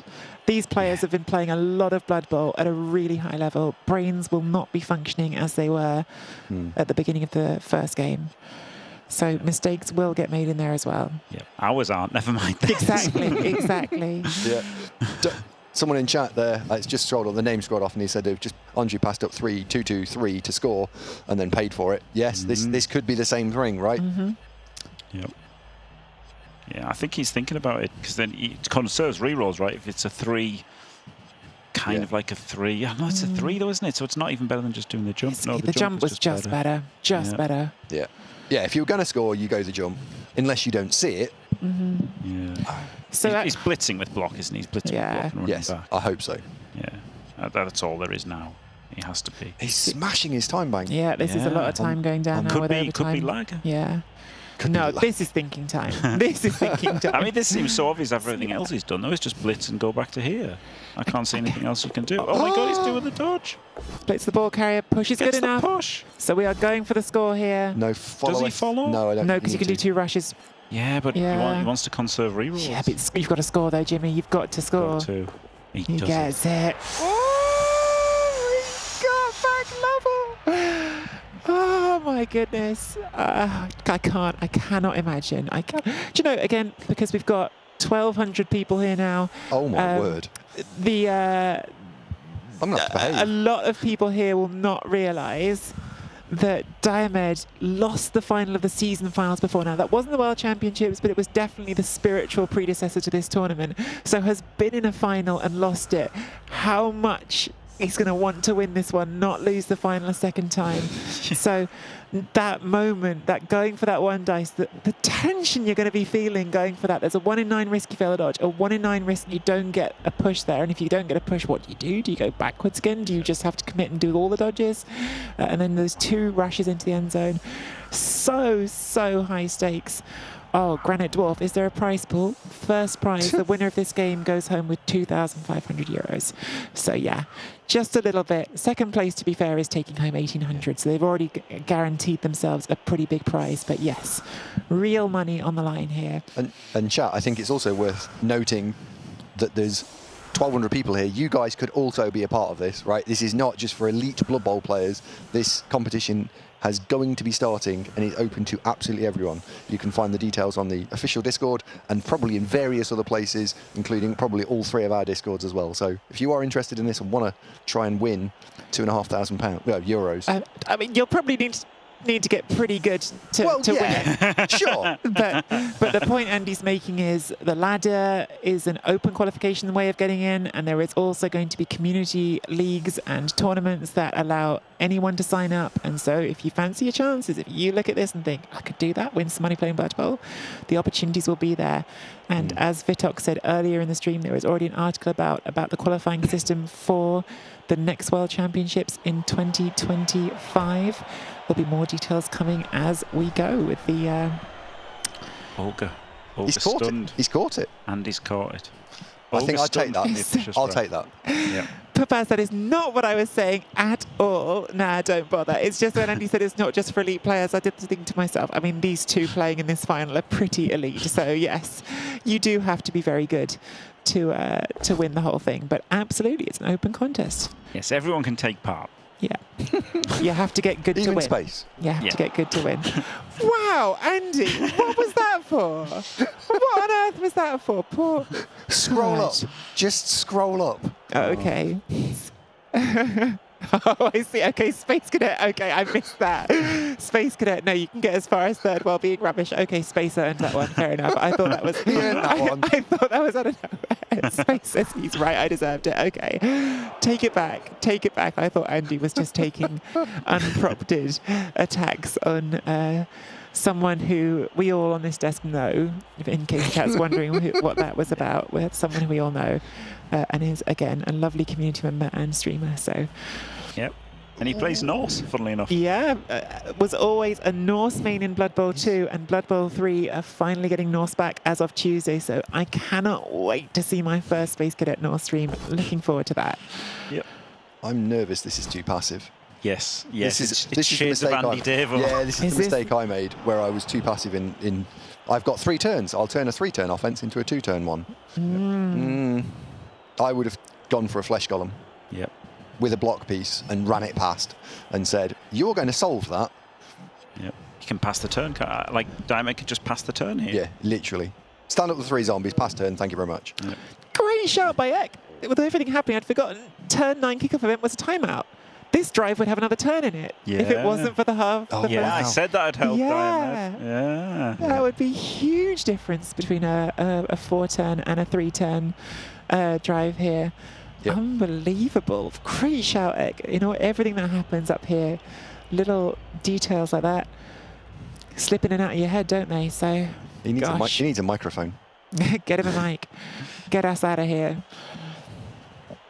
Yeah, he could try to dodge the zombie. I don't know. There's somewhat value though, just occupying the other players with an action, isn't there? Because if this was the match and you had to draw to win, like, you know, if this was game 2 and Diamond had won game 1, then absolutely you dodge it with a reroll, right? But in this situation, maybe you just stand it up. I don't know. Tough. I wonder if the wraiths are currently the place that I'm going to poke through because there's a 2-square gap, Yes. I think. But you can even on a POW, you can sidestep backwards and force a dodge. Yes. So this isn't straightforward. No. No, this is very difficult. Very difficult. But Andre does have 3 rerolls. Andy, you said it earlier. Again, I'm not just doing this to meme on you and talk about your game, but But you- it'll help, You, sure. You said it earlier. Your first game against Diomed, when you forced Diomed to score quickly, specifically what you said is you should have set up like it was a 2-turn and not a 3-turn. Yep. To have the mindset that you've only got 2 turns, and that way you've got some wiggle room if Yeah. it goes wrong. And I think what we could say here is that Andrew has not taken that approach. He's approached this like a 3-turn, and perhaps Yeah. with not enough commitment to getting forward on that first turn of that. Yeah, absolutely. Because think of it, I know this is Blood Bowl and not chess, but it does share an awful lot of parallels with chess, where you're thinking about, you get to move, I get to move, you get to move. And really, once you've set up, at the moment, you normally only start with 8 players because 3 get knocked over on the line of scrimmage. What I'm looking for is don't give the opponent, the defensive team, the impetus back to do whatever they want to do. So you need to be really careful with how you approach a 3-turn drive. And you need to ask questions immediately, which is not normally how people structure a long format drive of 8 turns. They play really passively. Exactly. They'd put their wolves on the LOS to block. Yes, they do, yes, and that's Yep. wrong. Yep. This needs to be a POW. So I think throw her into Wraith in the centre square. If that's a POW, then you're golden. I actually think this is a re-roll here. Reroll it Yeah. overtime, Andy. Yeah, it is, because if you make it, you POW the Wraith, there's no square it can stand in that you can't just wander through there. Yeah, one way or the other, yeah. And if you don't knock it over, you've got to go and find another solution. Yeah. And you can't lose here, right? Yes. Necro have only got. That's so true. It's a shot it's a shot of winning. Impossible for the Necro to score. So it's 80% to find the hole that you need, and if you do, amazing. It starts with a blockless block though before that, which is That could have been the POW on the Wraith. yeah, that was What's that achieving? There must be a reason. but- Secondary going Flesh Golem, I think. yeah, but to do it before the critical one Yes. feels very wrong. Oh, we've wasted 2 nice knockdowns. So, and as we know, the dice are predetermined in every form of Blood Bowl, tabletop and online. There's absolutely no randomness in them whatsoever. You just have to time them right. Skill issue, choosing the right turn to He's going now. roll for the. He's going that way. Someone in the chat says, so it's got the throw's got leader, so it will be coming back in overtime. No. So overtime is not that's a nice place to stand. Not a normal drive. The leader reroll does not refresh. Okay, we're going up to the right. We've knocked down the flesh golem, so the commitment is to the right-hand side. Yep. But how many squares left? Only one. That's a scoring threat. Well, it's not now. Well, yeah. Well, technically it a is, scoring He just threat. get pushed back. Yeah. Yeah. So he's got one big scoring threat, and that's all. That ball carrier is making... Is that 9 squares to stand diagonally behind the guy that's just moved? It looks like 9. 1, 2, 3, 4, 5, 6, 7, 8, 9. Yeah. Yeah, that's where it's going. Yeah, double rush. Yes. And obviously double re-roll as well. Yes. But now you're definitely putting the reroll in, aren't you? This is. Yes. Oh, yes. Yeah. Yeah. And I don't think now I'm blocking the bed sheet because that pushes it towards the action Yes. if I don't knock it over. So in it goes. And I love that he is going for it because it's Andrew and he's played this aggressively and he wants to do the win here and not risk an overtime coin flip to decide who gets the ball first. Yep. Oh. Great. Yeah. So he's currently no dice away from winning. Yeah. Because currently there is just it's just 7 squares And to... once again, that ghoul removal earlier in the game just reduces the necromantic responsiveness. Yep. Yeah. Reduces their options for getting to this. Yep. This Super strong turn from Andrew as chat is observing. Turn ordering, even with that 1 in 9 we thought was risky, it was planned. It had a reason. It had to be done because you were going to the right there. Yeah. Yep. Got the dice he needed. The knockdown on that flesh golem, obviously, like that's absolutely fundamental if it doesn't work, but did things the right way. Yeah. It was just interesting because, Andy and I were thinking about going through this way. It didn't go that way. Obviously, if you're going through this way, then you're absolutely making that block first. This is incredible. This is incredible. Mobility are back in touching distance. I won't use my metaphor about the trophy because Andy got so lost with it. But the trophy is right there for them to grab. Okay, so you can 1 dice 3 plus this guy, right? And then 3 you could plus surf this it. guy. You can surf it. Yeah. Surf the ball. Yeah. Sorry? Talk me through that. Or you could just put a guard in. You could block this guy and then put the guard in and 2D No. with So a ghoul. I think I'm taking your 3+ idea. I'll just take that. And then the wolf can hit the ball carrier directly and push it into the crowd. Yeah. It is going to be 1D into 2 uphill. Yep. But at this stage, offer me a better. I'm not seeing this. How are you getting the Right. surf? So the zombie just inside the tram lines here. 3 plus punches this Okay. just for a push. Yep. Stand this guy up, punch him. Yep. Stand this guy up, punch him, So now the wolf's free. and then 1 dice blitz from here. 1 dice into an uphill. Oh, I see it. Okay. Yep. Yep. Thank you. Yep. Because that 2 square gap would open up. So yeah, there's some scary dice, but that's where we are. It's the end of the World Championships. It is literally turn 16 of game 3 of a 3-game series. You got to do it. And it's going to come down to a surf. Oh, that is delicious. Mwah. Well, it's going to come down to that if Diomed sees it. I think he has because he stood this guy up and he's made this block. It looks. These are the motions that you would go through if you were going for it. So yes. Yep. Yeah, he's got to block this guy to try and get the guard off this one. Yes. Yes, he does. Yeah, there's no dodging the ghoul away. He's One seen it. dice first. Okay, Right. yeah, we've seen it. We've seen it. That is the open. That is the open thing. Oh my God, it's happening. So yes, you'd like to take the 2 dice block with the zombie. No, it's 1 dice at the moment. 2 dice with the ghoul. So Okay. that if you knock it down, you get the 2 dice with the Yep. zombie. Yeah, I see it. So yeah, you need to take the 2 dice with the ghoul first. Bring that flesh golem in. Oh, he's not. Wow. So he's not doing it. So he's got a scatter Yes. recovery. Yeah. What was that rush for? So that he doesn't have to make this, so he's got the Okay. ghoul to Yeah. react. Okay. Right. 1 this is- dice into an uphill for the surf. Oh Yep. my God, the tension. Gets the push. And you have to make them roll the uphill, don't you? There's Yeah, no you have question to. you don't use dodge there. I think you have to. Yeah. The problem with the serve is it can still go up and land somewhere Andrew wants it. That's no Instant good. reroll. Not That's good no enough. good. Not good enough.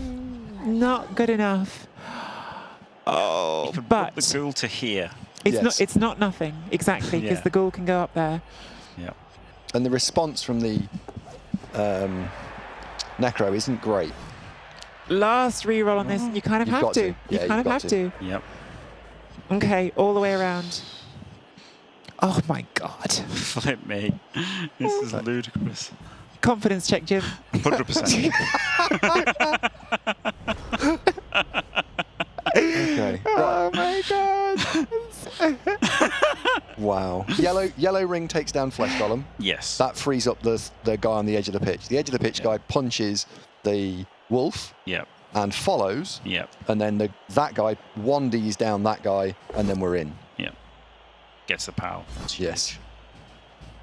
And I think actually I'm taking Can that you hit. move this one? Yeah, I'll take that hit to give me a bit more angle. Yep. Wow. Yeah. That's really helpful. Yep. Because now I can punch straight on. No, I punch from the 10 square, sorry. Yeah, punching from here, yeah. 10 square. And then on a push, you've got a 1D, and on a pow, you've got a 2D there, haven't you? This is unreal. In This is- fact, do I take the 1D? No, I don't. This is right there now. This is really, really there. Because if you Really pows there, yeah. if you pows the wolf, it's 2D, 2D. Yeah. So it is absolutely man on edge. And there's no rushes for the ball carrier either, are there? It's just in Not- range. Yep. Yep. If he gets the knockdown on the 2 players, yeah. Yeah. Oh my God. Imagine Andrew how just shaking because Diomed, it's horrible, but it's out of your control. Andrea would be like, don't misclick, don't. So I, Gets the pow. Gets the pow. double pows. This is looking like it's happening. If Diomed had just rolled that instead. Yeah. Yeah. both Yeah. those. And that's Blood Bowl. Sometimes you get the dice, sometimes you don't. edge of the it's done it. It's over. He's powed him. It's over. That is it. Wow. It's happening. It's over. Imperial Nobility, our first ever world champion of Blood Bowl 3 is Andri on Imperial Nobility. Andy is literally applauding. Absolutely incredible final. You could not have asked for a better final than that, No, could it you? was incredible. Absolutely. Oh my God. We're treated. How the hell does anyone do better than that next year? I know. Right. What do you do? I'm already thinking. Turn up with goblins? I mean, yeah. what? Next season's finalists have got an impossible act to follow. You will not have a better final than that I can imagine, because those last 2 games. The first game, yes, it was a bit of a dice heavy one. Both of those last 2 games were punch and counter punch for 16 turns, with both coaches just making the right decisions over and over again. Yeah, absolutely. And Andre playing so aggressively. It was just like watching the most aggressive line of play that you could come up with and going, that one. Yeah. And it was the one he had to. Yes. Yeah. Yeah. Brilliant. I just, I'm sorry to keep on with. I'm not sorry because I know chat's probably loving it right now about the nobility. But at the start of this tournament, all 3 of us were on a call with Vitok. The draw was done via a spinny wheel. We had Vitok clicking the wheel for us and we were watching. And I remember the group stage draw. Everybody was rolling about because in the one group we had 3 Imperial Nobility teams and 1 Dark Elf team.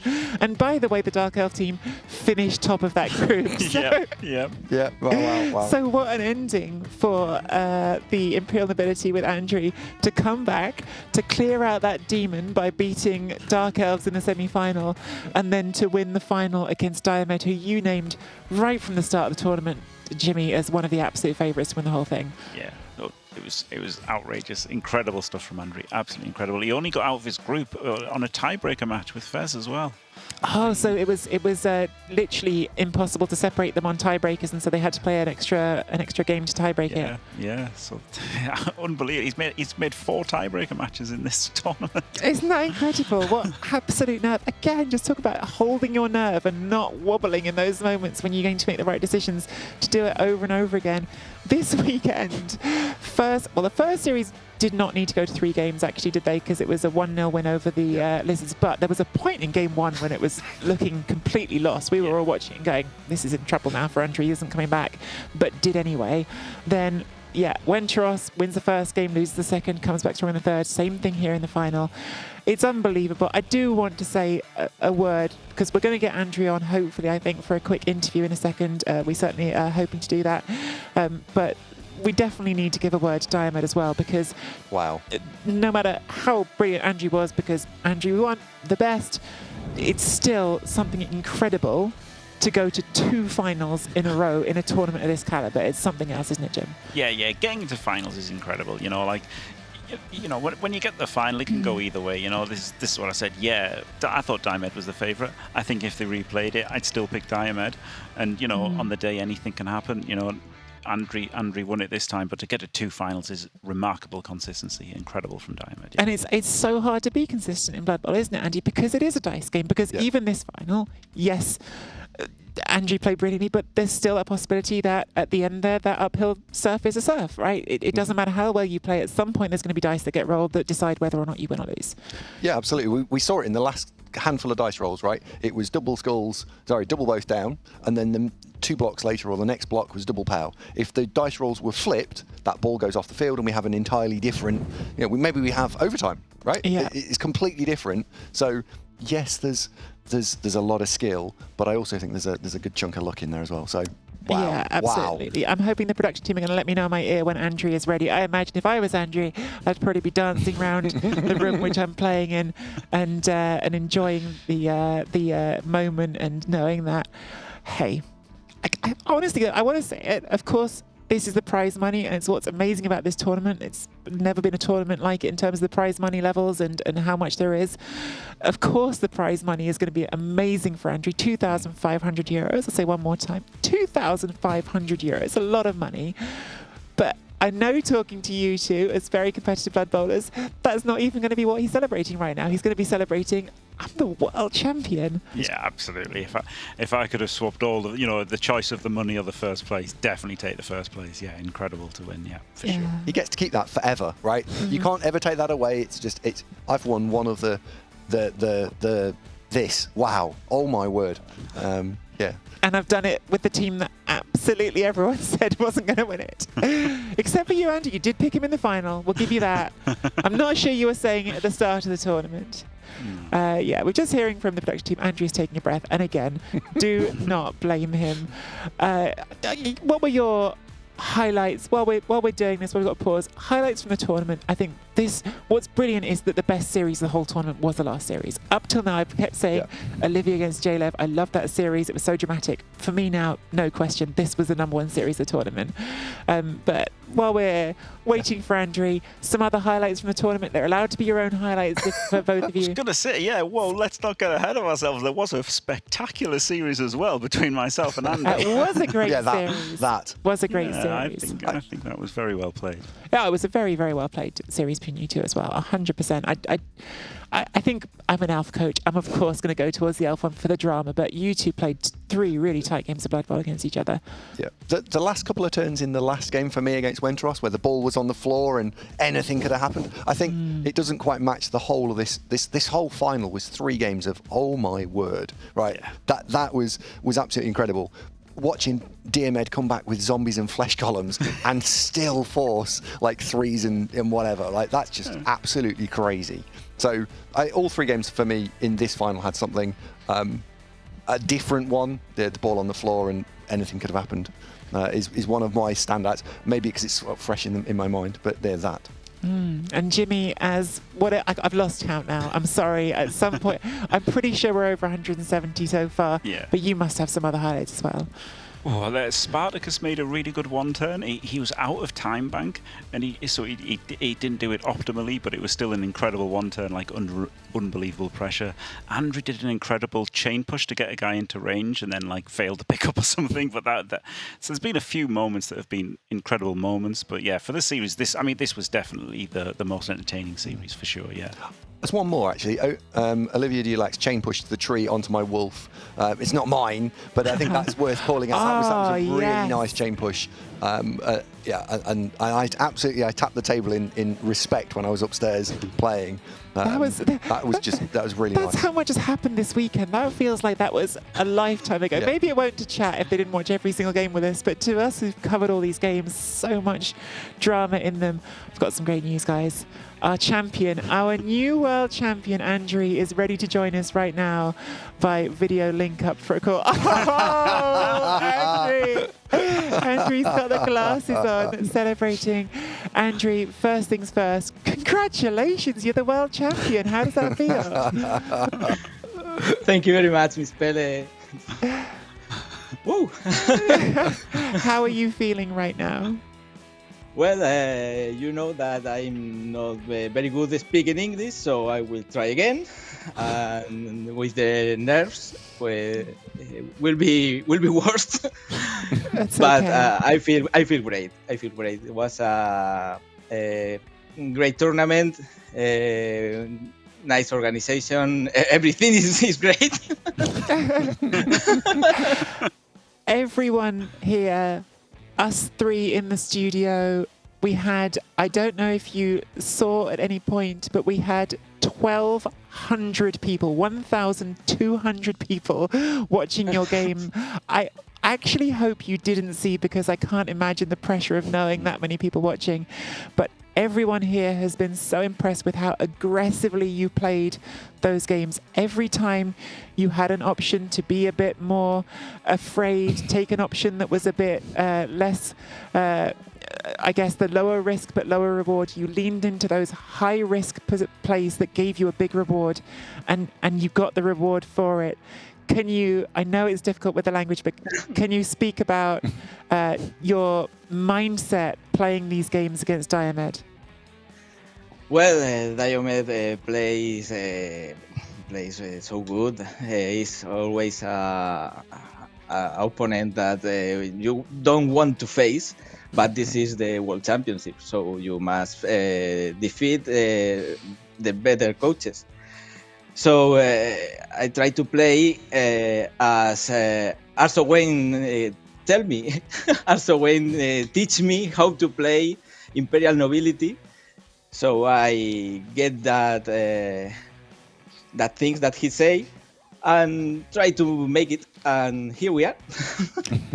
A lot of people said Imperial Nobility cannot win this tournament. They were wrong, weren't they? Well, Imperial Nobility OP. Love that, love that.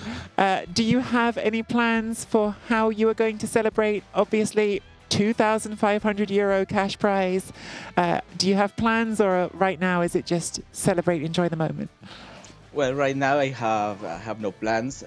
Just is for my community, for Procedimiento Ilegal Community, PI.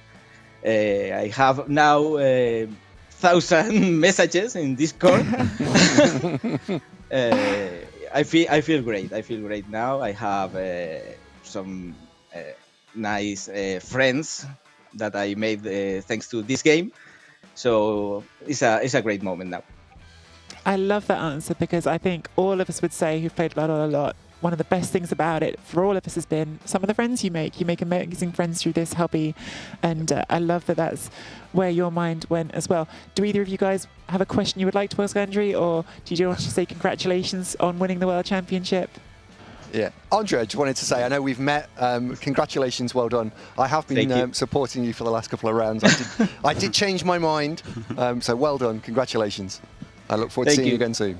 Next time we face in tabletop, we have the mouse again. Yes, not dead. Not dead.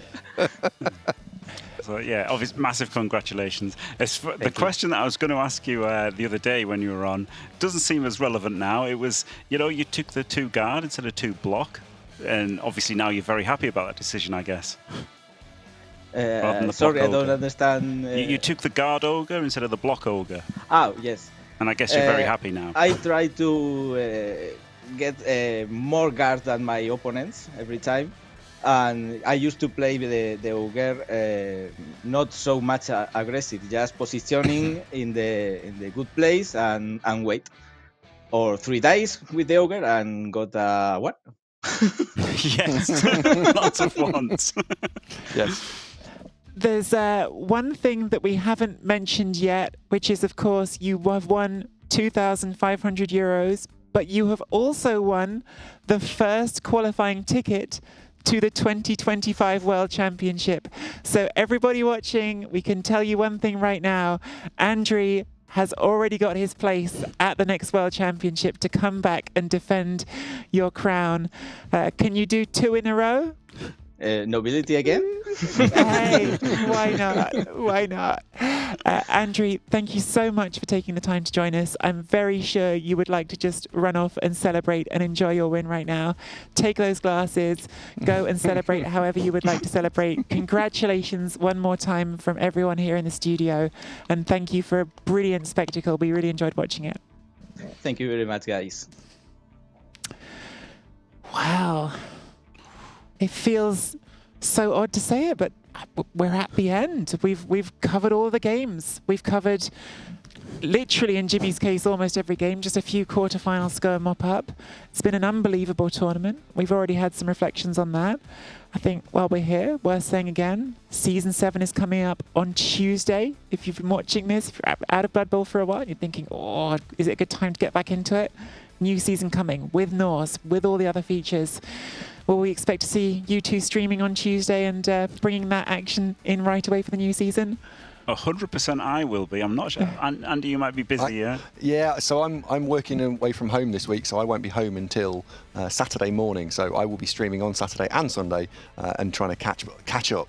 But yes, I have got some content pre-prepared, including a Norse race guide that will drop probably on Tuesday. Oh, mine's already out.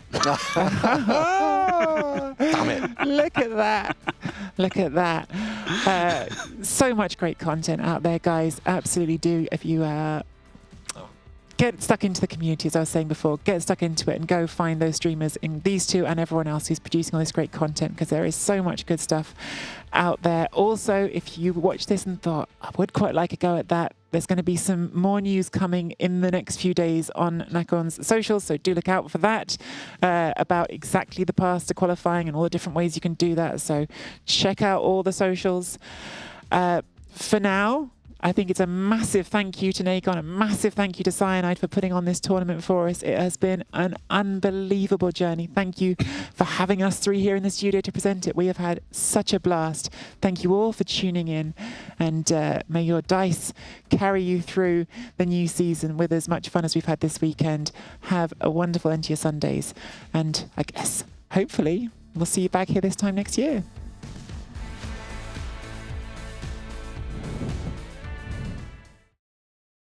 Peggy 16.